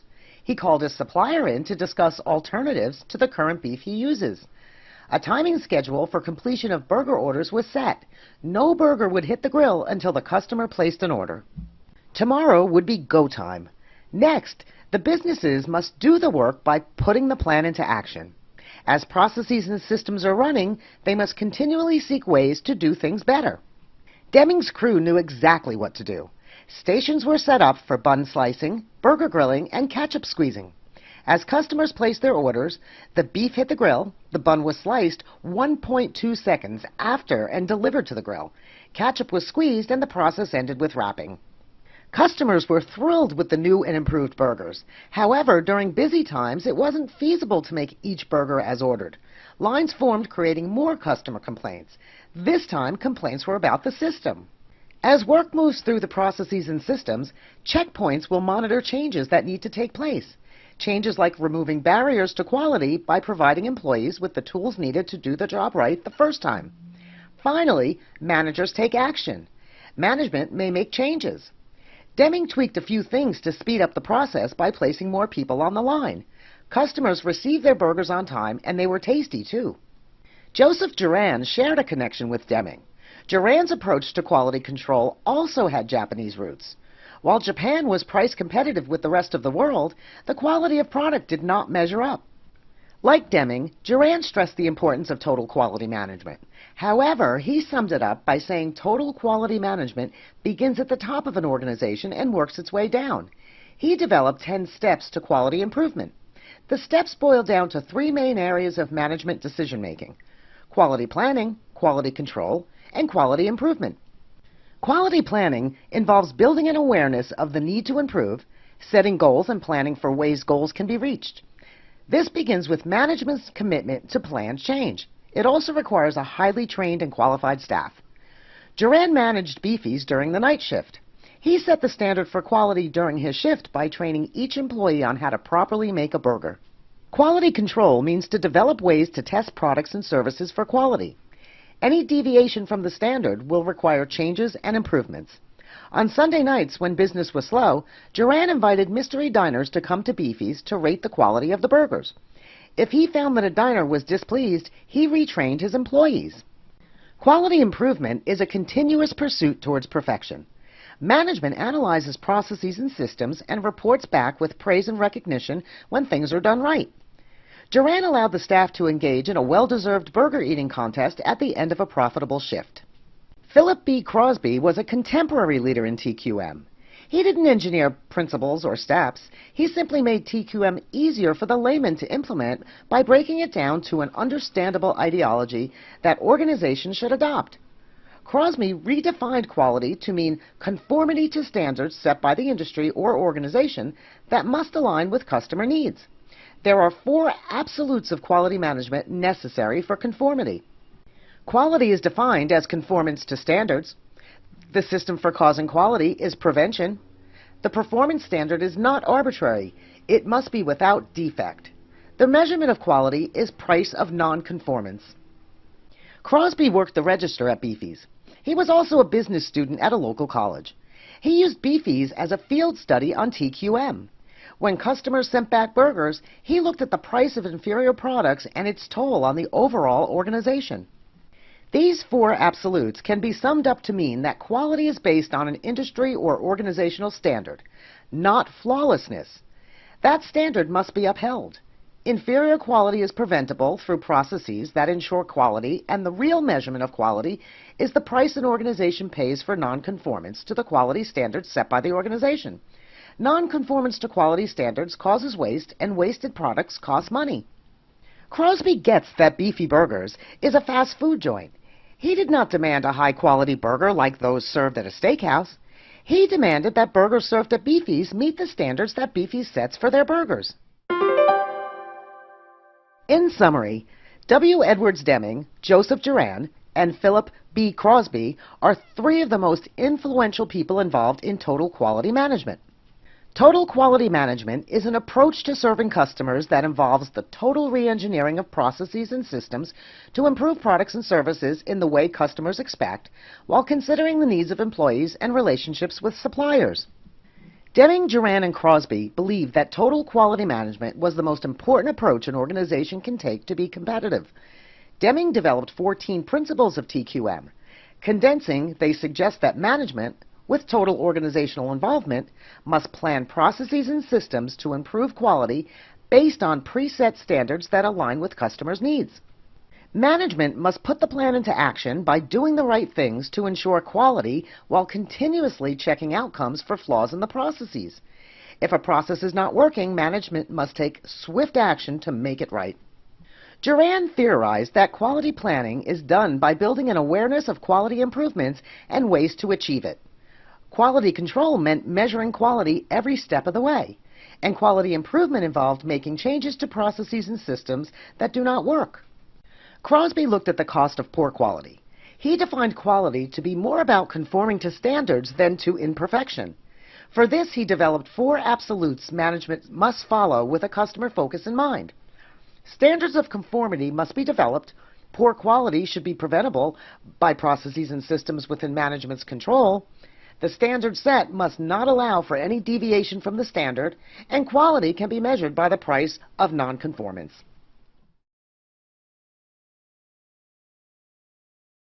ISO 9000 is a set of standards and quality management systems that ensure that the needs of customers are met while also meeting all statutory and regulatory requirements that organizations elect to adopt in order to better satisfy customers, provide a better product, and improve efficiency.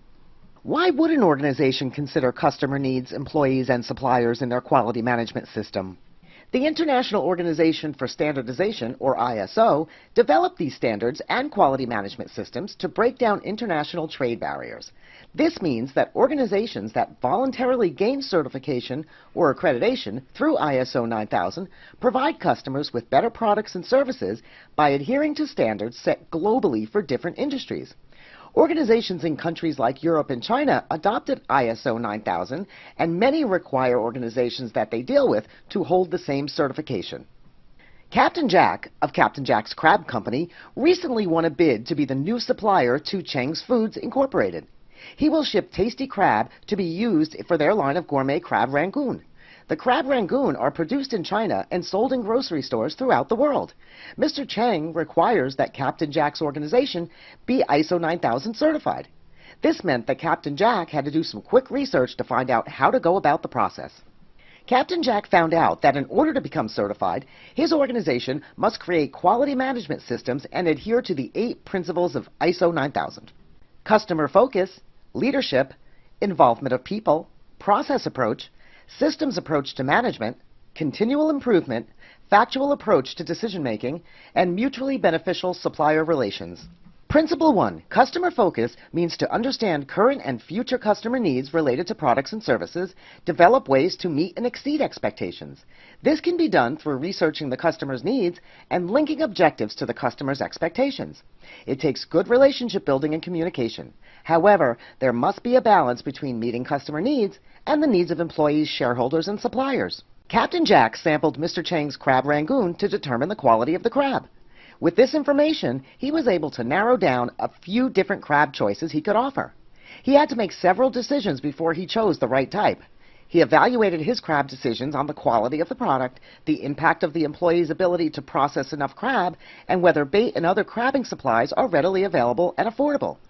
Then he weighed his options against whether the crab sales would be profitable. Principle 2, leadership, involves a unity of purpose and direction by management to develop a fully involved staff. This can be done by communicating a clear vision and shared ethical beliefs and values, setting challenging goals, encouraging employees to be autonomous, and rewarding their contributions. Next, Captain Jack analyzed the leadership and employee relationship. By explaining the benefits of the new relationship he made with Mr. Chang, employees felt inspired to work autonomously to catch the right quality crab. They were also handsomely rewarded for doing a good job. Principle 3. Involvement of people is to utilize employees' best talents. People are essential to any organization. Management understands the importance of their employees and work with them to identify obstacles that can cause problems in the future. It also involves employees taking ownership for their work. This can be done through employee appraisal systems by comparing performance against set goals. It is now time for Captain Jack to decide who will do what based on the fisherman's best talents. Skip was assigned to the nets, Pegleg was assigned to the bait, and Rusty was assigned to crab steaming. Captain Jack would drive the boat. As obstacles arose, like running out of bait or undercooked crab, Captain Jack analyzed the reason and made several adjustments along the way. Once the obstacles were removed and the men were efficient, they were rewarded. Principle 4, process approach, involves directing work as a process by defining work activities, assigning responsibility and accountability to employees, and having a system to analyze and measure the process in terms of risk to customers and suppliers. This means that the product or service must be efficiently and effectively produced or provided, but there must be a balance between the use of resources and the benefits to customers and suppliers. Once the crabbing process was defined, Captain Jack had to implement a process to be sure that resources were being used efficiently and the product was of the highest quality. He also had to make sure that the bait and other supplies were in ample quantity to maintain a good relationship with his suppliers. He set up a supply ordering process, a crabbing schedule, and a shipping schedule. Principle 5, system approach to management, stresses the importance of interdependencies between processes and systems. Systems can be considered the ways things are done in an organization. These systems must align with the specific processes used to perform a task. This can involve analyzing processes to better understand and eliminate barriers to efficiency. Every process was in place for Captain Jack's crabbing endeavor. However, he needed to look into overall systems to be sure they aligned with the smaller day-to-day processes. He looked at the shipping schedule and compared it to the crabbing process and the seasonality of crabbing. He had to be sure that he could harvest enough crab in a season to keep on hand for months when crabs are scarce. This required the development of a system of crabbing and packaging. This system had to work in perfect harmony with the process of crabbing. Principle 6. Continual improvement focuses on improving products, services, processes, and systems through training, tracking improvements, and recognizing those employees responsible for improvements. This is done on a continual basis. This means products and services, processes, and even systems are always analyzed for efficiency and effectiveness. Captain Jack hired crab tasters and trainers to work with his employees at every level. Crab testers tasted crab as it went through the processing to ensure quality. Trainers worked with employees on how to better do their job. Principle 7, factual approach to decision-making, means to make accurate and reliable data and factual information available to decision-makers and give decision-makers autonomy to access and use data in their decision-making. Decision-makers are able to locate data easily and use the data to make improvements. The employees were given access to databases of information on the complexities of crabbing and crab packaging and shipping. This information came from many sources, including the Food and Drug Administration and industry websites. He encouraged them to use the information to make decisions about their work. Principle 8, mutually beneficial supplier relationships, ensures that relationships are beneficial to both the organization and the supplier by creating a mutual value. Combining resources and expertise through open communications about future plans sets short and long-term goals. This means that the organization and the suppliers work together on improvements to products and services. Captain Jack met with his bait supplier on a regular basis. They would have lunch together and discuss recent orders and long-term orders. He kept the supplier in the loop about Mr. Chang's needs and expectations. They brainstormed about the best bait and supplies to catch enough crab to satisfy Chang's crab rangoon production. Once Captain Jack was prepared to adopt ISO 9000, he had to go through an audit process to become ISO 9000 certified. The process required him to prepare a quality management system and thoroughly train his employees, select and request a pre-assessment by ISO 9000 accreditation, schedule a document review or an audit of the organization's quality manual, policies and procedures, and systems, analyze the audit results and address any issues outlined in the audit outcome, then schedule a surveillance audit over a 3-year period of time. Captain Jack kept detailed notes as he worked through the 8 principles. Using the notes collected, he was able to develop a quality management system and a training plan for all employees. This prepared him for the actual audit. Once he received the data collected from the pre-assessment, he was able to tweak the systems and processes. Over the next 3 years, Captain Jack passed his audits successfully. In summary, ISO 9000 is a set of standards and quality management systems that ensure that the needs of customers are met while also meeting all statutory and regulatory requirements. ISO 9000 is based on 8 guiding principles that work together to improve customer satisfaction and include more effective use of resources and employee talents and create efficient processes and systems to ensure overall quality standards. The principles include customer focus and is done by exceeding customer expectations by linking organizational objectives to customer needs. Leadership unifies the purpose and direction by management to develop a fully involved staff. Involvement of people utilizes employees' best talents, encouraging autonomy and holding employees accountable for their contribution.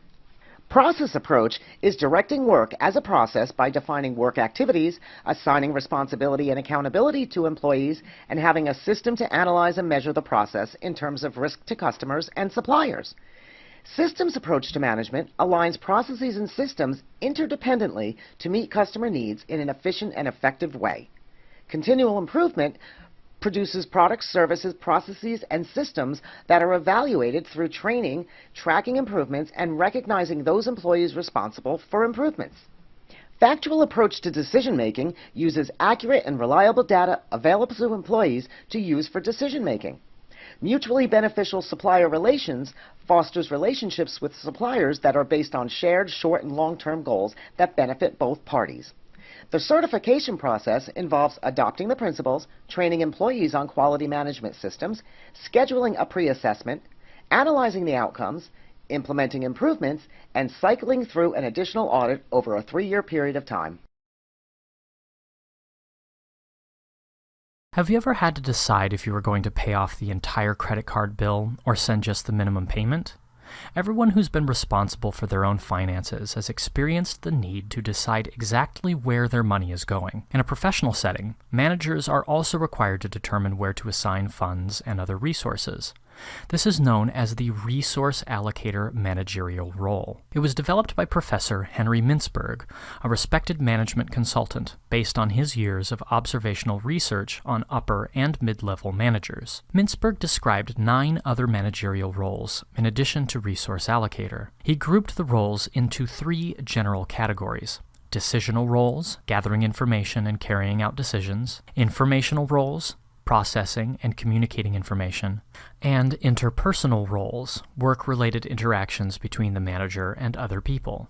In a professional setting, a resource allocator distributes funding, of course, but also determines such things as space needs, how many people are needed and where their skills should be applied, how long a project will take, how much time each worker will spend on the project, and how many and what kind of supplies or equipment are needed. How might resource allocation work in a given day? Let's explore examples from the XYZ media empire, where Evan, circled in blue in the image, is responsible for the casual gaming division. He has 3 people reporting directly to him, programmers Elaine and John, and office manager Mary, as well as 2 more reporting indirectly through the office manager, Louise, the receptionist, and Dan, the intern. Example 1. Last month, Elaine and John met with Evan and asked for a junior developer to help complete projects more quickly. Evan considered their request and spent time reviewing upcoming projects and assessing the programmer's recent overtime. He decided that the additional hire was necessary, paraphrased Elaine and John's justification, and forwarded his findings to his boss at headquarters, who approved the funds. Evan conducts several interviews and has just come to agreement on salary and benefits with Olivia. She has asked for a higher salary than he had intended to spend, but since she has more experience than other candidates and seems like a good fit for the office culture, he decides to take the additional money from another line item for this year. He expects that the team will be more productive with her contribution and will be able to bring in enough funds to cover her salary in future years. Example 2. Louise has just gotten married and changed her name, so she fills out the standard requisition form for new business cards and puts it in Mary's inbox. Mary has room in her budget for this, so she doesn't need to ask Evan, she just approves the supplies. Evan asks Mary to find space and supplies so Olivia can begin work on the 1st of the month. Dan, the intern, has inherited the most ancient computer in the entire company. He asks Mary for a more efficient machine. Mary sees this as a problem and forwards the request onto Evan. She can't approve the request herself because she only has responsibility for the supplies line item of the department budget, not the equipment. Evan has wanted a new computer for some time now, so he seizes this chance and gives Mary his current computer so Dan can use Mary's slightly less ancient machine. At the same time, he remembers that Olivia will need a computer, so he fills out a requisition form for her and sends it to the IT department. You'll notice from these examples that the manager is sometimes allocating existing resources and sometimes asking for more resources. When requesting new resources, the role shifts from resource allocator to another of Mintzberg's roles, the spokesperson managerial role. In this example, the resource allocator role is about implementing decisions, while one aspect of the spokesperson role is about using information to advocate for the manager's goals. Evan is acting as a spokesperson for his department by making the upper-level management of the organization aware of the need for another employee. It is his boss who is in the resource allocation role when approving the new hire. Similarly, Evan is the resource allocator, and Mary is the spokesperson for Dan, the intern's computer problems. Resource allocators are always making decisions within their areas of responsibility, not in the organization as a whole, unless they are at the highest level of management where the organization is their responsibility. Let's review. A resource allocator at any level of the organizational hierarchy may distribute funding, assign and configure space, determine hiring and placement, estimate project length, and calculate supplies or equipment needs. The resource allocator role is one of the 4 decisional managerial roles because its primary focus is on making and implementing decisions. Familiarity with the resource allocator and other managerial roles allows both new and seasoned supervisors to understand a manager's job.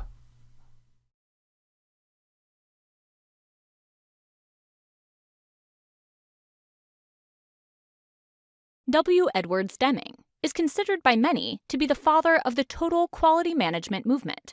All of W. Edwards Deming's theories are based on the simple concept that continual improvement can help increase quality while decreasing costs, or what we can call total quality management. Beginning in the 1940s, he suggested that the manufacturing process is not a series of unrelated processes, but is an entire system, and when viewed as an entire system, opportunities to improve efficiencies are more easily identified. Deming also suggested that the idea of tolerance limits is a detriment to the quality of a product. Tolerance limits are the degrees of variance from the goal that management considers acceptable. For example, a manufacturer of 1-foot rulers may say that any ruler between 11.9 inches and 12.1 inches is acceptable. Deming suggested that those tolerance limits hinder quality, because as long as enough products are within the tolerance limits, management won't make any changes to the process. In Japan, Deming suggested that by focusing on the goal, exactly 12 inches in our example, management would be continually tweaking the process until they consistently produced perfect products. In the 1950s, an American automobile company was producing a vehicle that was the same in every way, except that some of the transmissions were being made in Japan, while others were made in the US. Shortly after the cars went to market, customers were requesting the models with the transmissions from Japan and would wait for one, instead of buying the American-manufactured transmission. When engineers examined a sample of the transmissions made in Japan and a sample of the transmissions made in the US, they found that the American-made parts were all within approved tolerance levels, but that the same parts made in Japan were much closer to the goal metric. Even though the parts worked if they were within the acceptable tolerance limits, they worked better the closer they were to the goal metric. For Deming, that was quality. In addition to his encouragement to focus on a specific goal and forget about tolerance limits, Deming developed other theories that have withstood the test of time. These include the plan, do, checked, act cycle, Deming's 14 points, and the 7 deadly diseases. Deming's 14 points focus on improving efficiencies, not just for manufacturing firms, but for any organization. The 14 points include things like institute training on the job, drive out fear so that everyone may work effectively for the company, and put everybody in the company to work to accomplish the transformation. The transformation is everybody's job. The 7 deadly diseases are Deming's attempt at highlighting practices that can be detrimental to an organization. This theory includes things like lack of consistency of purpose, emphasis on short-term profits, and running a company on visible figures alone. In addition to the 7 deadly diseases, Deming also offered 8 other challenges he called a lesser category of obstacles. All right, let's take a moment to review what we've learned. We learned W. Edwards Deming. is considered by many to be the father of the total quality management movement, and that total quality management is the simple concept that continual improvement can help increase quality while decreasing costs. We learned that Deming believed tolerance limits were detriments on the quality of products, with tolerance limits being the degrees of variance from the goal that management considers acceptable. Finally, we learned that he also came up with several other theories, including the plan, do, checked, act cycle, Deming's 14 points, and the 7 deadly diseases.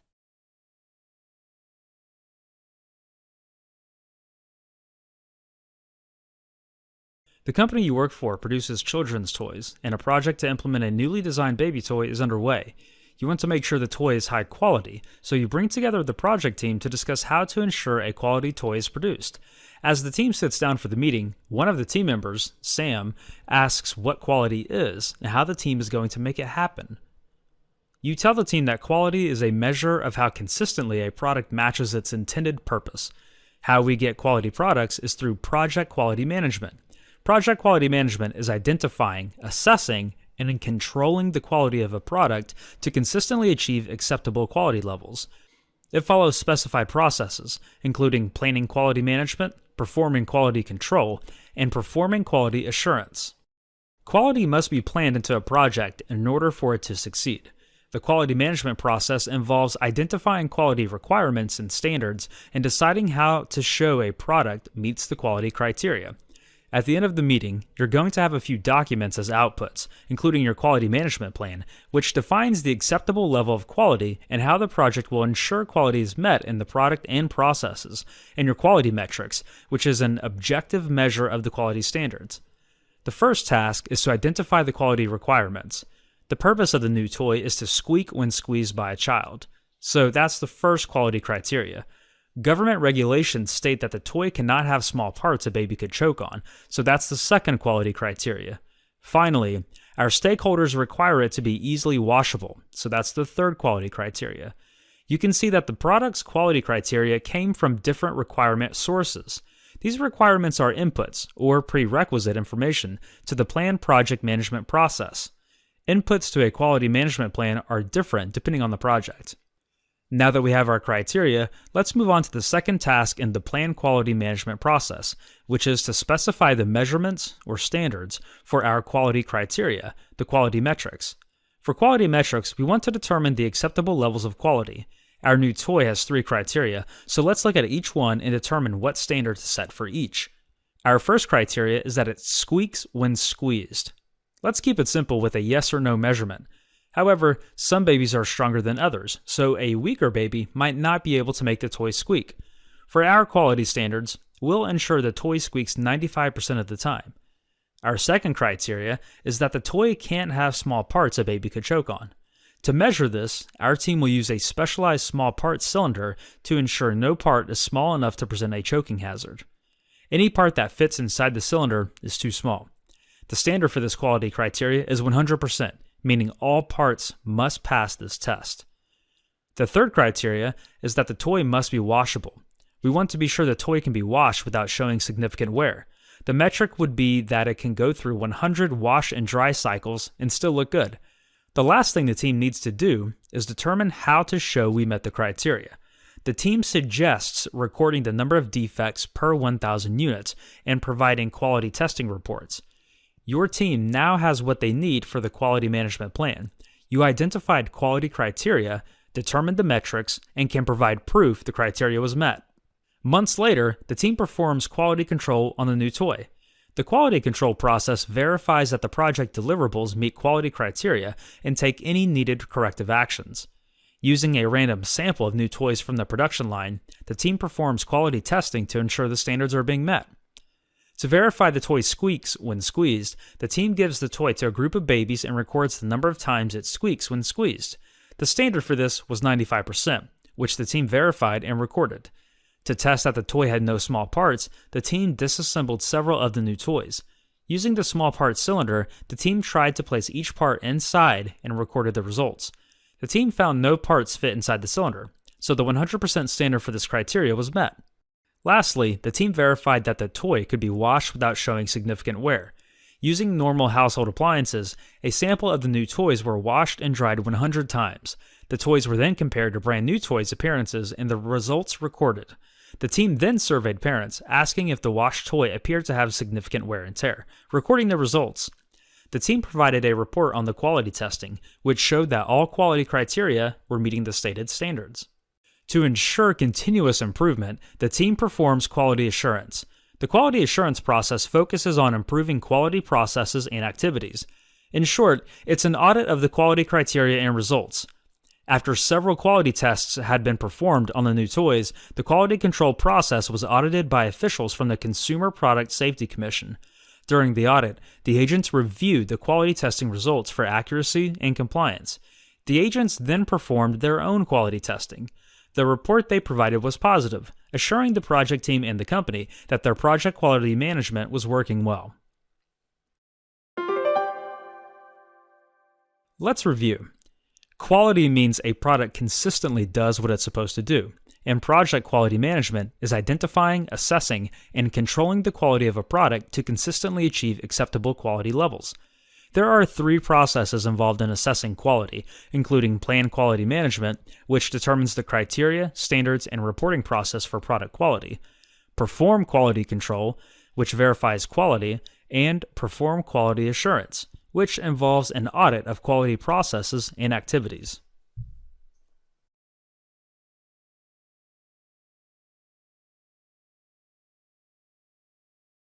At some point in your life, someone has asked you this very important question. What's for dinner? There must be a million possible answers to that question. Pizza, tacos, lamb chops. No matter what your answer is, none of these foods will just appear out of nowhere. They have to first move from their original raw state into the packaged products you buy in the store. In other words, they have to go along a supply chain. In fact, everything you've ever purchased has been available to you because it was part of a supply chain. A supply chain is the network of businesses and people that work together to move raw material into finished goods and eventually to the end user. The supply chain is directly or indirectly responsible for fulfilling your needs. Supply Chain Management, or SCM, is the active integration and coordination of all supply chain activities to provide you, the customer, with the best value. Providing you with the best value means providing you with a quality product for a reasonable price. Companies are able to provide customer value by coordinating the efforts of every activity involved in their supply chains internally as well as externally among supply chain members. Believe it or not, the supply chain starts with you. Let's imagine, for instance, that you love shoes. Your desire to acquire shoes sets off a chain reaction. You either go to the store or shop online to get the shoes you want. The retailer obtains the shoes from the distributor. The distributor gets the shoes from the manufacturer. The manufacturer gets the raw material from someone else. So all these people, businesses, and processes are linked together. They are part of a supply chain that begins with you. There is a constant flow of information, money, and products throughout the supply chain. This information, money, and products can be likened to the lubricant used to protect gears. Without the lubricant as protection, gears cease to function properly. The same is true for a supply chain.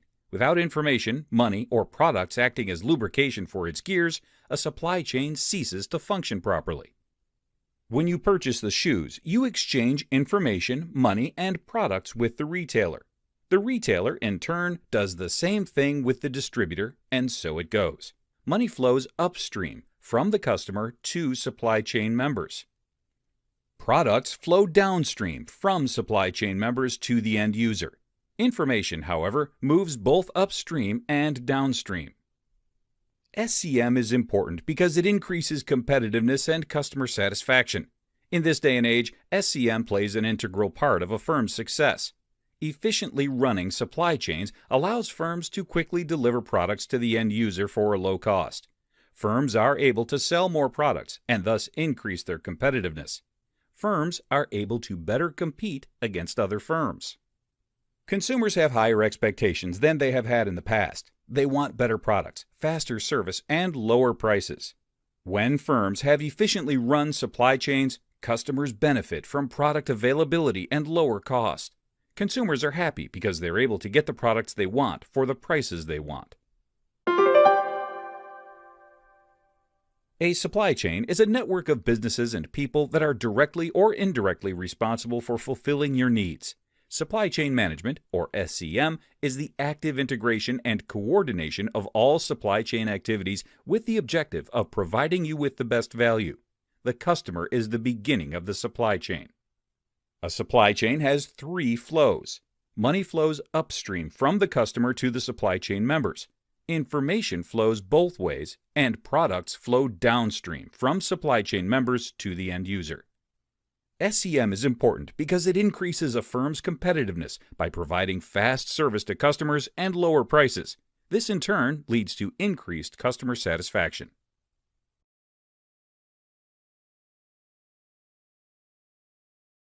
Before you can understand the benefits and best practices of supply chain management, you need to understand what it is.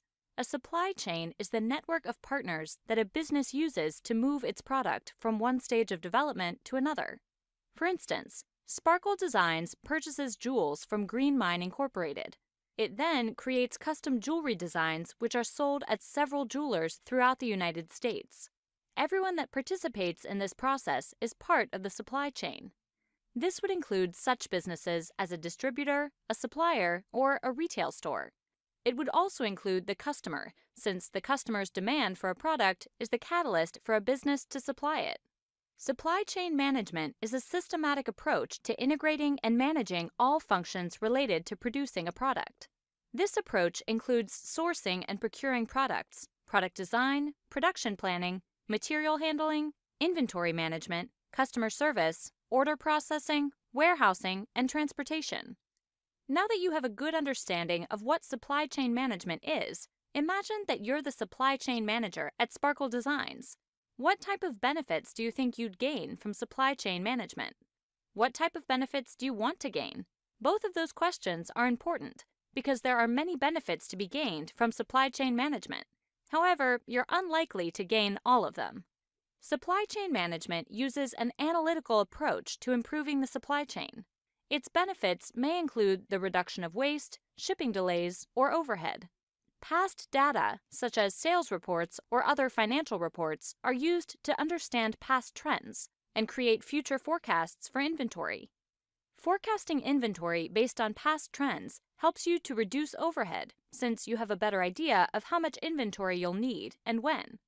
Past data may also provide information to determine an optimal way of shipping, which could help you reduce shipping costs and/or reduce shipping delays. As in life, in business, there are always trade-offs. So, as the supply chain manager, you need to decide which benefits are more important to your business.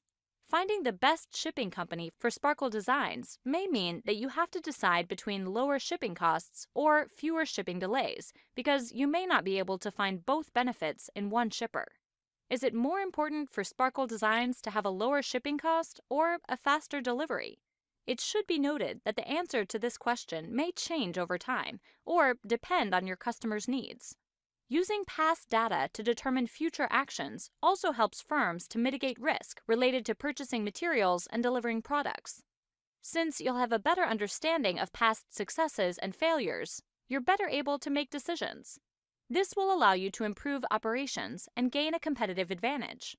Each supply chain is unique to its company. Therefore, the opportunities to use it to gain an advantage over your competitors are endless. One way that firms use their supply chains to gain an advantage is by establishing supply chain best practices. Best practices are a set of procedures that your firm has identified as being the most effective for them. It's vitally important to create best practices that enhance your firm's performance. When choosing best practices, you want to look at your strengths and weaknesses, then develop best practices that enhance the strengths that you have and negate the weaknesses. For instance, Sparkle Designs is a small business with only 4 employees: the owner, the designer, the salesperson, and you, the supply chain guru. Since you're a small firm, you may not have the capital to purchase the latest software to manage your inventory.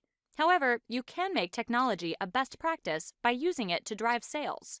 After all, the customer is part of the supply chain, and without sales, there's no need for inventory or a supply chain. You may also establish partnerships with other small businesses, thereby reducing shipping costs and delays by working together. If being green is an important consideration, you can develop supply chain relationships with other green businesses and advertise this best practice to consumers. This, in turn, could help you drive sales, reduce waste, and improve your overall performance. The most important thing to remember about supply chain management is that it's a team activity. Best practices should not only improve your performance, but also enhance the performance of your entire supply chain. Let's review the key points of this lesson. A supply chain is the network of partners that a business uses to move its product from one stage of development to another. Supply chain management is a systematic approach to integrating and managing all functions related to producing a product. The benefits of supply chain management include the reduction of waste, shipping delays, and overhead, in addition to mitigating risk and gaining a competitive advantage. Best practices are procedures that are identified and followed because they're the most effective for your company. Establishing best practices should help you to enhance your strengths and negate your weaknesses.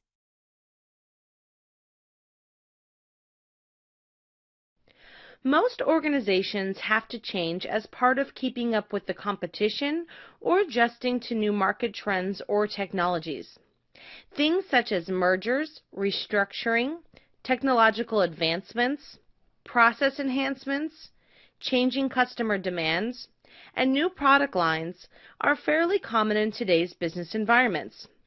If you recall, reasons for change can be attributed to an organization's external environment as well as their internal environment. This lesson will focus specifically on those changes that occur in a company's internal environment, including structural, strategic, people, and process changes. Structural changes are those changes made to the organization's structure that might stem from internal or external factors and typically affect how the company is run. Structural changes include things such as the organization's hierarchy, chain of command, management systems, job structure, and administrative procedures. Circumstances that usually create the need for structural change include mergers and acquisitions, job duplication, changes in the market, and processes or policy changes. For example, let's say that Caitlin's Communications decided to merge with Corey's Communications. As a part of that merger, duplicate departments needed to be eliminated, employees from both companies needed to be reassigned to new positions or terminated, managers acquired new employees, duplicate management positions were eliminated, new policies and procedures needed to be created, and old ones retired, and job functions needed to be realigned to fit the new company structure. Likewise, if the merger was a result of changes in the marketplace, structural changes might also need to be made to respond to the market shift, such as creating new departments that can produce whatever the market is demanding from communication providers. Strategic change involves making changes to the overall goals, purpose, strategy, or mission of an organization. It is a major upheaval to how the organization conducts business. The external environment of an organization can, at times, place significant demands on an organization that it must rethink its fundamental approach to business. Changes to things such as what products or services it offers, the target customer segments or markets it tries to reach, how the company distributes its products or services, its position within the global economy, who it will partner with for manufacturers, distributors, and other logistical needs are just some of the examples of strategic changes. If we go back to the example of the communication firm, let's say Caitlin and Corey want to change the way they operate by going from a site-based store to becoming a web-based provider. Because the two firms were used to operating out of a physical store location, making the strategic change to transfer to a web-based platform will undeniably change the manner in which they do business, their overall goal, and of course, their strategy for servicing customers. People changes are directed towards improving employee performance, skills, attitudes, behavior, and loyalty to the organization, as well as to enhance manager-subordinate relationships, group cohesion, and employee sense of achievement. Changes to people can be large-scale, such as replacing all of the top-level managers in hopes of creating a new organizational culture, or small-scale, such as working to change employees' attitudes through things such as team building or other behavioral activities.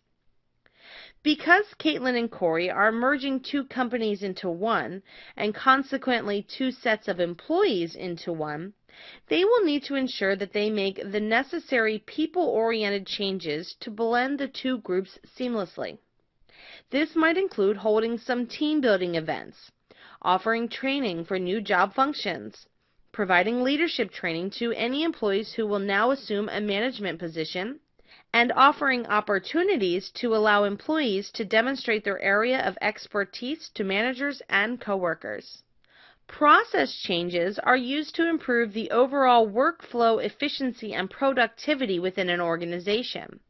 Process changes affect an organization's production operations, such as how it produces its products, how it delivers its services, or how it handles everyday business practices. Switching from paper bills to electronic ones as part of changing to a web-based service is an example of the process change that Caitlin and Corey would implement at their communications firm. Let's review. Reasons for change can be attributed to an organization's external environment as well as their internal environment.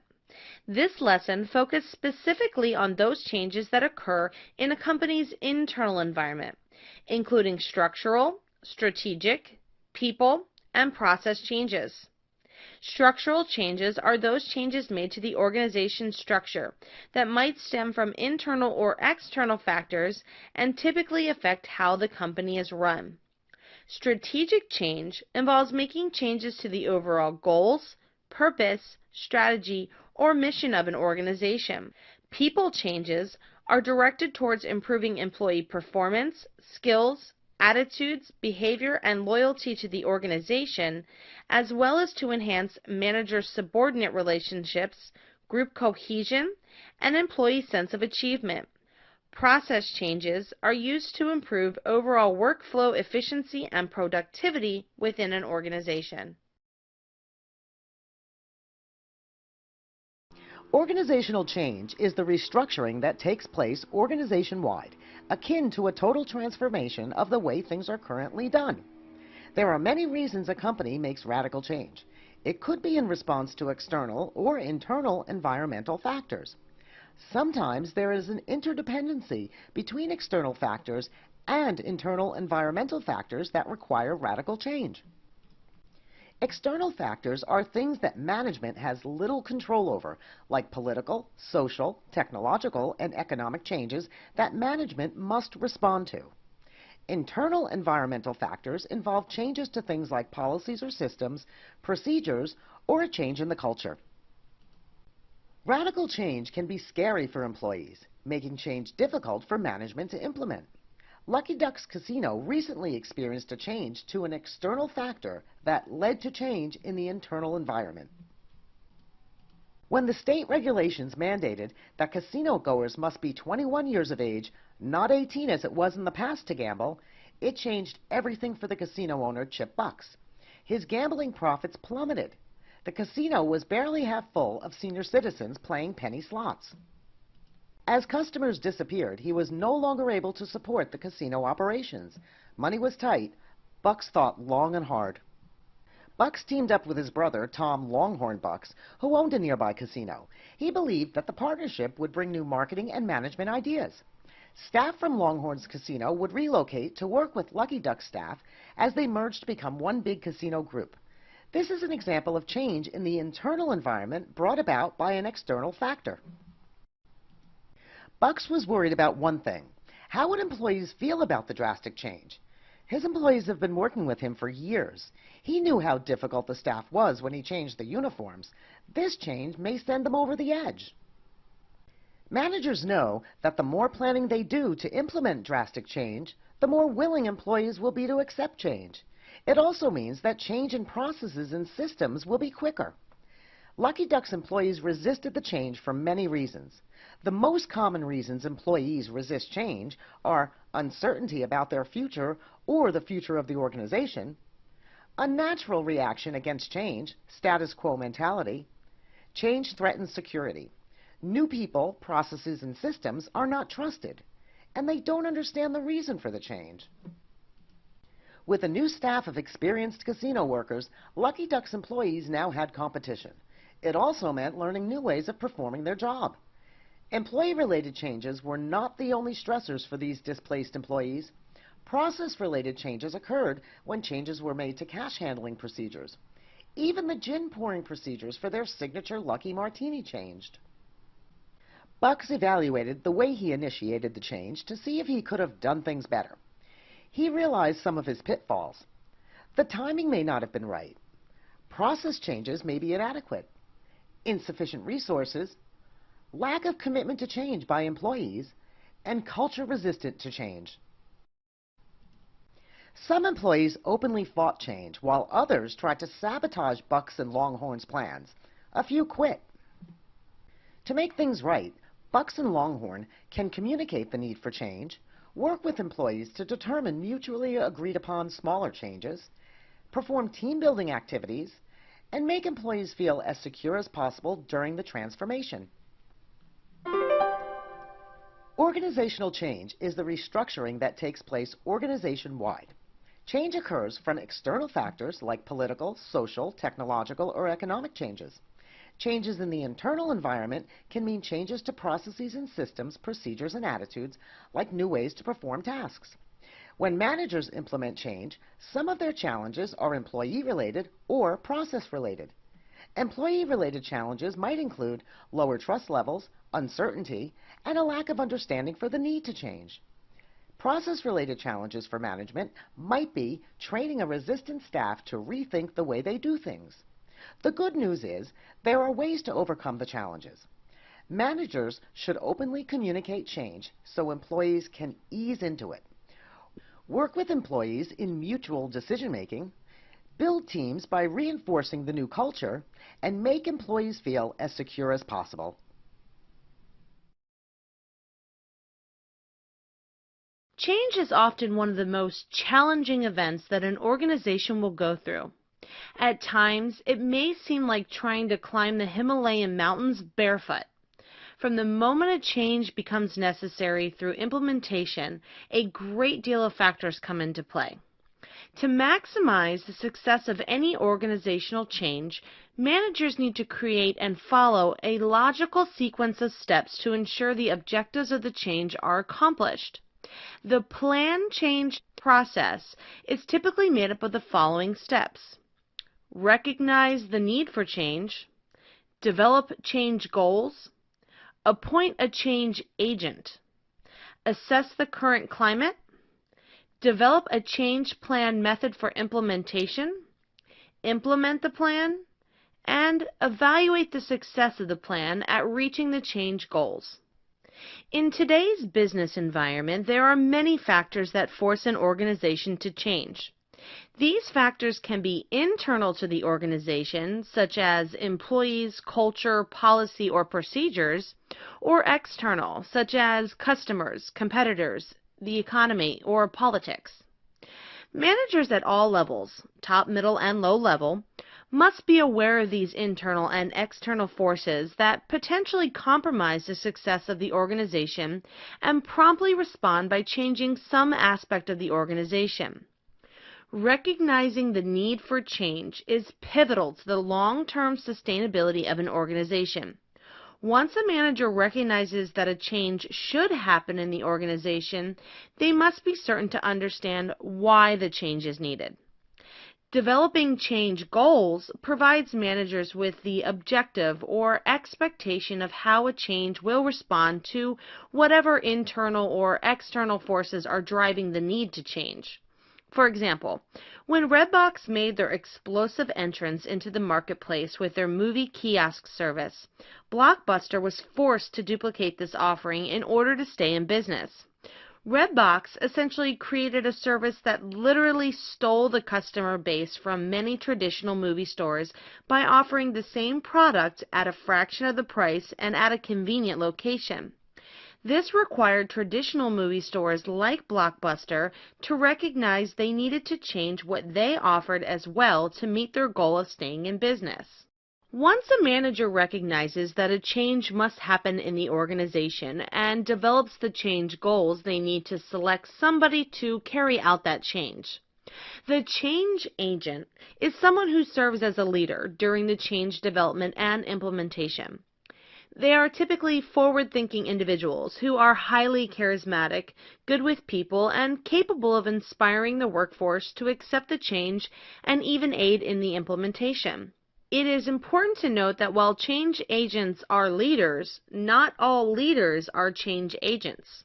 In fact, many organizations will hire someone outside of the company to serve as a change agent due to their expertise and unique abilities to drive change. One thing that change agents are particularly good at is assessing the current climate of the organization to determine how ready the organization is and its members are for the change. Some organizations are better equipped to handle change, while others take a lot more work. The change agent will spend time gathering information relating to the organizational culture, available resources, employee attitudes, possible training needs, and leadership. This data is then used by the change agent to prepare people for change by offering information relating to why the change is needed, what the desired future state will be and how it is better than the current state of the organization, and how the change will affect the members of the organization. Now that the organization has been prepared for the change, a plan is needed. Developing the change plan provides the roadmap for how the change will be implemented in such a way that the organization is able to achieve the change goals. Questions relating to who, when, where, and how should all be answered in the change plan. Responsibilities are delegated, specific events and milestones are identified, and the action plan is set to provide the methods and procedures that must be completed to implement the change. After the plan is written, it needs to be communicated and implemented. Implementing the change puts the change plan into action. This is a critical time for the change agent as he or she must maintain momentum and monitor the progress of implementation. The change agent will also pay attention to the distribution of resources, knowledge, and level of employee support to ensure that barriers to successful implementation are removed. New behaviors relating to the change should also be reinforced by the change agent as a part of the implementation process. Finally, after the change has been implemented, it is important to evaluate the plan to assess how successful the plan was in achieving the change goals. The change agent will compare actual results against change goals to determine if the goals were achieved. Results must be positive for the change plan to be considered effective.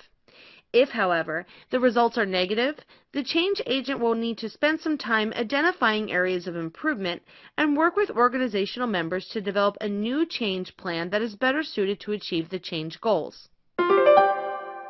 Let's review. Because change is often one of the most challenging events that an organization will go through, managers are encouraged to create and follow a logical sequence of steps to ensure the objectives of the change are accomplished.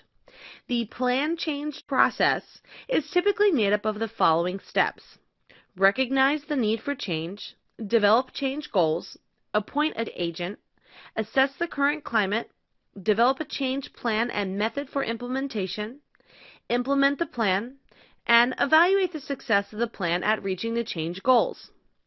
Recognizing the need for change requires managers at all levels to be aware of the internal and external forces that potentially compromise the success and long-term sustainability of the organization. Developing change goals provides managers with the objective or expectation of how the change will respond to whatever internal or external forces are driving the need to change. Once a manager recognizes that a change must happen in the organization and develops the change goals, they need to select someone to carry out that change, known as the change agent. One thing that change agents are particularly good at is assessing the current climate of the organization to determine how ready the organization is and its members are for the change.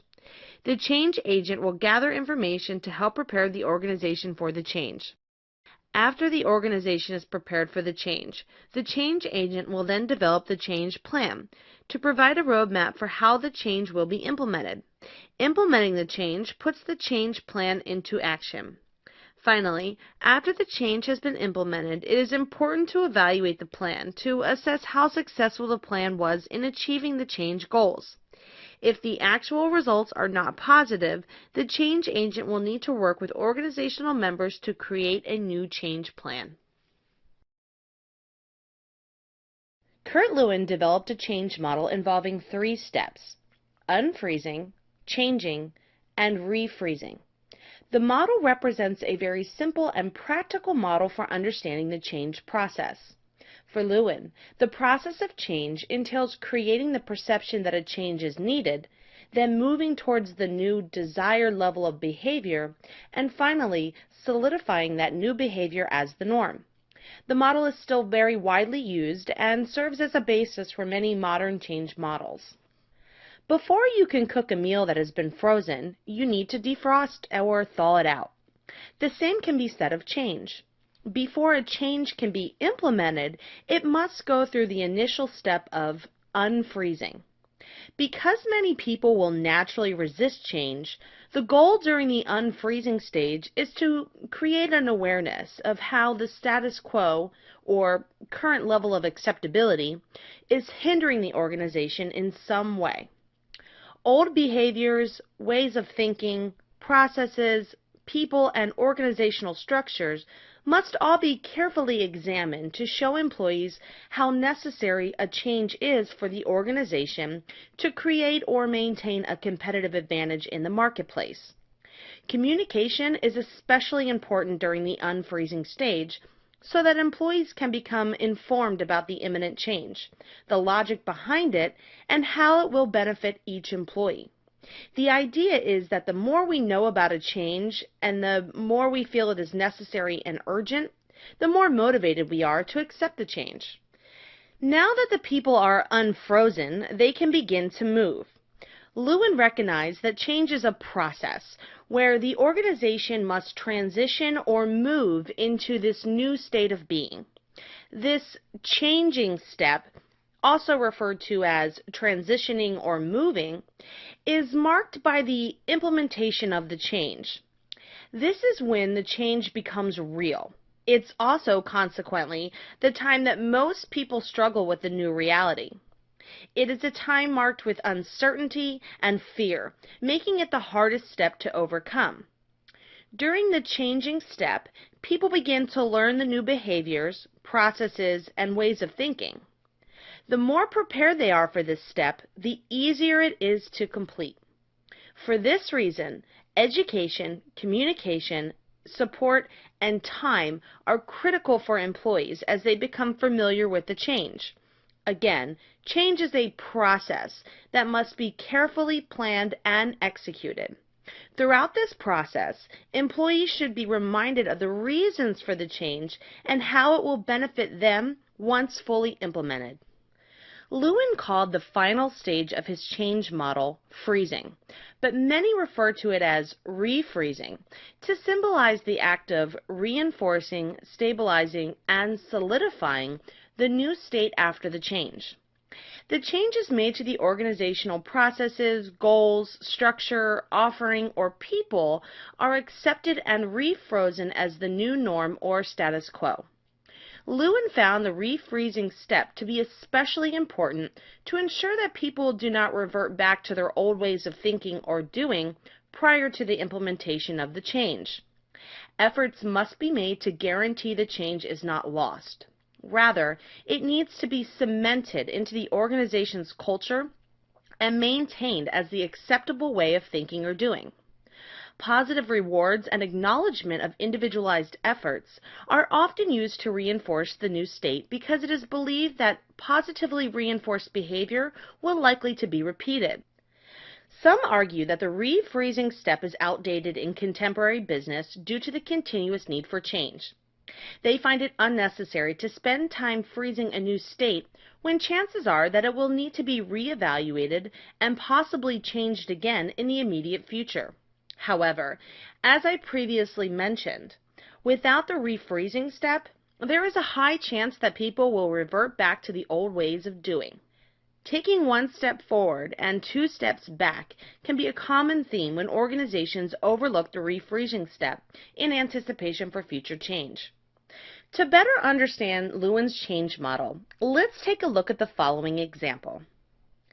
Kitty Chiropractic has decided to switch from using handwritten medical records to electronic ones. All of the staff at Kitty have always relied on handwritten medical records when performing their jobs and have expressed concerns about switching to the new electronic format. However, Kitty management believes that making the switch to electronic records will increase efficiency and reduce the amount of time that it takes to record patient information. First, Kitty management will have to spend time unfreezing the employee's belief that the old way of recording patient records is adequate. The management team will need to communicate the perceived benefits of the new electronic method, making sure to demonstrate how the pros outweigh the cons. The staff will need to understand how much more efficient the new method of electronic recording will be in comparison to the old handwritten process. Next, Kitty management will need to transition into the changing stage by implementing the new electronic recording system.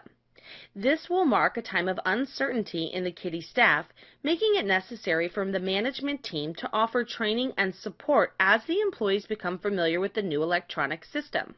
Finally, Kitty management will need to refreeze the new method of recording into the organization's culture, making certain that the staff recognizes the electronic system as the new norm and the manner in which they will record patient information going forward. The management team should also recognize the efforts made by the staff members to learn and use the new system by offering them some sort of reward and praise. Let's review. Kurt Lewin developed a change model involving 3 steps: unfreezing, changing, and refreezing. For Lewin, the process of change entails creating the perception that a change is needed, then moving towards the new desired level of behavior, and finally solidifying that new behavior as the norm. The goal during the unfreezing stage is to create an awareness of how the status quo or current level of acceptability is hindering the organization in some way. The idea is that the more we know about a change and the more we feel that it is necessary and urgent, the more motivated we are to accept the change. Once people are unfrozen, they can begin to move into the implementation phase, also called the changing stage. During the changing stage, people begin to learn the new behaviors, processes, and ways of thinking. The more prepared they are for this step, the easier it is to complete. Lewin called the final stage of his change model freezing, but many refer to it as refreezing to symbolize the act of reinforcing, stabilizing, and solidifying the new state after the change. The changes made to organizational processes, goals, structures, offerings, or people are accepted and refrozen as the new norm or status quo. Today's organizations are faced with an increasing need to adapt to new realities that almost always result in some organizational change. The process of implementing change in organizations is often complex and challenging for most managers. To help managers successfully implement change, it is recommended that they use some version of a change model to increase their chances of successful implementation. While there are many models for change management, most of them originate from the work of John Kotter's 8-step change model. Specific steps in the model include: establish a sense of urgency, create the guiding coalition, develop a vision and strategy, communicate the change vision, empower broad-based action, generate short-term wins, consolidate gains to produce more change, and anchor change in the organization's culture. Employee buy-in is critical in the change process. It should come to no surprise that one of the top reasons why change initiatives fall short is when change leaders fail to earn key employee buy-in. Change is often a difficult thing for people to accept, which is why managers must first spend time motivating employees to embrace the change. According to Cotter, establishing a sense of urgency during times of change is essential to inspiring the necessary teamwork, ideas, and eagerness to make sacrifices related to the change. Maintenance of the organization's status quo should be viewed as a threat to the employees' futures, making members more likely to embrace the change. In other words, employees should feel uneasy about doing the bare minimum when competitors are off creating new products or services. Rather, employees should find security in innovation and express a willingness to accept change. Managers should take the time to have an open and honest conversation about where the organization stands in the marketplace and provide compelling reasons for what needs to be done to secure the longevity of the organization. Once individuals feel that there is a need for change, their energy needs to be directed and guided so that the change process can begin. Change is often chaotic. However, when that change is directed, it affords organizational members a roadmap and a designation. Managers who are tasked with introducing and managing the change process need to create the guiding coalition by selecting and recruiting a team of individuals who will be capable of carrying out the change. Such individuals might be chosen for their authority, level of expertise, resources, knowledge, or skills. The manager will then need to identify who will be responsible for what during the change process. The goal is to have a good mix of people so that any weakness in team members can be offset by the strengths of others. It is also recommended that managers work on team building to strengthen the guiding coalition as a unit. As a manager, simply telling your employees about the change is not enough to really motivate them to do anything. Rather, they need to have a clear understanding of what the change is, why it's needed, and who it will affect and how the organization will get there. Creating a change vision allows the manager to provide employees with a clear understanding of what the change is all about. Effective visions emphasize the change and aspirations for growth. Maintaining a competitive advantage requires organizational leadership to promote greater strategic flexibility within the organization. Strategic flexibility rests on several factors, but the two most critical are the leader's ability to manage change and develop a vision which can be translated into a cascading strategic plan. Essentially, managers need to paint a picture of the desirable future and provide a roadmap for how to get there. Once created, a manager must communicate the vision, because at the end of the day, a change vision is only as good as a leader's ability to communicate it to organizational members in a way that motivates people to change. When individuals do not understand what a change vision means to them personally and to the entire organization, acceptance becomes very challenging. Employees must be able to see how the vision for change will affect and benefit them as an individual. The manager ought to be seen living the vision in a way that it becomes a part of everything that he or she does, offering clarification and support along the way.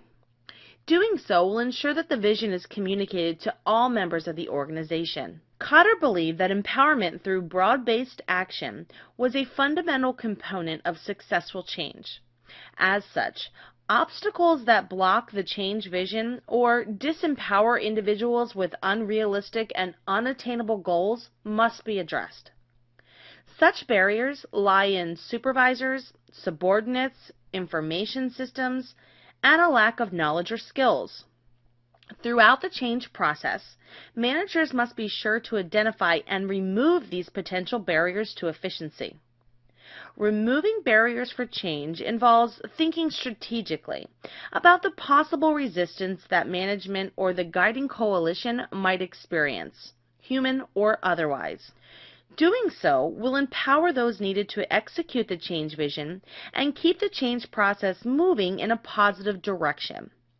To accomplish this, change leadership will need to be identified and acquired specifically to deliver the change and nothing more. The current organizational structure will need to be examined and evaluated, including current job responsibilities, performance, and compensation systems, to make certain that these systems are aligned well with the change vision. Recognize and reward those involved in the change process when milestones are reached. Conduct self-assessment often to check for change resistance and address those issues immediately. And when barriers are discovered, take action quickly to refocus change efforts. Planning for and generating short-term wins is needed to maintain enthusiasm and momentum to keep the change initiative going. Managers will need to communicate specific performance goals that organizational members will be responsible for achieving during the change process. Such performance goals must align with the change process goals and expectations. Once a performance goal is met, a manager is responsible for acknowledging and celebrating accomplishments with the rest of the team. Recognition should include the work it took to accomplish that goal and what the completion of that goal means for the rest of the change process. Because change takes time, Cotter believed that it was important to consolidate gains to produce more change by focusing on the role of early success as an enabler of future success. As such, facilitating and recognizing short-term wins is recommended to be done in phases, each one contingent on the success of the previous phase. After each of these phases are complete, a manager will work to recognize and reward the involved organizational members. In order to achieve true transformational change, the manager and the organization must anchor changes within the organizational culture. The manager will need to monitor the acceptance of the change and how well the organizational culture is adapting to that change. The change must cease to be considered a work in progress and become a part of the shared values of the organization. The guiding coalition ought to create a sense of continuous forward thinking concerning the adoption and incorporation of prospective change in the future. Let's review. John Cotter's change model includes the following 8 steps. Establish a sense of urgency, create the guiding coalition, develop a vision and strategy, communicate the change vision, empower broad-based action, generate short-term wins, consolidate gains to produce more change, and anchor the change in organizational culture. Establishing a sense of urgency, which serves as a motivator during times of change, is essential to inspire the necessary teamwork, ideas, and eagerness to make sacrifices related to the change. Once individuals feel that the change is necessary, their energy needs to be directed and guided so that the change process can begin. To do this, a manager will create the guiding coalition by selecting and recruiting a team of individuals who will be capable of carrying out the change. Next, a manager will need to create a change vision to provide employees with a clear understanding of what the change is all about. Once created, a manager must communicate the vision so that all employees are able to see how the vision for change will affect and benefit them as an individual. A manager will then empower broad-based action by removing obstacles that block the change vision or disempower individuals with unrealistic and unattainable goals.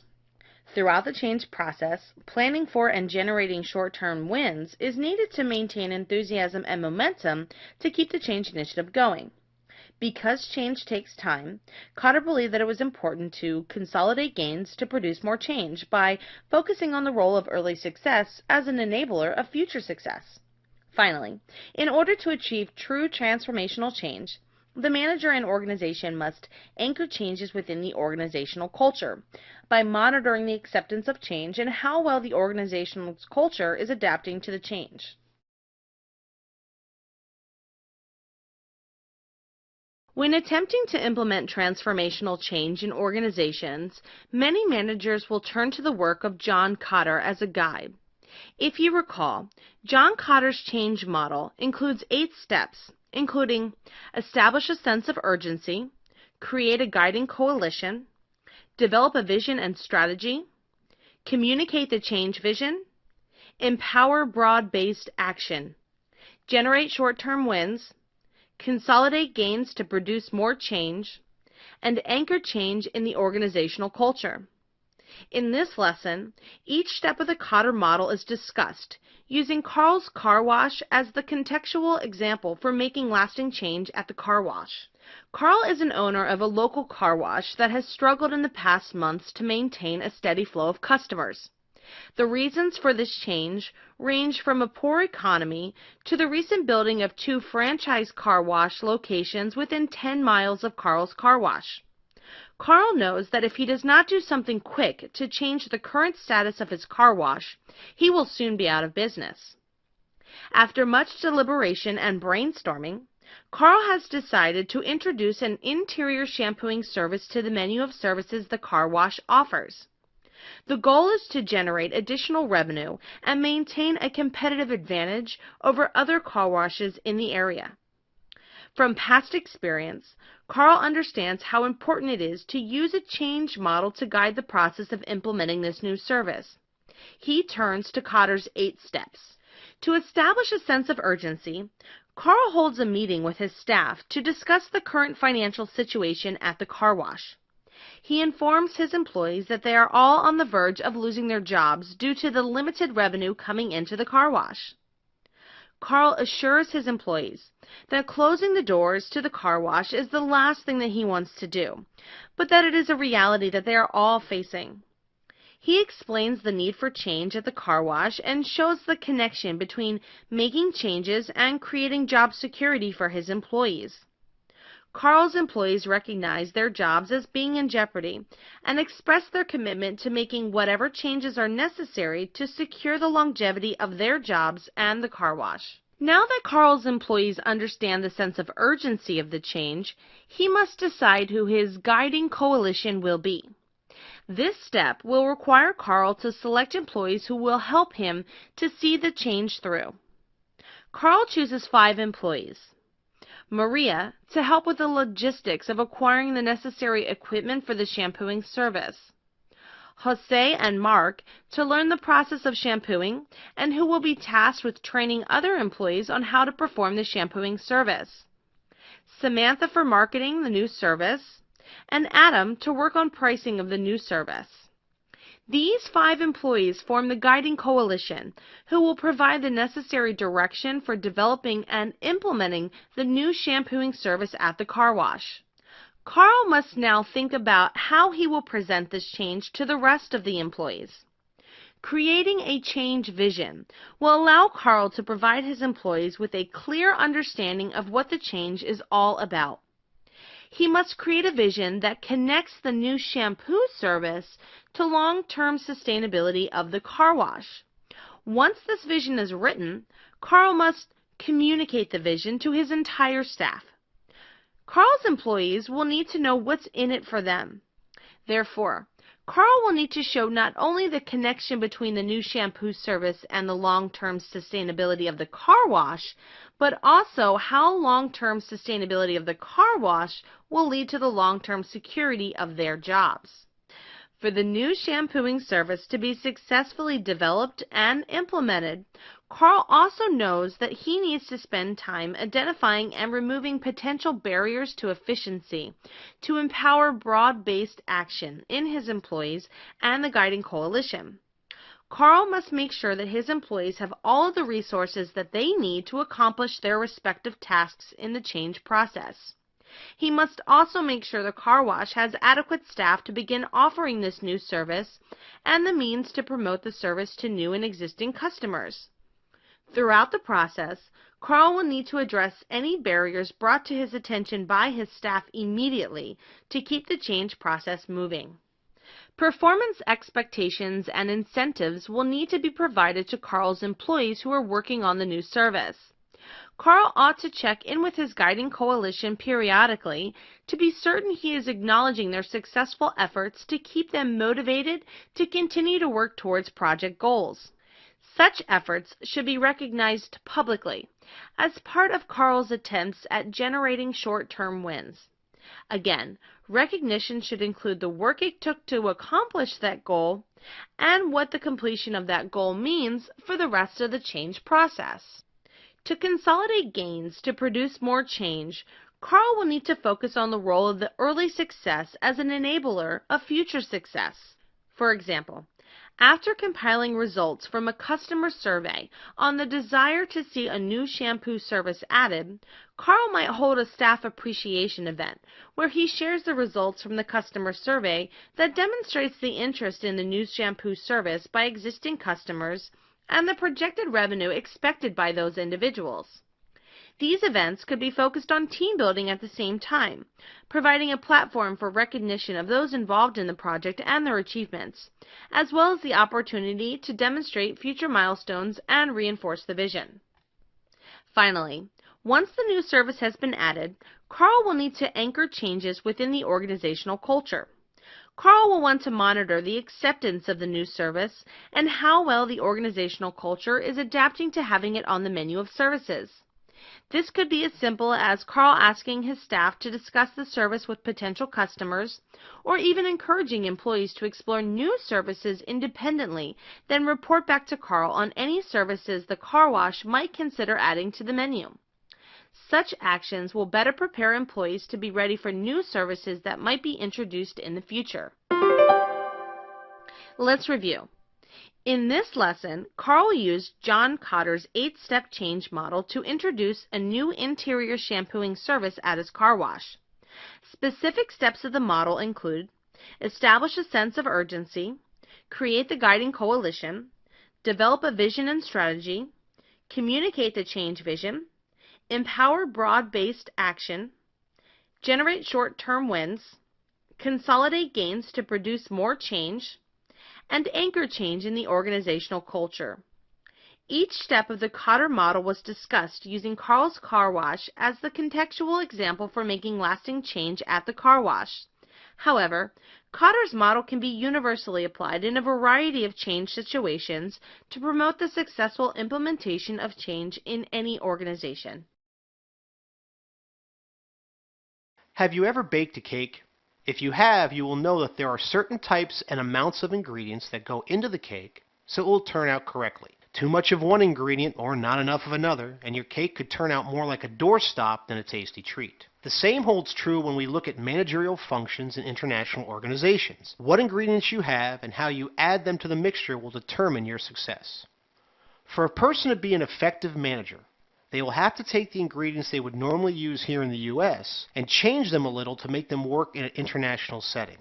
The ingredients, if you will, are planning, developing and implementing strategy for the organization to function, organizing, ensuring the company has all the right people and parts in the right place at the right time, staffing, hiring, training, and developing personnel, controlling, making sure the steps of your plan and the results of your work are monitored, and leading, supplying a vision to the person in the organization.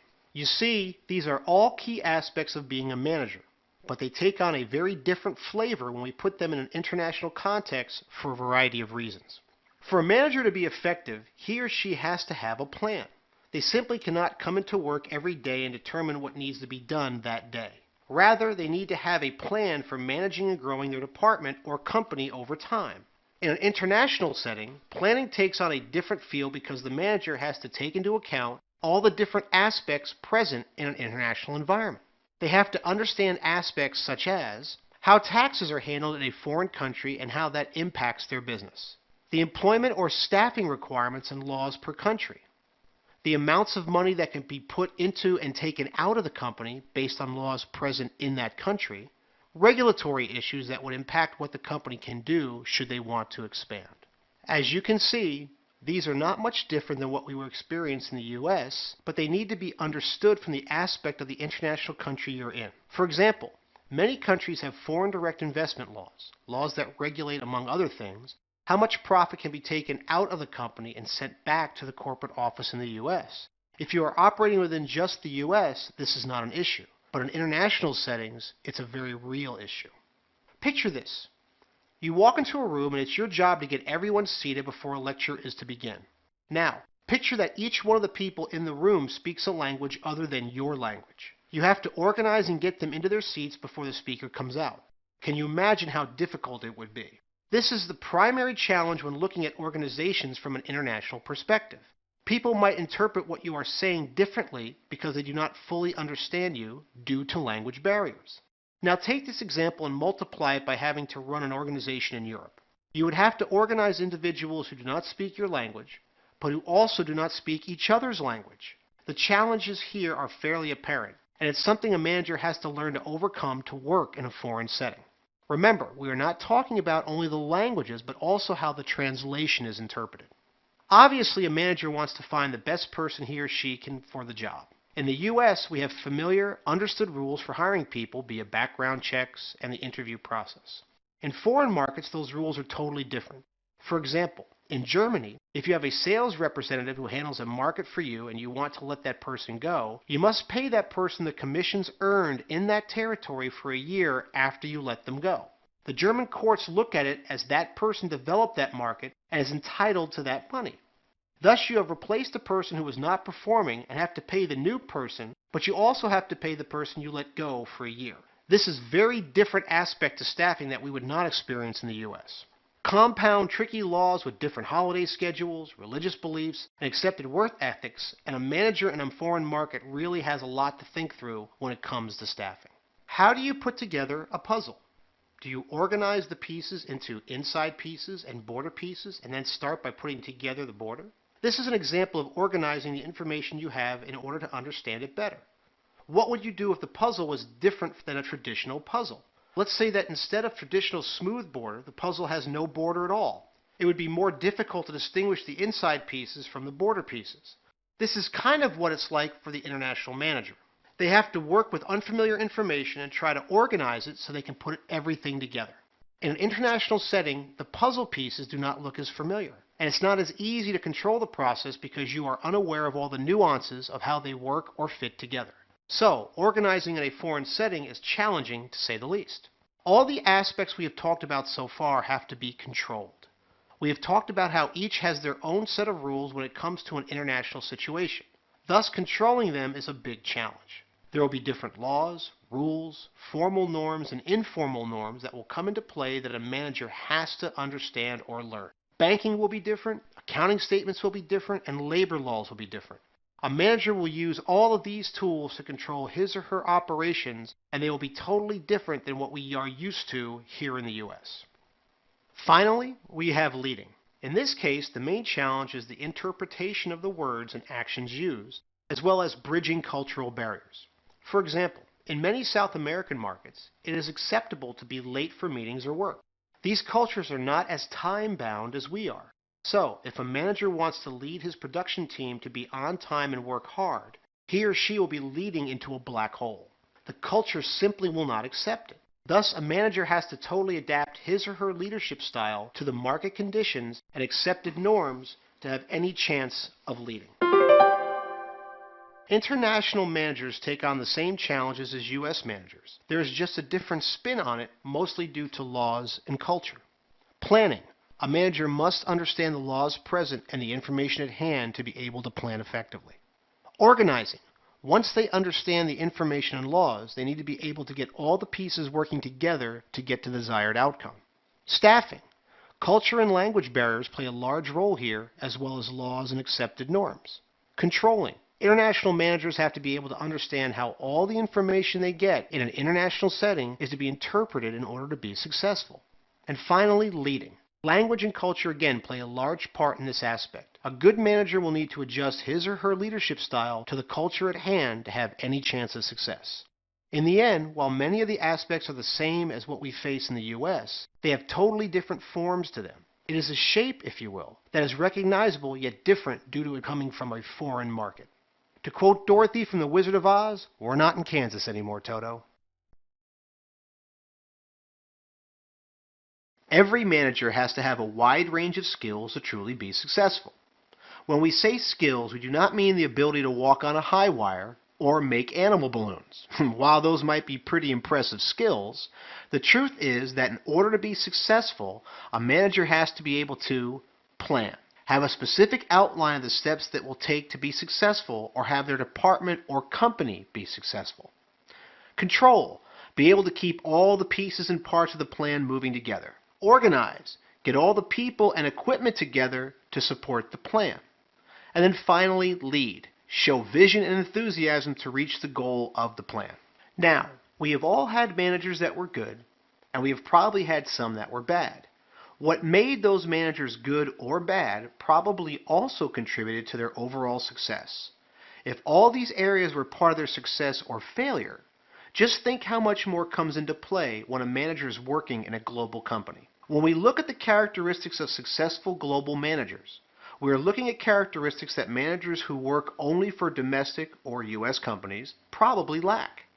While there are certain skill sets that a global manager needs that a domestic manager may indeed have, they will not use them as detailed or as frequently as the global manager will. Let's take a look at the specific characteristics a global manager needs to be successful. Cultural awareness is the ability to understand the intricacies of a specific culture. Now, it could be argued that a manager that works for a company in the U.S. needs to be culturally aware, and they do. But think for a moment the depth of cultural awareness needed when dealing with a different country. A manager would have to understand how the entire culture views business. That would include negotiating, the work environment and communication, among other things. It's one thing to work with someone that is of a different culture. It's another thing to manage someone working in a different culture where all aspects of how they work are accepted as the norm. The thought process here is, Toto, I have a feeling we're not in Kansas anymore. And truly, we are in their world. A smart global manager will review and understand the culture from different perspectives, religion, culture, etc., so they have a better chance of being successful. There is uncertainty in every job, position, and company. Some of us might say that is what makes work fun or exciting. Personally, I could use a little less uncertainty and excitement. But a global manager is dealing with a broader range of uncertainty than any U.S. manager could ever deal with. You see, everything for the global manager is a learning curve.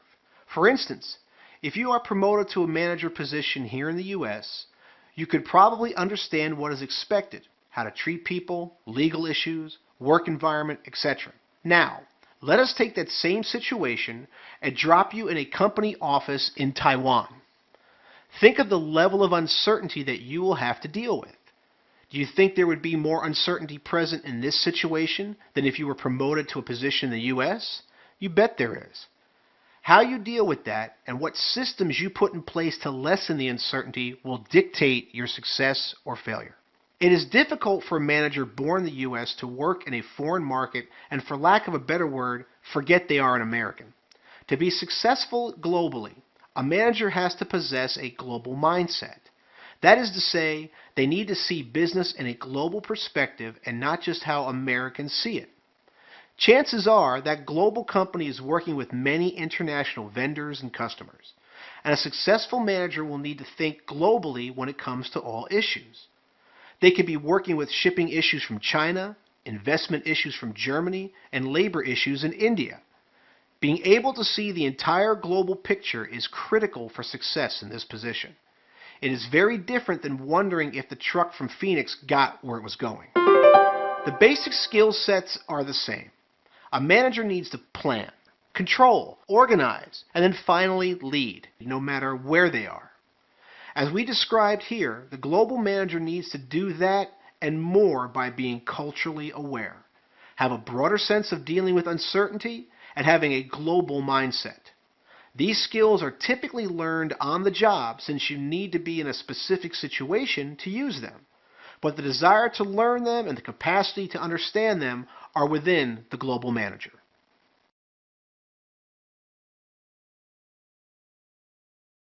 When you get up in the morning and go to work, you probably have several choices in which route you will take to go to work There are probably several different roads or turns you could take that will get you there. Some of those routes might depend on whether you need to grab breakfast on the way or drop off your kids at school. Just like you have different ways to go to work and there are different reasons for different routes, the same is true for different ways a company can go when thinking about entering an international market. The options an organization has when entering an international market are imports and exports, should they wish to conduct basic international business; licensing, giving a company the right to make their product so they do not need to have an actual facility in the overseas market; joint venture, when two companies need each other to make a product and have to form a second company to do so; strategic alliance, when two companies want to work together to produce a final product, but they do not want to actually form a new company together; wholly owned subsidiary, should the company wish to actually own the company overseas. In its simplest form, international business is conducted by either importing products or services or exporting products or services. For example, a car manufacturer in Michigan might import tires from Mexico. In this same scenario, the company in Mexico is exporting tires to Michigan. They are shipping the product or service outside its borders to a foreign country. This is the most accepted and popular form of international business. In the case of licensing, a company is giving another company the right to make their product. Now, we all love soda, or at least I do, and in a licensing situation, Coke would license the bottling of their product to a bottler in a foreign country. Coke in the U.S. would license or allow a foreign company to bottle their product. In this situation, they do not have to have a bottling plant overseas or make any investment. They simply enter into an agreement with a company overseas to do the bottling. They're giving their permission for that company to bottle the soda, and the company overseas pays a licensing fee to Coke for that opportunity. To give you a visual on how joint ventures work, take a look at your knee joint for a minute. You have the upper part of your leg and the bottom part, and the knee joint is what holds them together. This is very much like a joint venture. Two companies come together to work as one to produce a product or service. Each company brings something to the venture, maybe manufacturing or technical expertise, but in working together they produce a finished product and form a third company. The other aspect is both companies invest in the joint venture and basically develop a third company. A strategic alliance is a temporary and less entangled version of a joint venture. The difference here is that a strategic alliance is a short-term joint venture where neither company invests any money to form a third company. Basically, the two companies keep their identities and work together to make a product. An example would be a bookstore and a coffee shop. People often enjoy bookstores that offer comfortable seating areas and coffee. Both companies benefit mutually, but the contract is less binding than a joint venture. Not every company wants to or has the opportunity to work in any of the methods we've discussed so far. Maybe the product is a drug that they need to make sure they have control over, or a safety device that they cannot allow some other form of international arrangement to be a part of. In this case, the company might use a wholly owned subsidiary, thus they own the foreign company, so they can make sure the quality is present. Which form a company will choose is totally up to the company or companies involved, the product that is being produced, and how much involvement each company wants in the international business. As you can imagine, the more people involved means potentially more costs and the need for working together more harmoniously. So a company has to weigh the method of entry against the type of business they wish to do. Imports and exports, should they wish to conduct basic international business. Licensing, giving a company the right to make their product so they do not need to have an actual facility in the overseas market. Joint venture, when two companies need each other to make a product and have to form a second company to do so.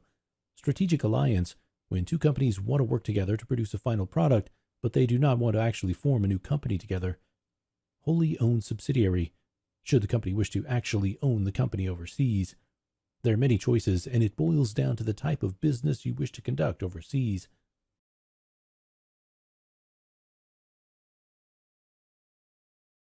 When we talk about managers working in international companies and environments, I would like you to picture a juggler.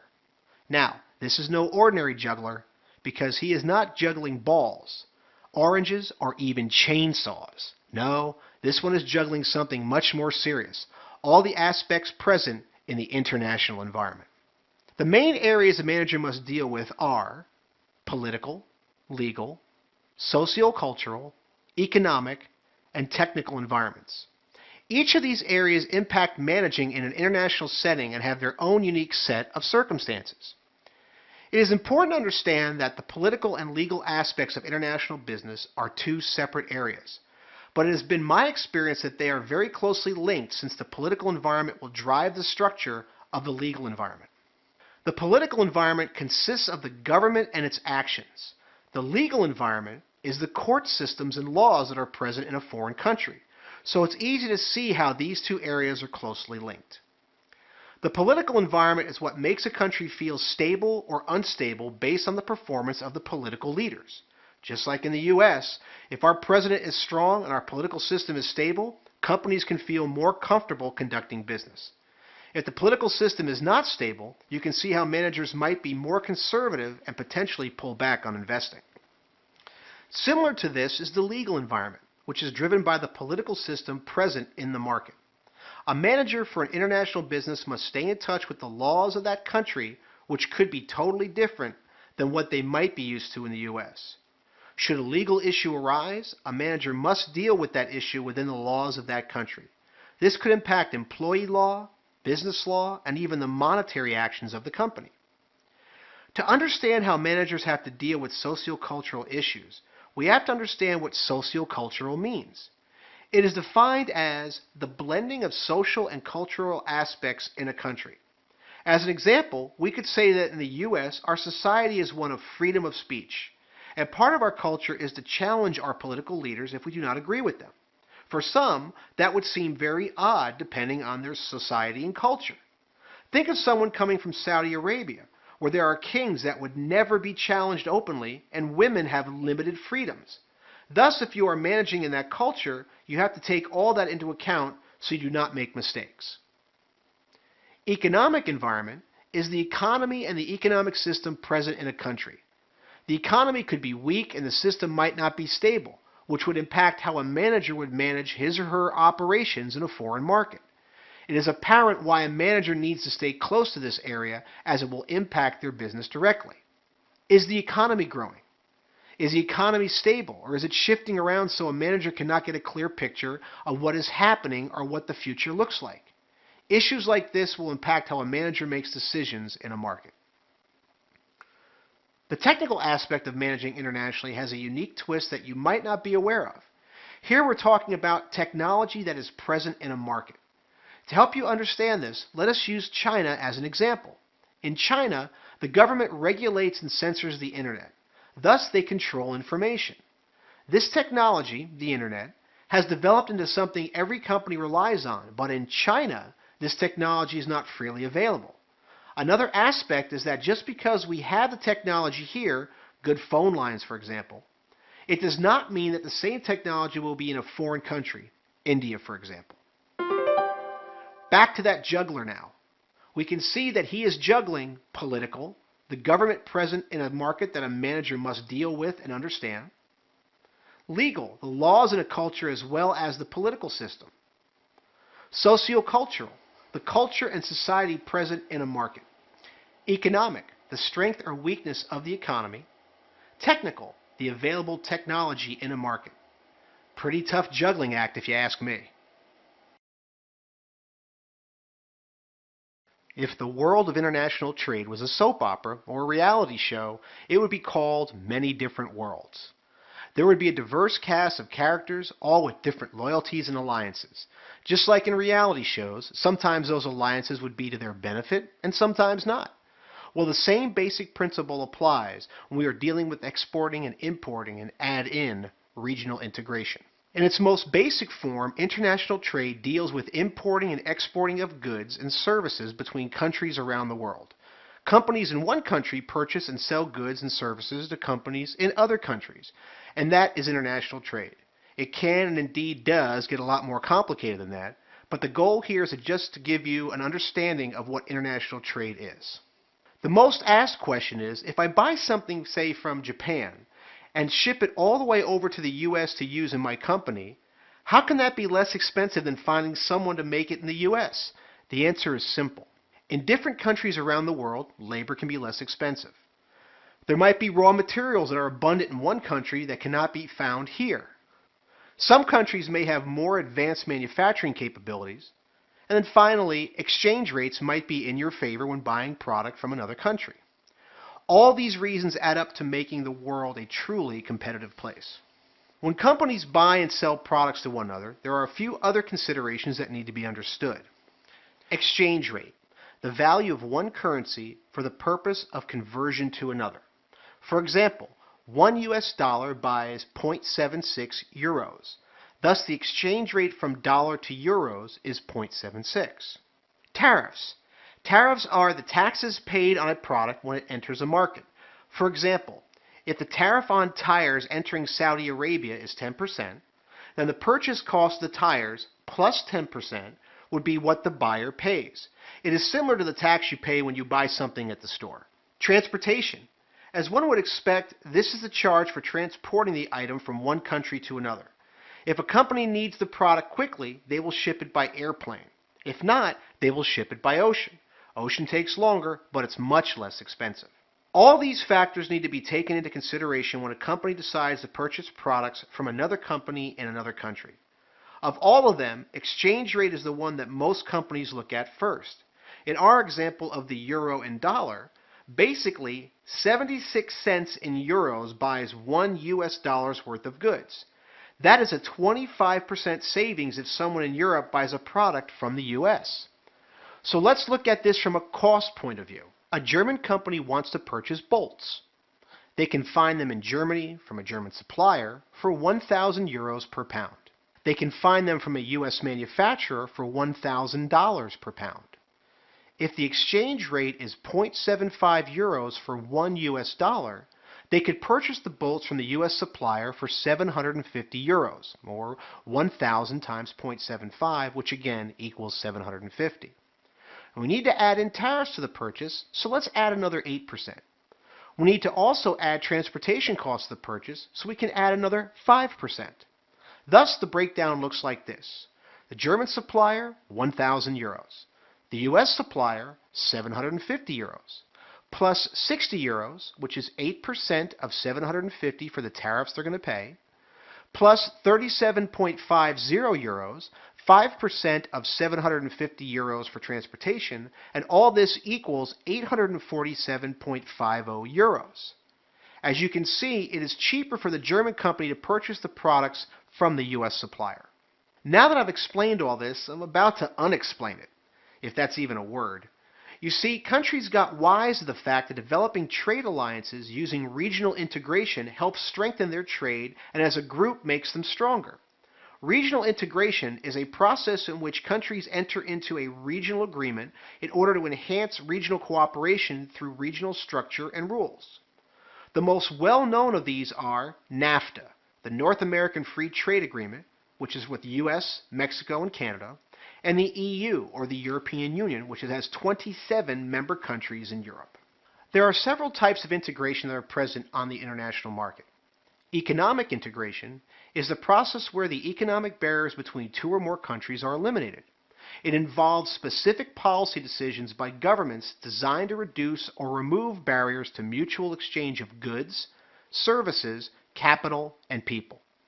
Free trade agreement means that the members of the free trade agreement charge each other lower taxes, taxes when goods are sold from one country to another, than those applicable to non-members. However, there is no free movement of goods within the area.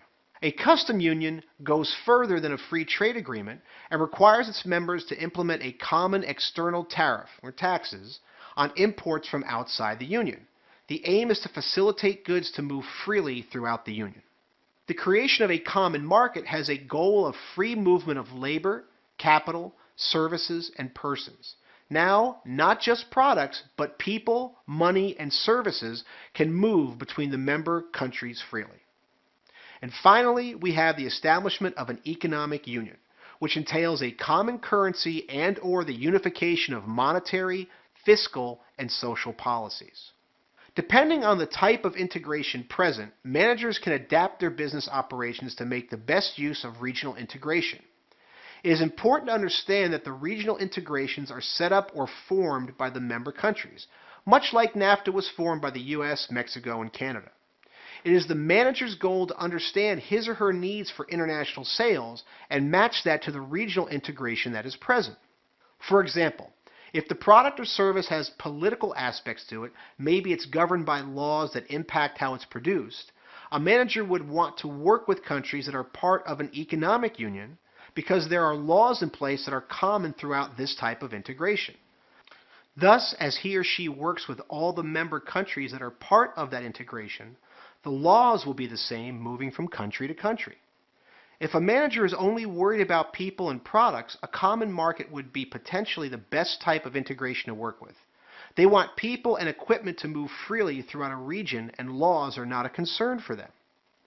Finally, if a manager just wants to sell products overseas and does not have to worry about people moving from one country to another, or the social aspects of international trade, then a free trade union or customs union might be the best choice. Though please understand, if all the manager is doing is shipping tin cans around the world, they can work within any of the integration structures as well, as all accommodate products more easily than laws and people. How managers work with different types of regional integration depends on the type of business they need to do. What they are selling to a country and what is involved in that sale will determine the best regional integration structure for them to target. Their decision is based on moving people and product and dealing with the legal aspects present. Once they understand what they will need to sell their products overseas, people, laws, product, or some combination of these three aspects, they can select the best form of regional integration and work with countries that are members of that regional integration type.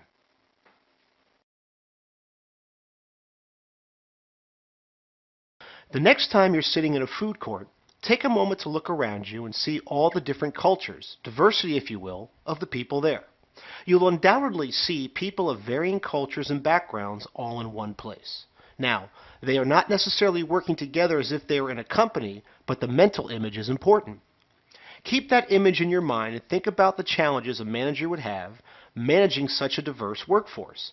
Compound that with the fact that some of that workforce might actually be in other countries, and you can begin to get an idea of how big the challenge is to be a global manager well suited for a diverse workforce. The goal of diversity in business is to have people of varying backgrounds, education, sex, creed, and age all working in the same organization. This allows an organization to have an employee base of very different people that can bring different ideas and thoughts to the table. For example, let us say you had a company and your employees were going to be painting pictures. If everyone in your company painted with the color gray, there would be boring paintings that all looked similar. However, if some painted with gray, yet others painted with red and blue and yellow and green, the pictures would be more interesting and different. That diversity allows your company to not just look at things one way or from one viewpoint, but from many viewpoints. Diversity is something all companies strive for, and they set diversity goals to help achieve it. These goals allow the company to be more well-rounded. Additionally, being diverse helps the company to attract a wide range of qualified employees as, in a sense, it shows everyone can fit in at that company. This is attractive to potential employees because all of us want to feel like we belong at our place of employment. Managing a diverse workforce is not hard, it just takes a certain level of sensitivity and awareness to ensure employees work well together. We have to remember that we are talking about people from different countries and of different ages and genders. For a manager to manage this workforce in a contemporary business, he or she must understand a few basic aspects to ensure success. They need to create a workplace where talent from different backgrounds can flourish and grow. Language and communication barriers must be high on the level of importance to ensure everyone can communicate. They must manage the varying viewpoints of each person within the workforce as they relate to gender, nationality, and age. As one would expect, different people grow and develop in an organization at different speeds and in different ways. In order for individuals to flourish, a manager has to be in touch with these issues. For example, someone from Ecuador might learn in a different style than someone from Canada. In order for the talent to flourish, a manager has to be able to tap into those differences and help a person grow. It cannot be one size fits all, and a manager has to adjust to the needs of each person involved. Ever play the old game called telephone? where you get a group of people together and one person says a phrase to another and they pass the phrase on and so on and so on until the last person repeats the phrase. Usually what that phrase started as and what it ends up as are two totally different things. This little game may underscore the importance of communication, but it still shows it is very important. It is no secret that communication is an important aspect of business. It can be tough to keep communication flowing, but when you add in communicating with people of different cultures and languages, now the problem becomes an even larger one and one a manager has to be aware of in order to be effective. Different cultures have different ways and patterns of communicating, and if a global manager communicates to all these diverse people in the same way, then he or she is destined to fail. You must learn to understand the nuances of how each culture communicates and also act as a bridge when team members from different cultures are communicating. If you can address this problem, you are more than halfway home.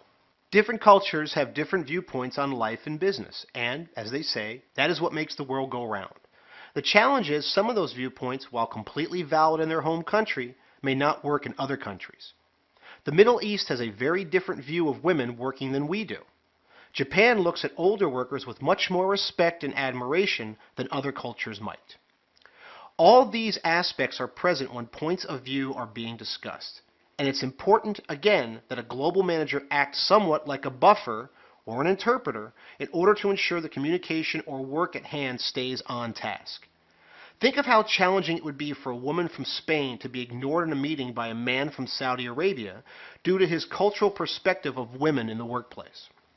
A manager must deal with these issues, be aware of them, and make sure they understand how to help minimize any conflicts as much as possible. Diversity is exciting and challenging at the same time. Our world is becoming more diverse, and successful managers need to understand how to work within barriers and challenges in order to be successful. No matter what, it is important that a manager creates a working environment that lets talent flourish, has strong communication without language barriers, and manages varying viewpoints so they can help the team to stay on track while not offending team members. You know, dogs are interesting animals. If you have ever watched a group of different breeds of dogs together, you see there are dogs who are aggressive, those that are mellow, some want to be the alpha male, and some are content just playing and having a good time.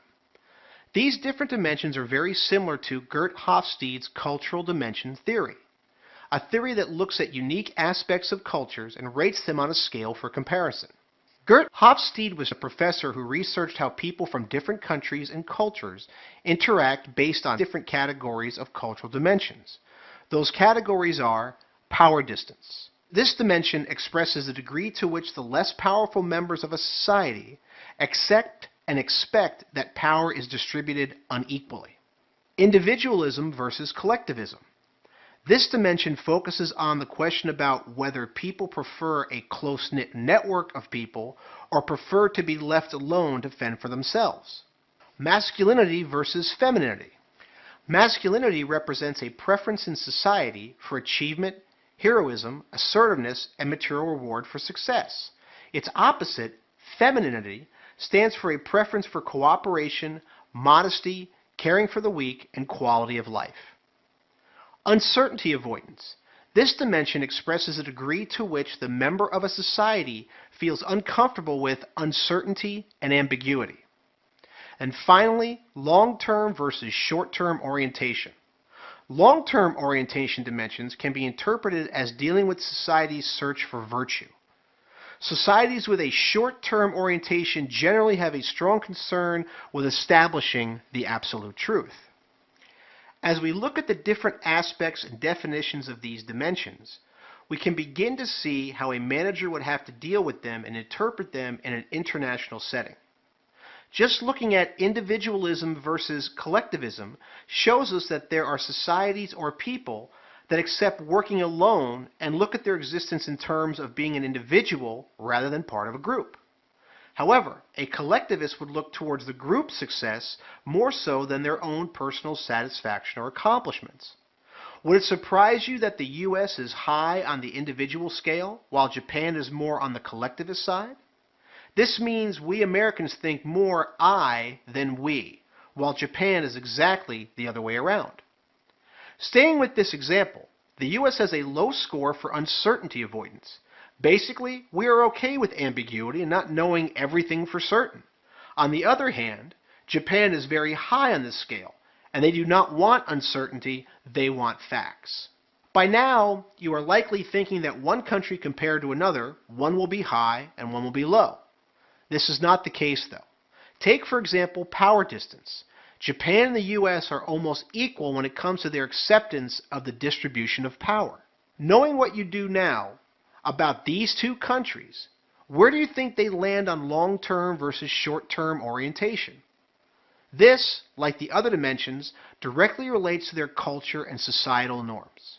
To that point, the U.S. is lower in the masculinity versus femininity scale, while Japan is much higher.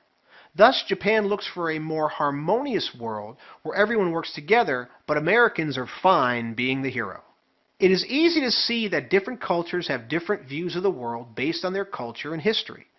Understanding these areas and being able to identify them will help you to work with and understand people of varying backgrounds and cultures. If you know the areas we have discussed so far, you are at least having a starting point to understand the person. Hofstede was trying to point out that we are all really not the same. Different cultures have different views of life and business. They are not right or wrong, just different.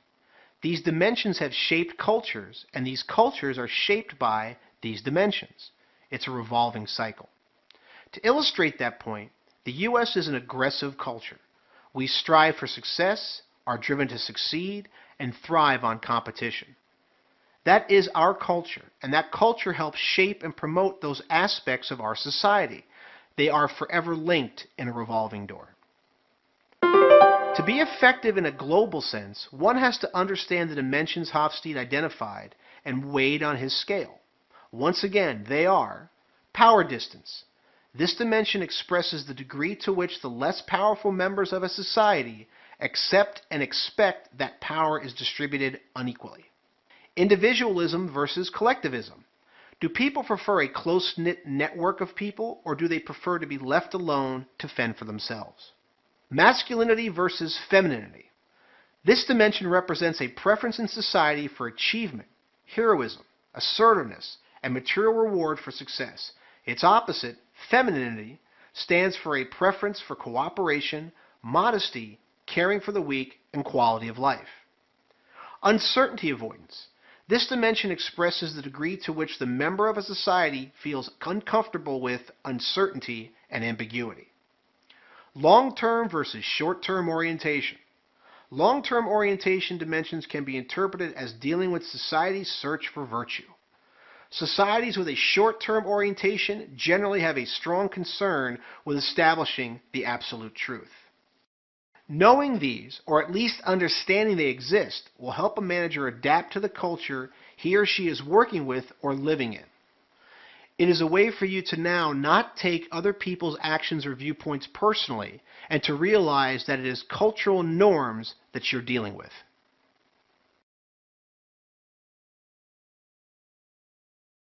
Have you ever been asked to define something like the sun or religion? All these areas are easier to describe than define, and we run into the same issue when we look at ethics. Ethics is something that we can talk about, give examples of, but it's hard to define because each person has their own interpretation of what is or is not ethical. Therefore, if we define ethics, we are indeed giving someone what our definition is, but it is up to the person we are speaking to and their viewpoint on ethics to understand our position. Hence, ethics, though commonplace in society, has a wide range of interpretation. However, the formal definition of ethics is the rules of conduct recognized in respect to a particular class of human actions or a particular group, culture, etc. If we think about the ethical issues that face managers in contemporary business, we really are looking at some broad topics that, once again, are open to interpretation. Basically, managers deal with ethics in the following areas. Employee relations, how the company or manager relates and works with the employees. Investor relations, the relationship a company has with those that support it financially. Customer relations, how a company takes care of, relates to, and communicates with its customers. And vendor relations, the relationship a company has with those that supply the products and services it needs. Managers handle these 4 areas in the same manner with a focus on being fair and communicating honestly. To be fair, it is hard to deal openly and honestly in all 4 of these areas because there's information that cannot or should not be told to some of these people. For example, if you are struggling financially, you might not tell your employees because you do not want to create panic. In this case, your personal definition of ethics comes into play. Some people would agree that it is ethical to not tell them because they would prevent panic. But others would say they have every right to know. This supports our theory that ethics is subjective and takes on different meanings from person to person and situation to situation. There are examples of blatant, non-ethical behavior, and the most recent one, and probably the most high-profile one, is the Enron collapse. Enron was a large, powerful company that grew to staggering size in a very short time. They bought and sold energy and natural gas. Their stock was flying like a rocket.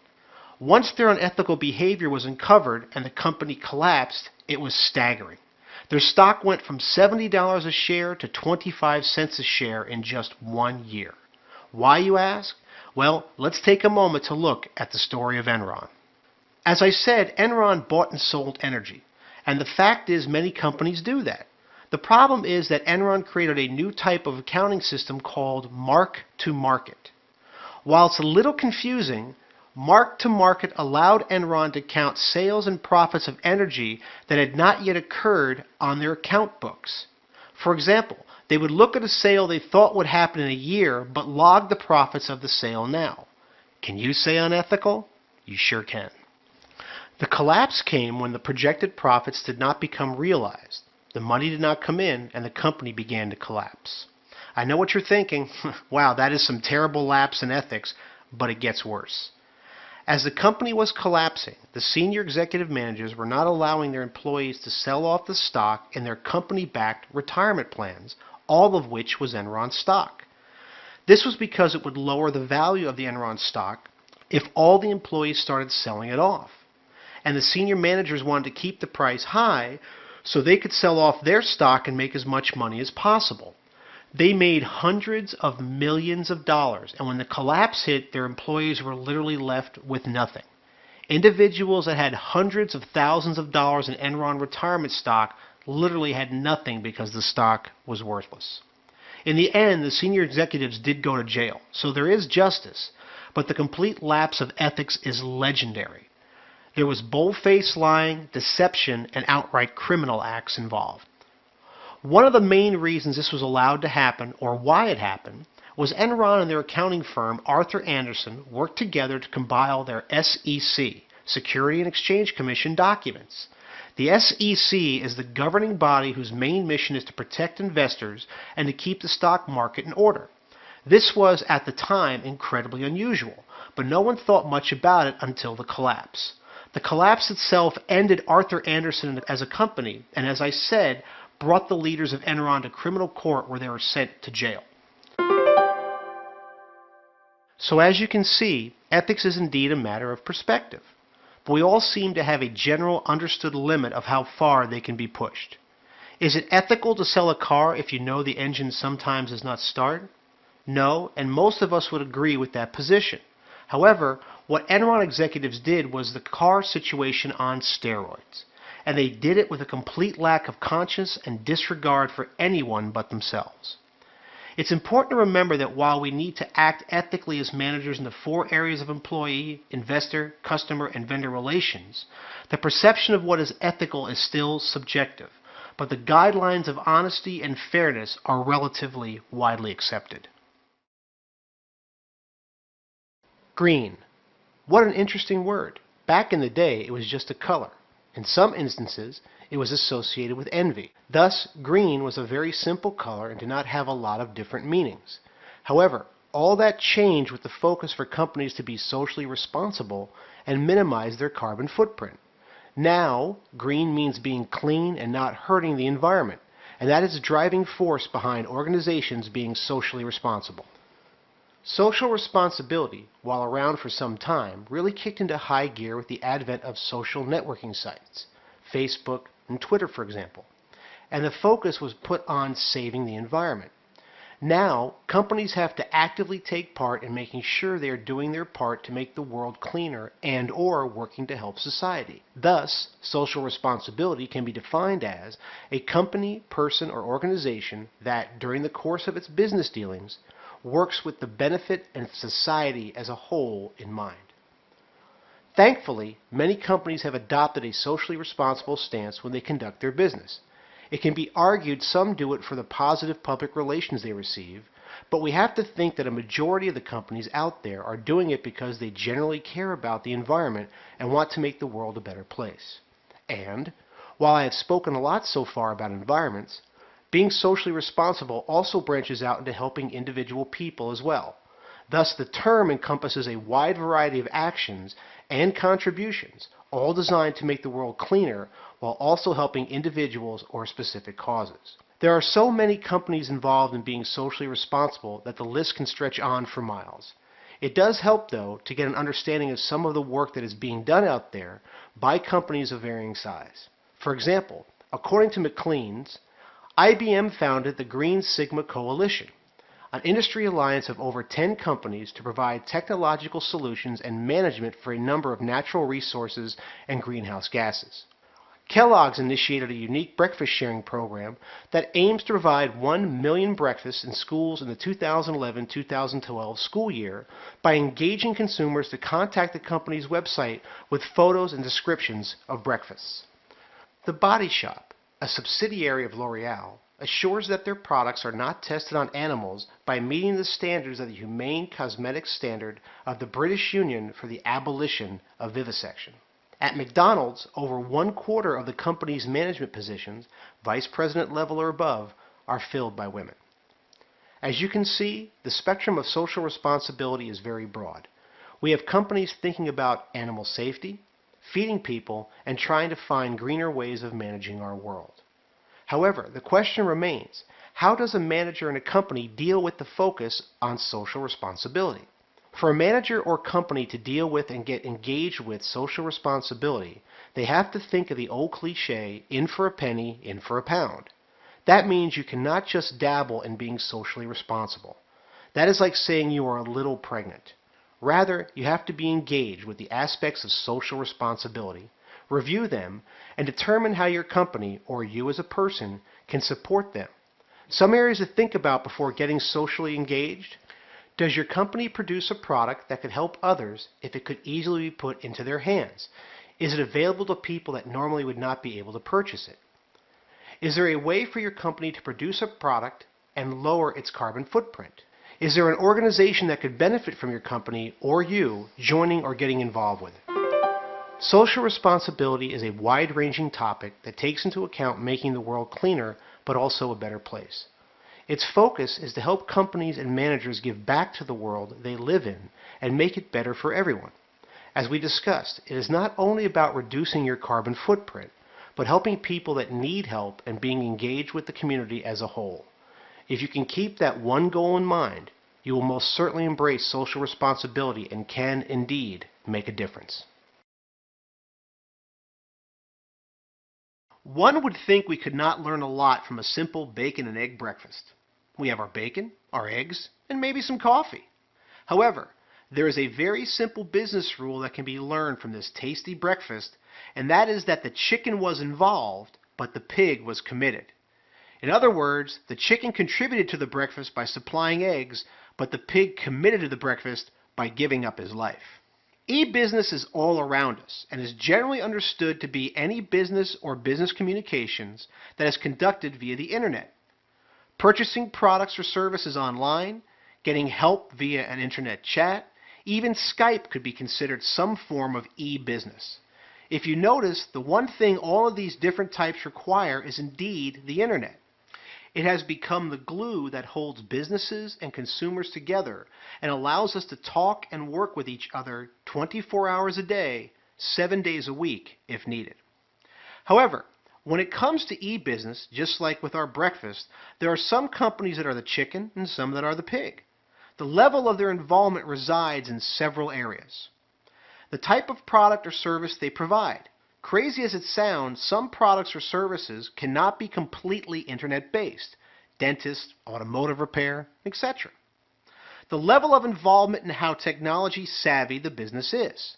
Let's face it, you can use the internet for just about anything, but you have to understand technology, how fast it changes, and be savvy enough to implement it in your business.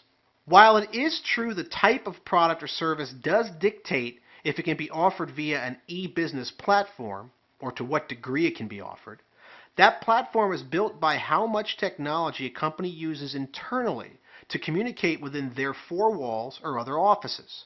So, if a company uses Skype, video conferencing, or even Twitter, it stands to reason they understand the internet and are embracing how to use it. They are not shying away from it and are using it as part of their daily work routine. Doing that, as simple as it sounds, helps companies and people to feel comfortable with the technology and integrate it into their business, which eventually means integrating it into how their customers interact and work with them. The company can now use these internet-based facets of communication, Twitter, Skype, etc., and begin to incorporate them into interactions with their customers. Let's take a look at a few examples. You can now live chat with a customer service person online rather than wait on hold. Some doctors and hospitals use telemedicine to see patients in remote areas. They use video conferencing to see and talk to the patient so they can try to help the person feel better. You can post a question about a product or service to a blog or online forum and search them as well to get answers to questions you might have. So what type of e-business companies are there? Again, while the level of involvement each company has or the degree of e-business they do can vary, we have two basic types of e-business: e-business enabled and e-business enhanced.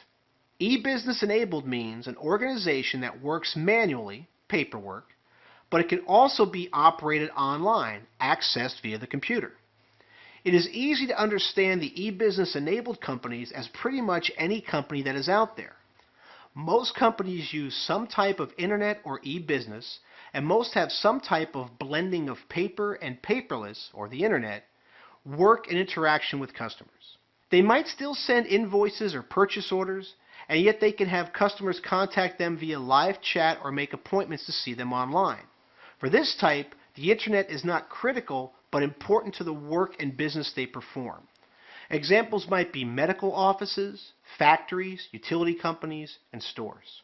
E-business enhanced are the ones who only work via the internet.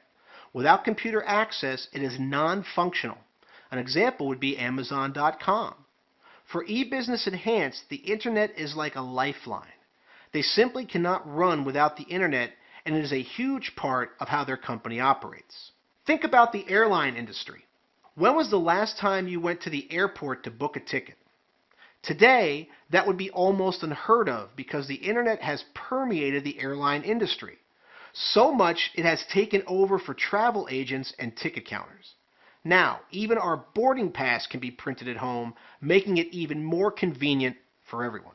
Back to that tasty breakfast, you can see now how some companies are all in when it comes to e-business and how some are just involved. Remember, e-business enabled means an organization that works manually, paperwork, and it can be also operated online. It can be accessed via a computer.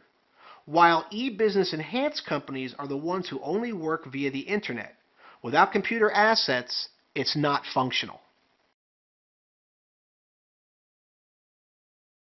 It is easy to see how one might not think that Michelangelo was a smart guy. Creative, yes, but smart, well, let's open a discussion. After all, he was a brilliant painter, but that is really all he's known for. Back in the day, and let's be honest, being smart was equated with knowing which leech to pick for bloodletting and making sure your neighbor was not a witch. Therefore, we had a lot of creativity from old Michelangelo, but not a lot of innovation. When we look at innovation, we think of people like Alexander Graham Bell, who invented the telephone. Pretty smart guy, if I say so myself. However, it can be argued he was also creative as he designed a product to fill a need that people at that time didn't really know they needed. The Pony Express was fine, and talking was reserved for church meetings and social gatherings. Alexander not only was creative and innovative, but he also pushed for change to help move the world forward. When looking at business from this perspective, it's important that a manager has the ability to harness these three areas and work with them to be a market leader. The reason we use Michelangelo and Bell as examples is that it's important to distinguish between being creative, innovative, and yet still drive change. These three areas are the cylinders in the engine of modern business. Without them, business would stay stagnant and not really move forward. Oh sure, we would have some inventions or new products, but all those inventions and new products are driven by someone first being creative, then being innovative, and finally wanting to drive or create change. You see, Michelangelo was creative, but not innovative in a business sense, and he did not drive change. He was content with his creativity, and to his defense, that is all he was supposed to do, as he was a painter. But Bell took that creative thought process a step further. So why all this talk about creativity, innovation, and change? You see, in the modern business world, it is not enough to be creative. Thinking of new ways of doing things or developing a new product is great, but that creativity has to be married, if you will, to innovation. There used to be an old saying that build a better mousetrap and the world will beat a path to your door. That is still somewhat true, but now that better mousetrap has to be innovative and drive change, or it simply will not get accepted by people in the market. The knowledge economy can be defined as a formal structure of consumption and production that is based on the level of intellectual capital that is obtainable. Okay, how about some English this time? The knowledge economy is an economic system where growth is directly related to the amount, quality, and accessibility of the information. Thus, growth and development of an economy is based on the information people can extract about it. Now we can see why we made the distinction between Michelangelo and Bell. Bell extracted information and created an innovative product that drove change in the market. He blended creative thought with information, as well as innovation, engineering, and design to develop a product that people did not even know they needed, but once they saw it, they knew they had to have it. Simply put, it is not enough in today's world to be creative, but you also must be innovative and be able to drive change. By now you might be thinking, what's the big deal? Creativity, innovation, and change are great words to use, but I am not going to develop anything in my job. I am working to build a department, and that innovative and creative stuff is left up to the other guys that are running the business. Unless, of course, it is you running the business. Then you do have to be creative, innovative, and drive change. But not so fast. You see, when we talk about these areas, it's important to understand that everyone needs to be change savvy. That is, to understand and grasp change as it happens and realize what it can mean to their company, position, and life. A person does not have to develop product or be creative in order to work within a knowledge economy. But understanding creativity and innovation and then using them to help drive change is important. Take a minute to think about all the products that have been developed in your lifetime, or for any lifetime, that were creative, innovative, and drove change. The internet, mobile phones, Skype or video conferencing, the microwave oven, Netflix. The list goes on and on. But let us take this a step further. Where would you be as a manager if you did not embrace, understand, and work with these advancements? That's right, you'd be on the outside looking in as others moved forward and used these innovative and creative products to advance their position, departments, and companies. Thus, the importance of being knowledge savvy and to some degree a change agent, a person who acts as catalyst for change, is critical for today's managers. In general, people resist change. They like what they know and typically are not welcoming to issues or ideas that they do not know. However, there are some things we can do to help us deal with change easier. First, simply notice that you are in the midst of change and that change is a part of you. Face your feelings about the change, especially when the change is imposed and beyond your control. Figure out when to accept and when to reject the change. Adopt an attitude of anticipation and be grateful. Welcome change as an opportunity. Choose your thoughts and attitudes about each change. Negative thoughts block your creativity and problem-solving abilities. Positive thoughts build bridges to possibilities and opportunities. Learn to relax. Set SMART goals so you can consciously guide the change. I'm not saying following these rules will help you become a change agent, but at least having some guiding principles will help you get over the rough patches. There is no easy way to become change savvy in a knowledge economy. It is easy to see that today's business environment does rely on the quality, quantity, and accessibility of information. It is fast-paced, and the person that has more knowledge will usually be the one that ends up on top. People are either seeking information out or developing life-changing products from it, as Bell did, or they are working with the results of that innovation and change in their daily lives. This means there are individuals that drive change, accept and support change, a change agent, or run from change. One thing is for certain. As we move towards a more technologically driven world, if you run from creativity, innovation, and change, you will run yourself right out of a job. Foreign direct investment, FDI, is an investment in a business by an investor from another country, for which the foreign investor has control over the company purchased. The Organization of Economic Cooperation and Development, OECD, defines control as owning 10% or more of the business. Businesses that make foreign direct investments are often called multinational corporations, MNCs, or multinational enterprises, MNEs. A MNE may make a direct investment by creating a new foreign enterprise, which is called a greenfield investment, or by the acquisition of a foreign firm, either called an acquisition or brownfield investment. In the context of foreign direct investment, advantages and disadvantages are often a matter of perspective. An FDI may provide some great advantages for the MNE, but not for the foreign country where the investment is made. On the other hand, sometimes the deal can work out better for the foreign country depending upon how the investment pans out. Ideally, there should be numerous advantages for both the MNE and the foreign country, which is often a developing country. We'll examine the advantages and disadvantages from both perspectives, starting with the advantages for multinational enterprises, MNEs.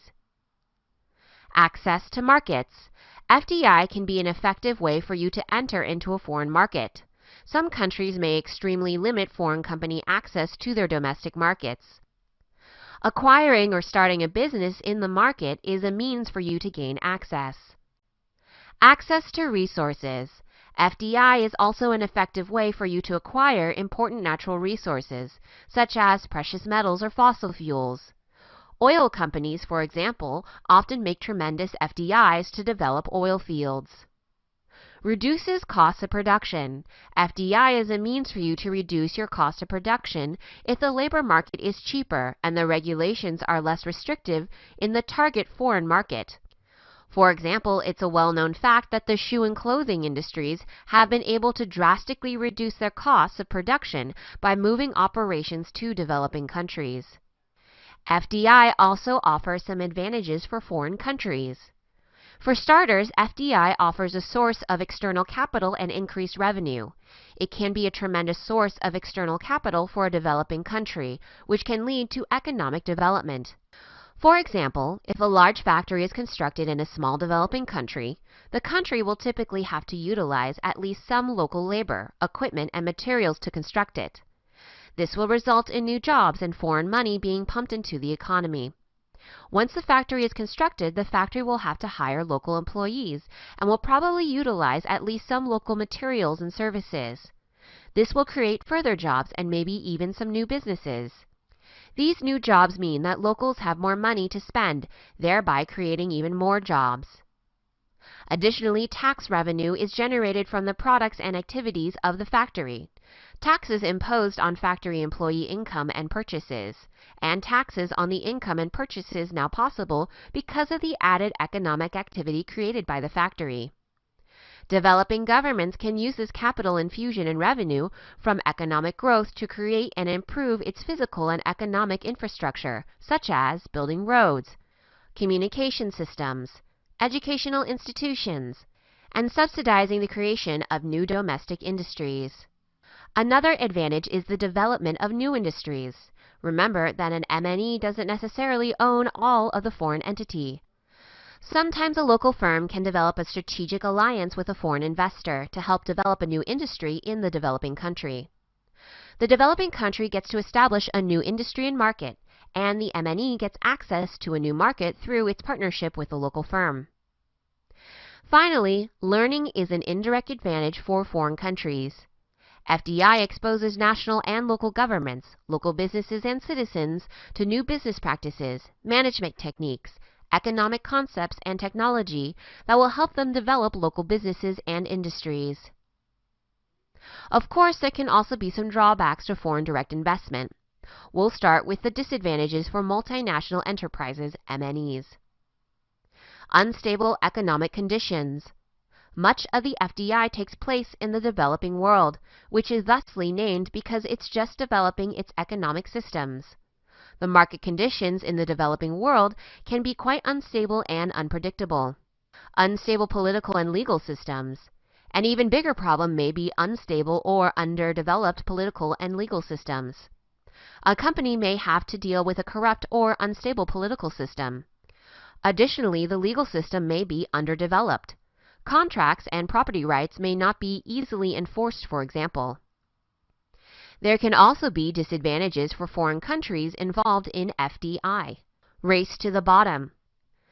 Some have argued that developing nations are forced into a race to the bottom in labor and regulations in order to attract foreign investors who seek cheap labor and non-existent or lackadaisical regulation to maximize its profit potential.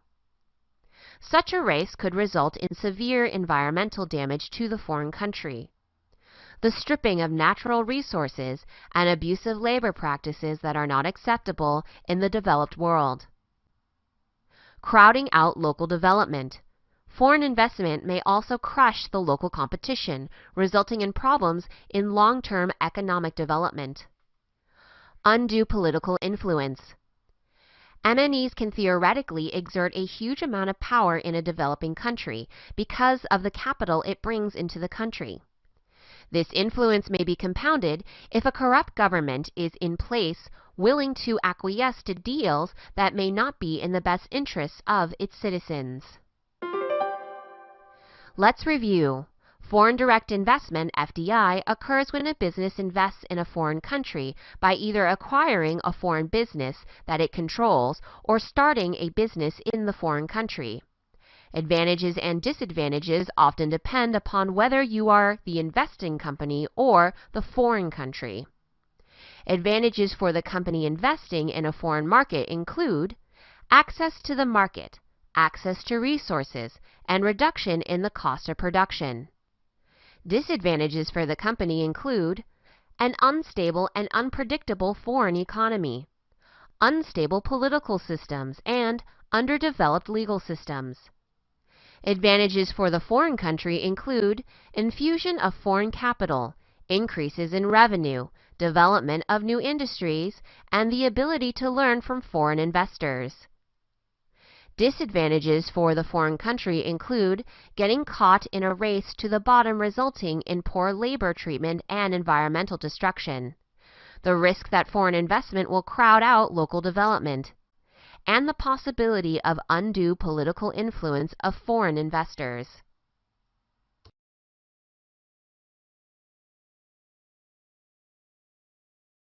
Simply stated, innovation is the process of creating something new.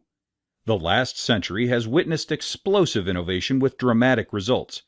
Innovation makes our lives easier, enhances our productivity, improves our health, entertains us, and broadens our ability to communicate and connect on a global scale. Virtually every improvement in the quality of living in the past century can be traced back to innovation at some level. Innovation is a broad, diverse, complex, unpredictable, and widely studied force in business. Hundreds of books, articles, and research papers have been written by scholars devoted to the study of innovation, its sources, objectives, trajectories, and lasting impact. Innovation serves as the catalyst for growth in business and economics. Yet far more reaching, its impact can transform virtually any industry, from government to education, even the delivery of healthcare. Sources of innovation can be found across any business, service line, organization, or industry. We often think of innovation today in terms of technology.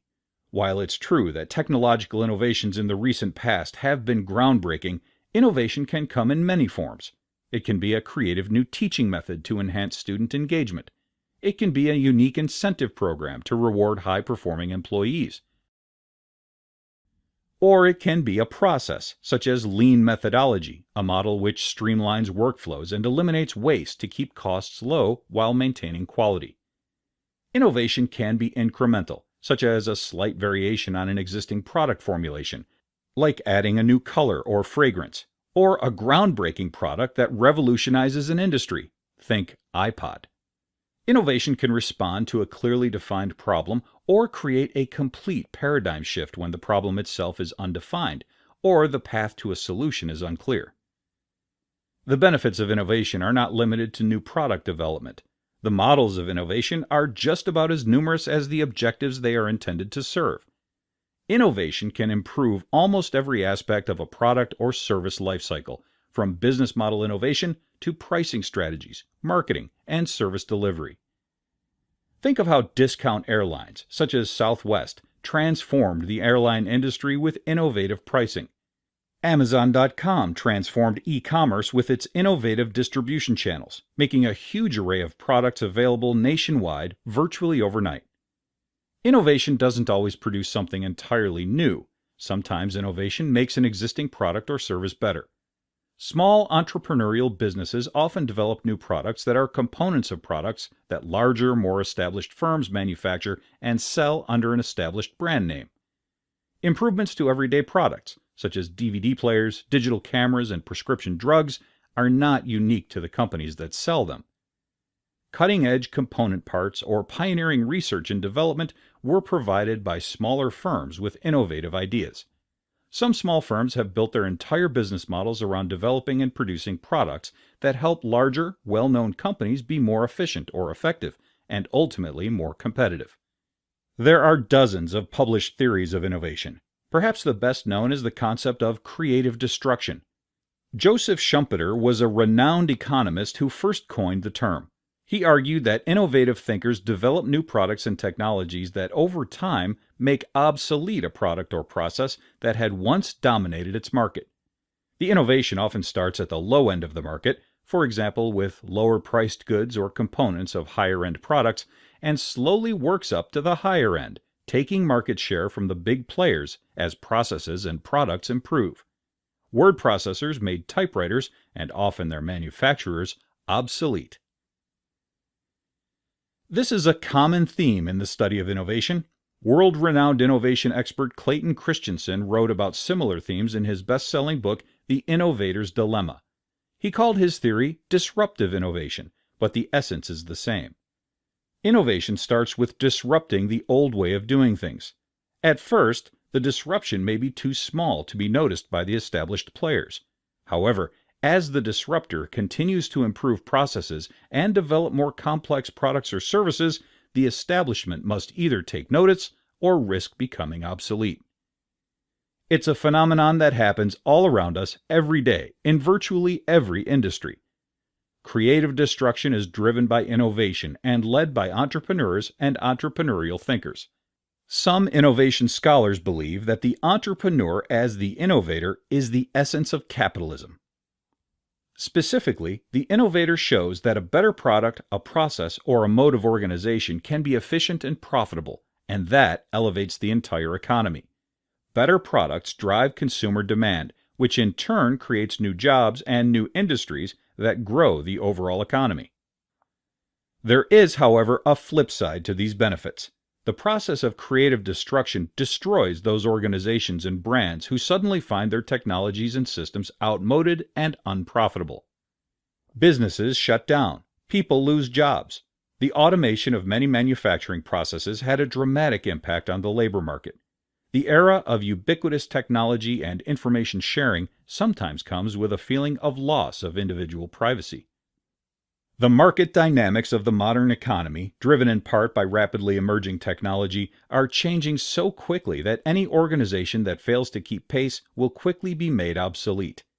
In this environment, business leaders constantly need to question perceptions and assumptions.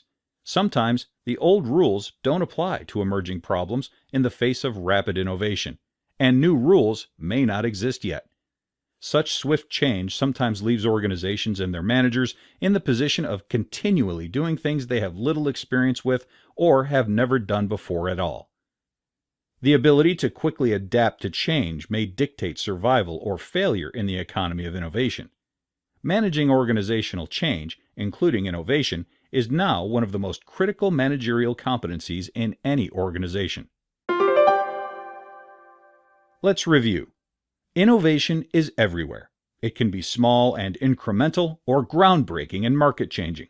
Innovation produces new products, services, processes, industries, and opportunities. Creative destruction slowly replaces the old way of doing things with new, improved products and systems. Change is so pervasive in virtually every industry today that those who fail to respond in time will inevitably be left behind.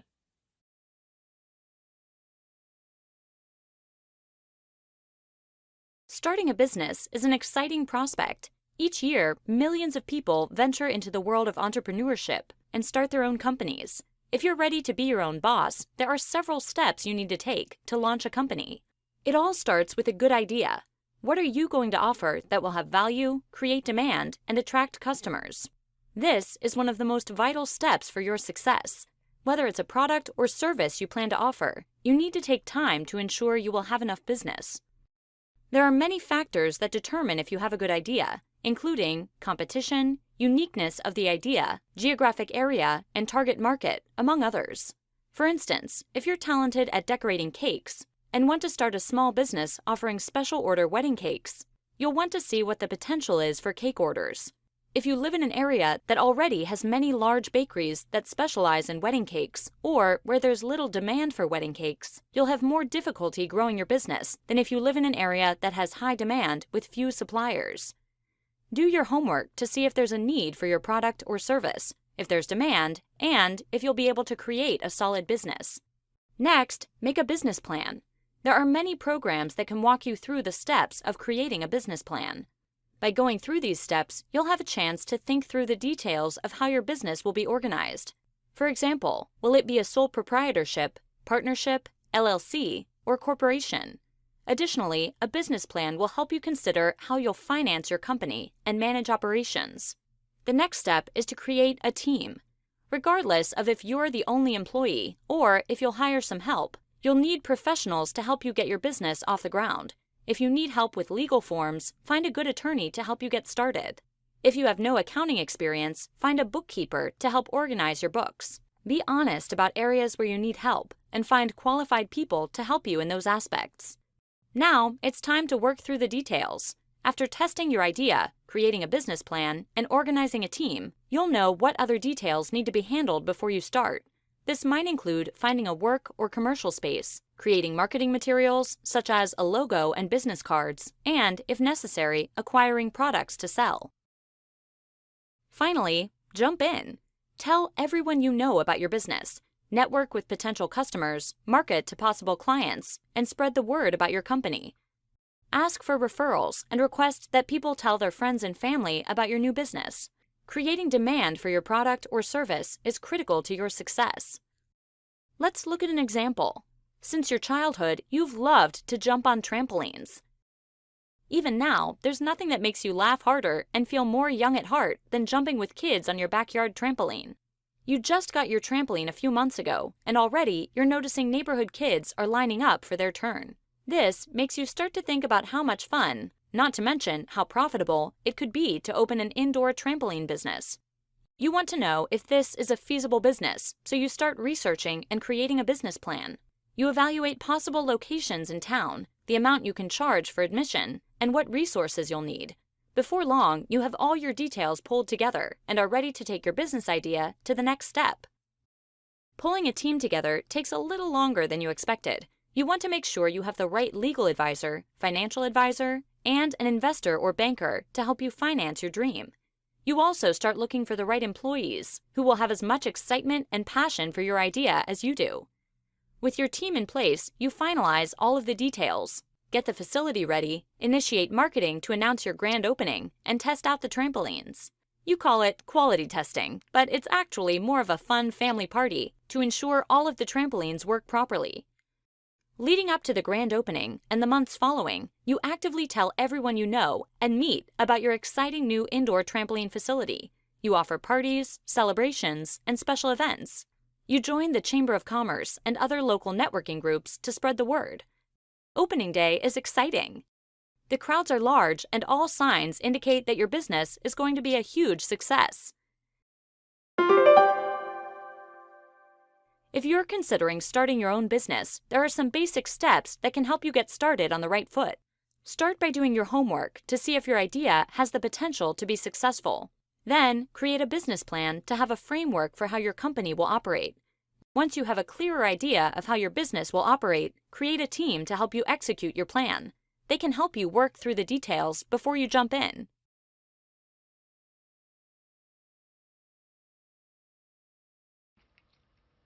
Small businesses are not necessarily as small as many people think. Business size in the United States is typically defined either by the number of employees a business has or by the size of the revenue generated by the business. You may be surprised how big some small businesses really are. In some industries, the number of employees employed by the business defines its size. For example, the size of manufacturing, mining, and wholesale trade businesses are defined by the number of people employed. The Small Business Administration considers any manufacturer with no more than 500 employees as a small business. Wholesale trade businesses, on the other hand, are considered small if they employ 100 people or less. Generally speaking, most people will view a business with 100 or fewer employees as the common, everyday definition. The size of a business is often based upon the revenue they generate, broken down by specific sectors of the economy. The Small Business Administration considers any general construction business that has revenues of $31 million or less as small. Retailers can generate as much as $6.5 million per year and still be considered small. Business and personal service companies, such as law firms, accounting firms, medical practices, and other companies that provide personalized service to customers, also may generate $6.5 million and still be considered small. Architectural and engineering firms can generate $4.5 million in revenues and still be small. Agricultural business, however, can only generate $750,000 per year and still be considered small. When you think of a small business, you are probably thinking about a micro-enterprise. A micro-enterprise is a business that is owned by one or just a few people and employs no more than 10 employees. In fact, many don't employ anyone. Most micro-enterprises provide goods or services for their local communities. Examples include lawn care services, real estate agents, auto mechanics, clothing boutiques, used bookstores, house cleaners, plumbers, roofers, at-home daycare providers, and small restaurants. There is power in numbers. Any one small business doesn't have a significant impact on the United States economy, but in the aggregate, small businesses dominate the economy. According to the Small Business Administration, there are about 23 million small businesses operating in the United States, and they generate 54% of the sales in the U.S. The SBA also notes that small businesses create 55% of all jobs. Let's take a look at the characteristics of a small business as it evolves. Meet Steve. Steve worked at a 9-to-5 grind in a cubicle for most of his adult life, but his hobby is woodworking. About 5 years ago, Steve decided to abandon the cubicle, throw out his ties, and start his own custom cabinetry business. Unlike a big business, he cannot go to an investment bank and hope to obtain investors who will buy stock in his small company. Steve uses his personal savings and a small business loan to start his new business. Steve is frugal. In the beginning, he runs the business out of his house. His garage is his workshop. And like many small business owners, when Steve first needed to hire employees, he started with his family. His wife managed the company's books, and his son worked part-time to help out in the workshop to fill orders as needed. Over the next 5 years, the reputation of Steve's business grows, as does his customer base. He's able to convince some local custom home builders to use his business as a subcontractor for cabinetry. Steve now leases a commercial space and is hiring more employees. In fact, his company employs 15 people by its 5-year anniversary, and gross sales revenue is approaching $3 million. Steve's business is successful so far, but he does face many hurdles that can cause his business to fail. One of the biggest reasons any business fails is poor planning. A successful entrepreneur will plan out all aspects of his business before opening the door. You need to make sure you have a product or service that is in demand. You need to plan your operations, including your location, financing, hiring needs, budgeting, and forecasting growth. In other words, you need a business plan. Another reason that small businesses fail is errors in expansion. Expanding a business, such as adding new locations or adding to your products or services, is expensive. The risk increases when you expand beyond your home territory or start offering goods or services outside your core business. For example, a lawn care company moving into snow removal will have to make significant equipment purchases, gain competency in removing snow, and face different and unfamiliar competition. As the old cliche goes, it takes money to make money. One of the biggest reasons small businesses fail is inadequate cash flow. If you don't have the cash to pay your employees, suppliers, and lenders, your business will not last long. It's vitally important that small businesses carefully monitor the money coming in and going out of their businesses so they can plan accordingly. One of the greatest advantages of owning your own business is that you're the boss. But this is a double-edged sword. Since you don't have to answer to anyone in your company, there's no one to force you to abandon a bad business strategy. Sometimes a business will fail because its owner will simply refuse to alter a strategy that is failing. Customers are the lifeblood of a business. No business can survive without customers. The erosion of a small business's customer base is another major reason for business failures. Sometimes this decline in customers may be due to mistakes the business makes, such as poor customer service, and sometimes it's out of the business's control, such as when a big chain retail store moves into town. Seldom does a business fail overnight. Usually there will be warning signs, such as declining sales, increased expenses, customer complaints, or the entrance of a new competition into your market area. However, if you don't pay attention to the warning signs, you can't be proactive and attempt to correct the course of your business. Let's review what we've learned. The size of a business is usually defined either by the number of employees it employs or the amount of revenue it generates. Small businesses can have hundreds of employees and millions in revenue and still be considered small. A micro-enterprise, on the other hand, is a tiny business that is owner-managed and may employ nobody. Small businesses are usually owned by one or just a few owners, are financed through personal savings and bank loans, and often employ family members. Small businesses may fail due to poor planning, mistakes in expansion, cash flow problems, following failed strategies, erosion of customer base, and a failure to see warning signs and act accordingly.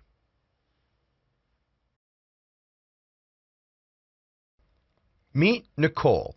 She started a small craft company about 4 years ago, and a significant number of people from overseas have shown an interest in her products based on her internet traffic. She's thinking about taking the plunge into the global economy, but is unsure that her small business can handle the rough seas of the global market. In a global market, Nicole will be seeking customers from all over the world and will be competing against businesses from all over the world. The rewards for Nicole can be high as her potential customer base rises from roughly 300 million to around 7 billion. Success is no way guaranteed though. Nicole will face some significant disadvantages as a small business owner entering the global marketplace. However, a small business does have some advantages in its favor as well. If you think about a business as a ship on an ocean, and the ocean is the global market, you can get a good picture of the advantages and disadvantages that Nicole's small business will have navigating the waters of the global economy. A small ship has a great deal of flexibility and can make quick course corrections, while it takes a lot of time and effort to move a large ship. Small businesses are better able to manage change and adapt to the dynamic global marketplace, just like a small ship can quickly make course corrections. Large businesses, on the other hand, have made huge investments in their current strategy and often face organizational resistance to change. Also, like most small businesses, Nicole doesn't have to answer to shareholders. Small businesses can leverage technology to enable it to accomplish many of the same things as a bigger business. For example, the internet has made it possible to market and reach people all over the world where it once took millions in marketing dollars. Nicole and small businesses like hers can also take advantage of outsourcing, which is contracting with another business to perform certain work. For example, Nicole may contract out the mass production of her products to a Chinese manufacturing company. This allows Nicole to minimize capital investment while being able to do what bigger businesses can do.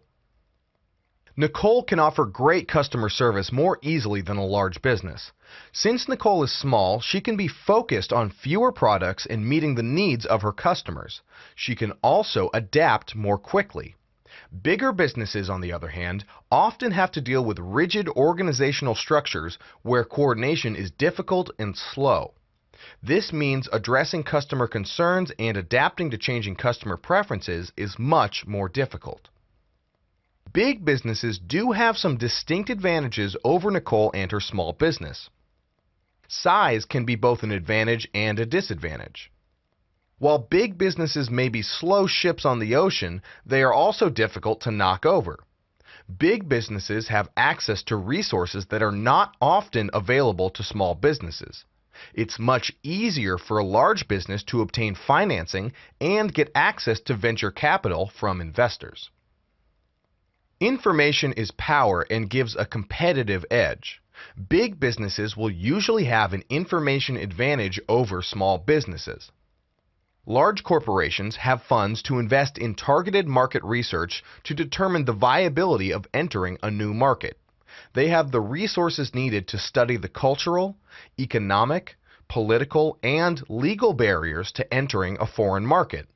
For example, tastes and preferences vary widely across the world, and just because your product or service is in demand in your domestic market doesn't mean it will be elsewhere. Information gathered from detailed market research will help you determine if it will be or not. Nicole and other small business owners may not have the resources available to obtain the same quality information to make the best business decisions. Technology can level the playing field substantially for Nicole, but not completely. Another advantage that big business has over smaller business is also related to their size and resources. If Nicole makes a mistake, it may cost her dearly because she has limited resources that she can invest in her global operations. On the other hand, a larger business can absorb larger losses and therefore take on more risk. Let's review what we've learned. The global market consists of people and businesses buying and selling goods and services on a global scale. Small businesses have both advantages and disadvantages when attempting to penetrate the global marketplace. Small businesses have the flexibility to quickly adapt to the dynamic environment of the global economy. They can also leverage technology and utilize outsourcing firms that permit small businesses to engage in the same activities of larger companies without the capital investment. Small businesses are often able to provide focused customer service and cater quicker to the changing preferences of customers.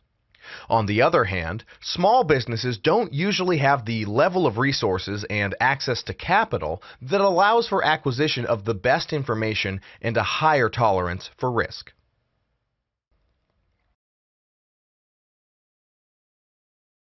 Management involves far more than just telling others what to do.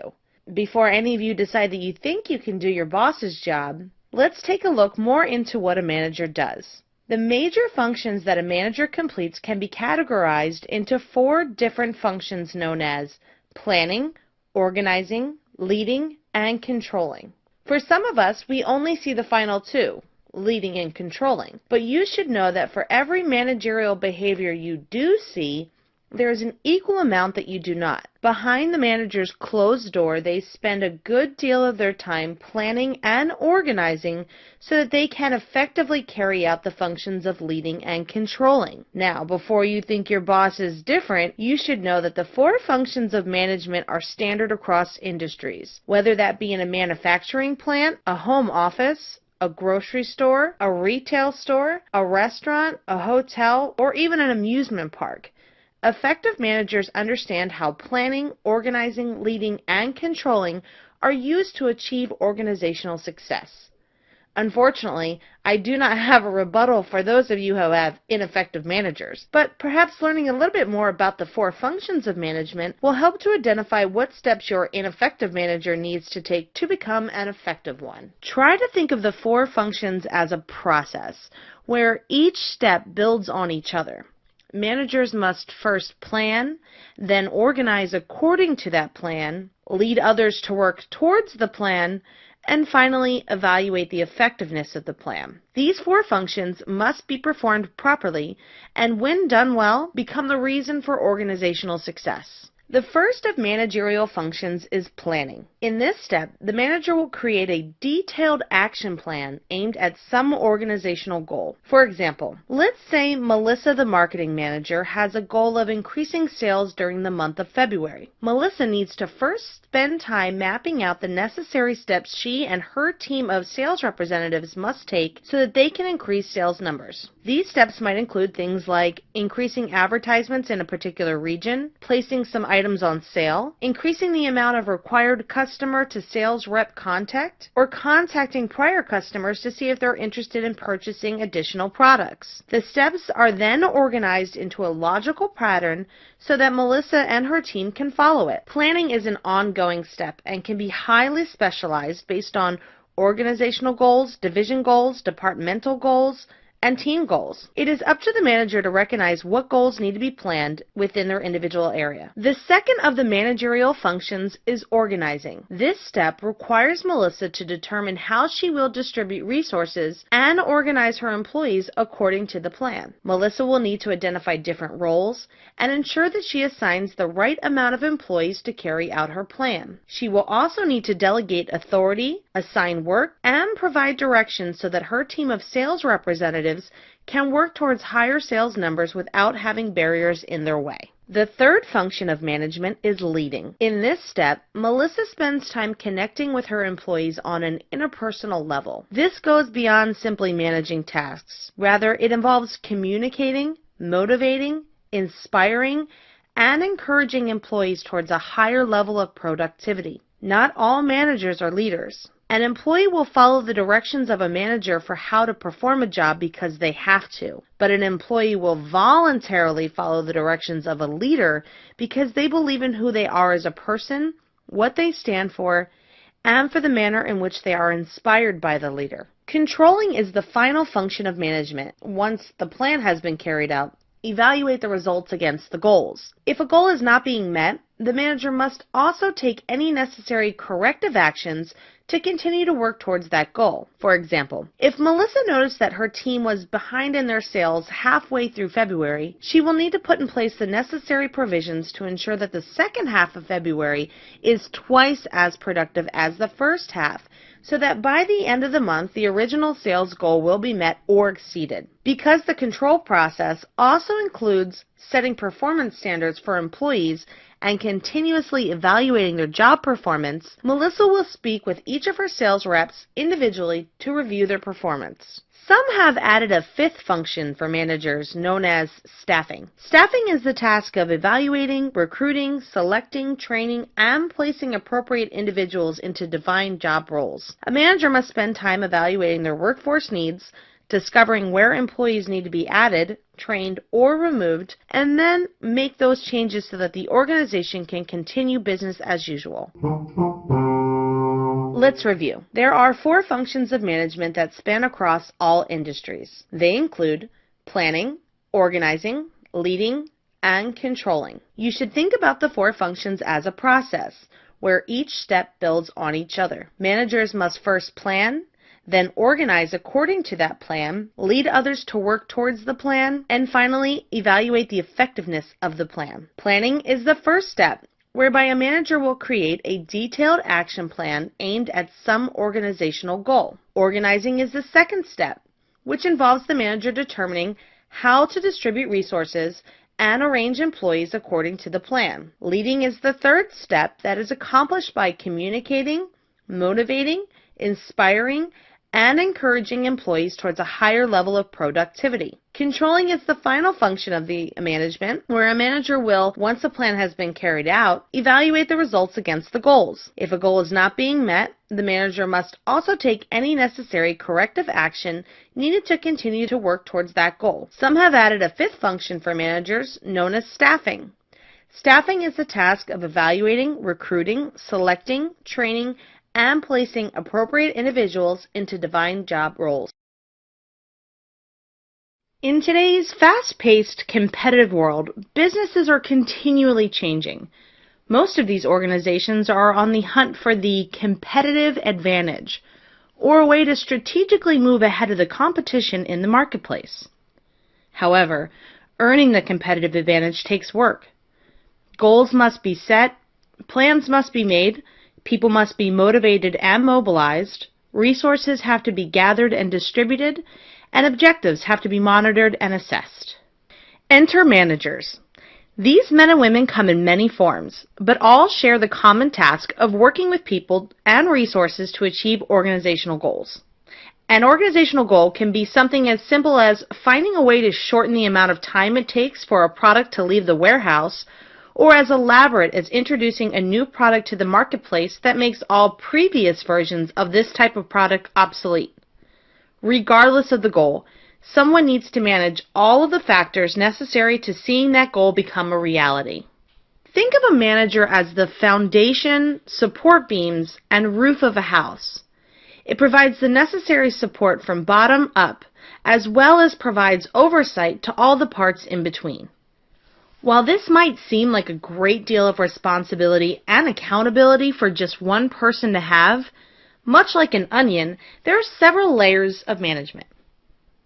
The roles and responsibilities a particular manager has correlates to their position in the organization.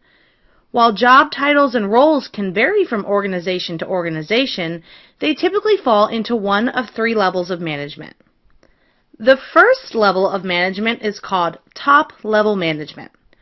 Top management is made up of senior-level executives of an organization or those positions that hold the most responsibility. Job titles such as Chief Operating Officer or COO, Chief Executive Officer, CEO, Chief Financial Officer, CFO, President or Vice President are commonly used by top managers in organizations. These top managers are responsible for setting the overall direction of a company and making sure that major organizational objectives are achieved. Their leadership role can extend over the entire organization or for specific divisions such as finance, marketing, human resources, or operations. The second layer of management is called middle-level management. This level of managers report to top management and serve as the head of major departments and their specialized units.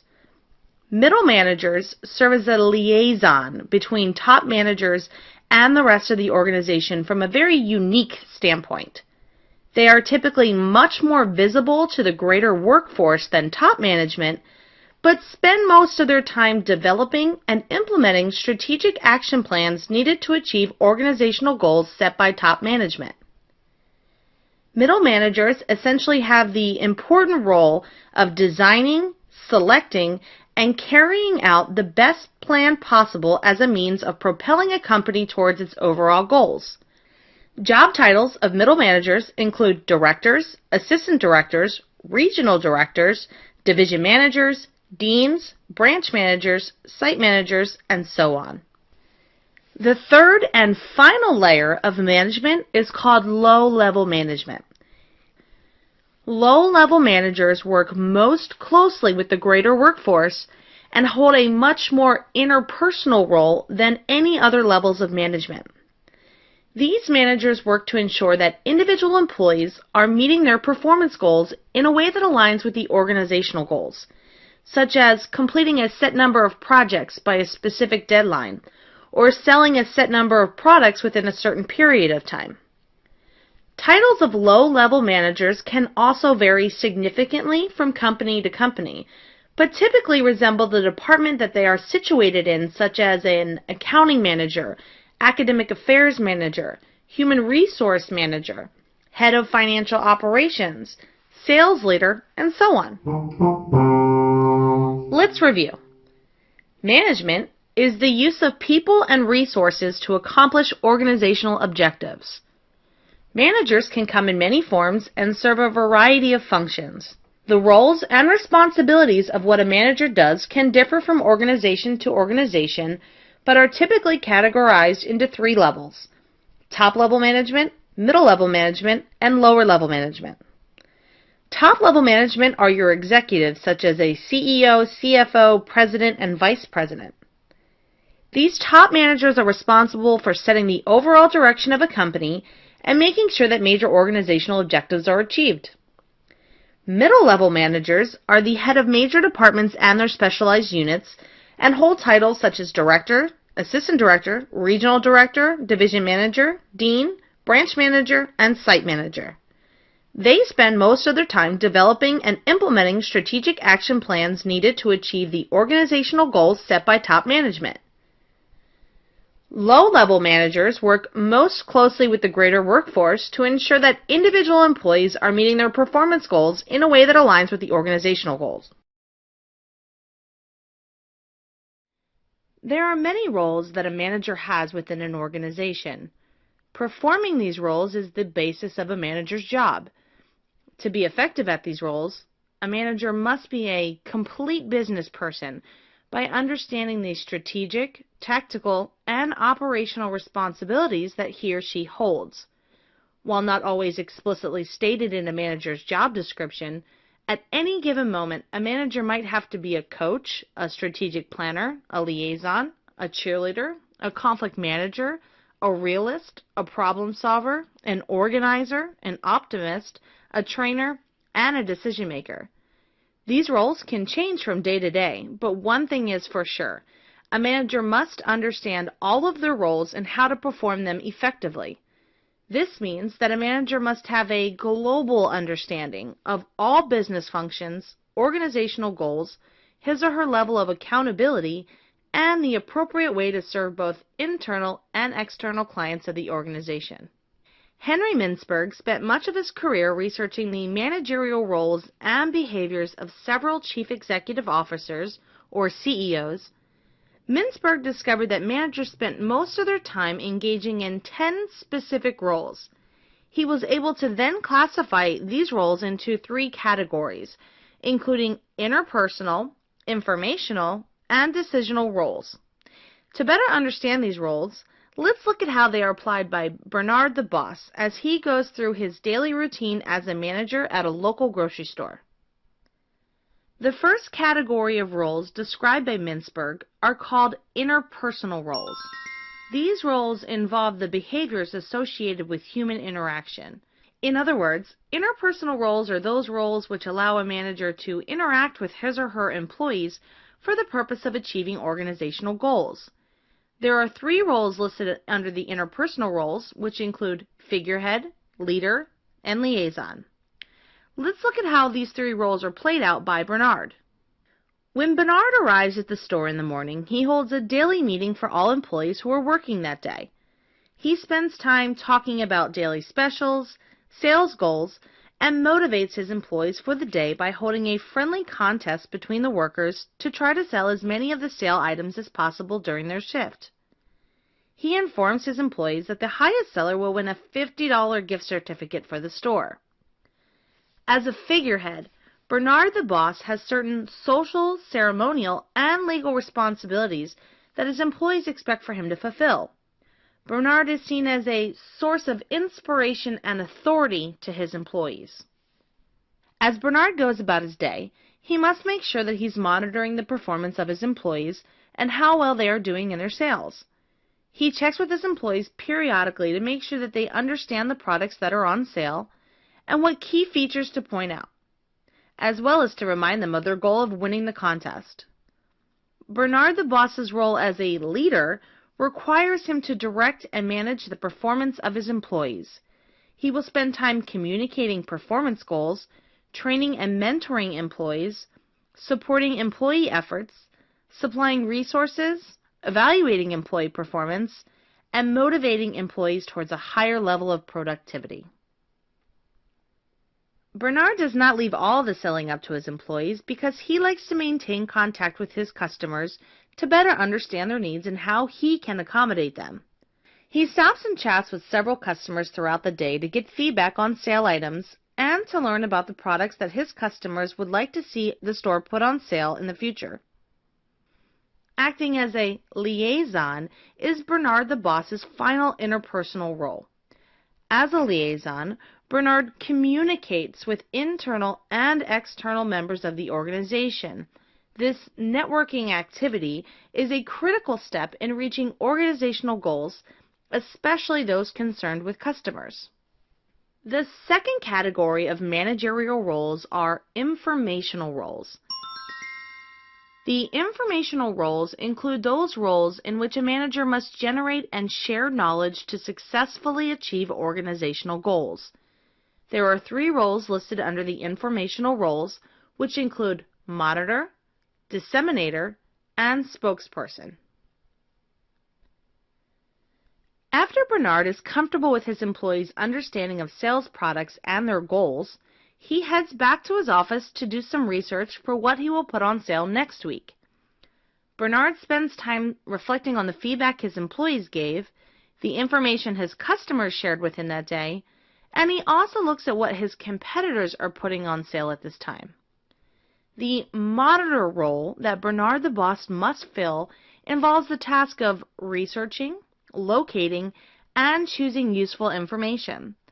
As a monitor, Bernard has to stay abreast to current industry standards and changes occurring in both the internal and external business environments. This also includes monitoring the performance of employees and their level of productivity. Bernard combines all of the information into a proposal for next week's sale advertisement and forwards the information to upper management for approval. He also spends some time previewing this information with his employees so that they can begin to familiarize themselves with the items.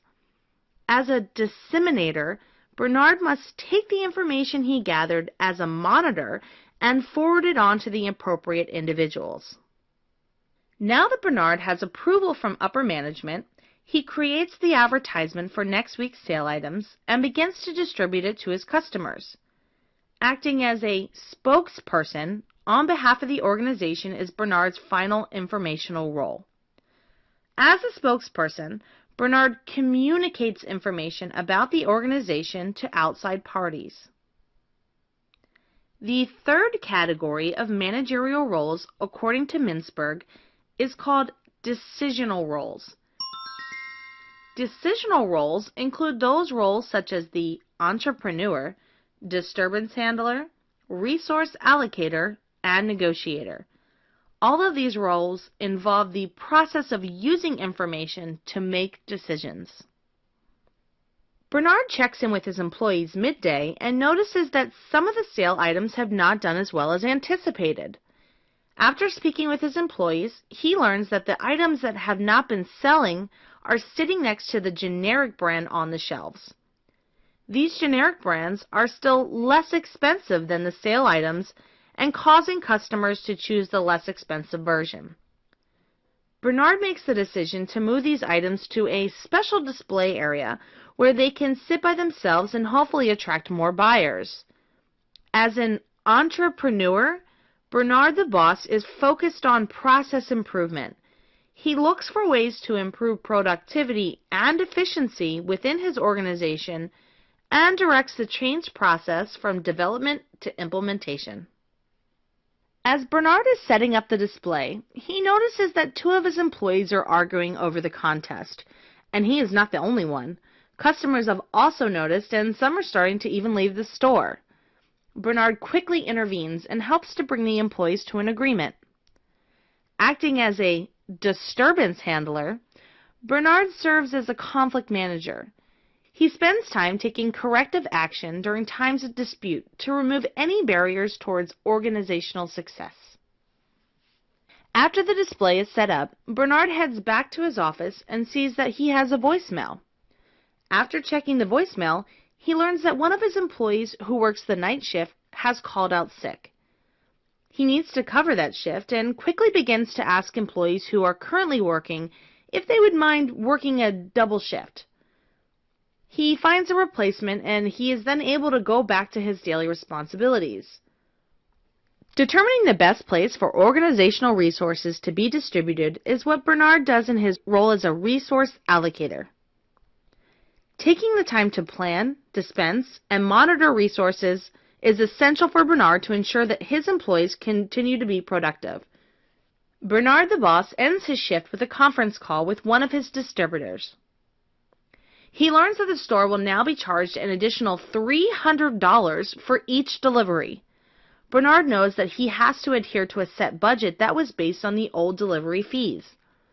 He spends time negotiating with the distributor and comes to a compromise that the additional fee will not be charged until next quarter when he can account for it in their budget. The negotiator role is the last of the decisional roles that Bernard must fill. As a negotiator, Bernard acts as a representative for the team, department, or organization during times of negotiation, whereby he looks out for the best interest of the party with whom he represents. Even though Mintzberg's research was conducted many years ago, his discoveries of the 10 managerial roles are still seen in business today. Managers of all levels perform the roles described by Mintzberg on a daily basis at organizations worldwide. Many managers assess their own behaviors against those described by Mintzberg to become more self-aware of how they can improve their managerial practices. Let's review. There are many roles that a manager has within an organization. Henry Mintzberg described 10 specific managerial roles most commonly seen within organizations. Mintzberg classified the roles into 3 categories: interpersonal roles, or those roles associated with human interaction; informational roles, or those roles associated with sharing information; and decisional roles, or those roles involved in decision-making. Interpersonal roles include the figurehead, leader, and liaison. Informational roles include the monitor, disseminator, and spokesperson. Decisional roles include the entrepreneur, disturbance handler, resource allocator, and negotiator.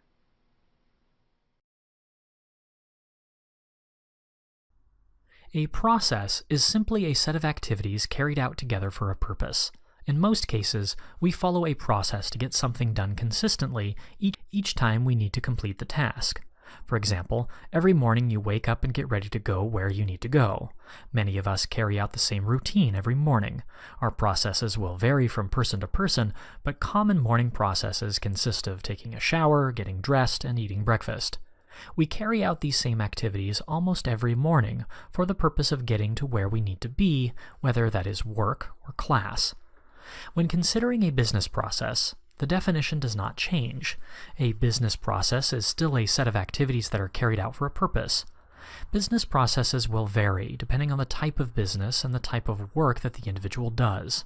For example, a loan officer at a bank has a process for meeting with the customer, entering the customer's information into the system, pulling the customer's credit report, and deciding whether the bank can lend money to the customer.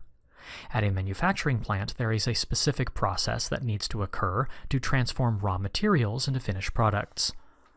Every business has its own set of processes that must be carried out in order for the business to make a profit. Many businesses analyze their processes to see if their process can be improved. When businesses work to improve their processes, this is called continuous improvement. The primary reason that businesses want to improve is due to competing businesses. If the competitor can build the same product at a less expensive cost, then the competitor can also charge a lower price. Most customers will buy the less expensive product if the products are the same. Let's consider an example. Company A and Company B both produce toy cars. Company A's process includes 3 employees. The first employee assembles the metal pieces of the car. The second employee adds the wheels, and the third employee packs the car into the shipping box. It takes an average of 2 minutes per car to go through all 3 stations. Company B's process uses only 2 employees. The first employee assembles the entire car, and the second employee packs the car into the shipping box. It takes Company B only an average of 1 minute per car to go through both stations. Which company do you think has the more efficient process?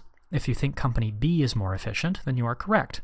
The reason Company B is more efficient is because it only takes them 1 minute per car instead of 2 minutes, and Company B only needs 2 employees, not 3 like Company A.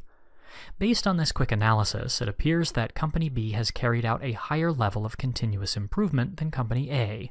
If we run the numbers using the assumption that the employees all work for $12 an hour, then the cost of Company A to produce 1 car is $1.20, while the cost of Company B to produce 1 car is 40 cents.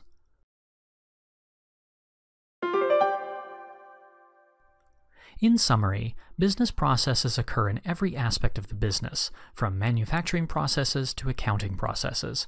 Every department has processes, and these processes should be analyzed to see if there is any opportunity to make the processes more efficient.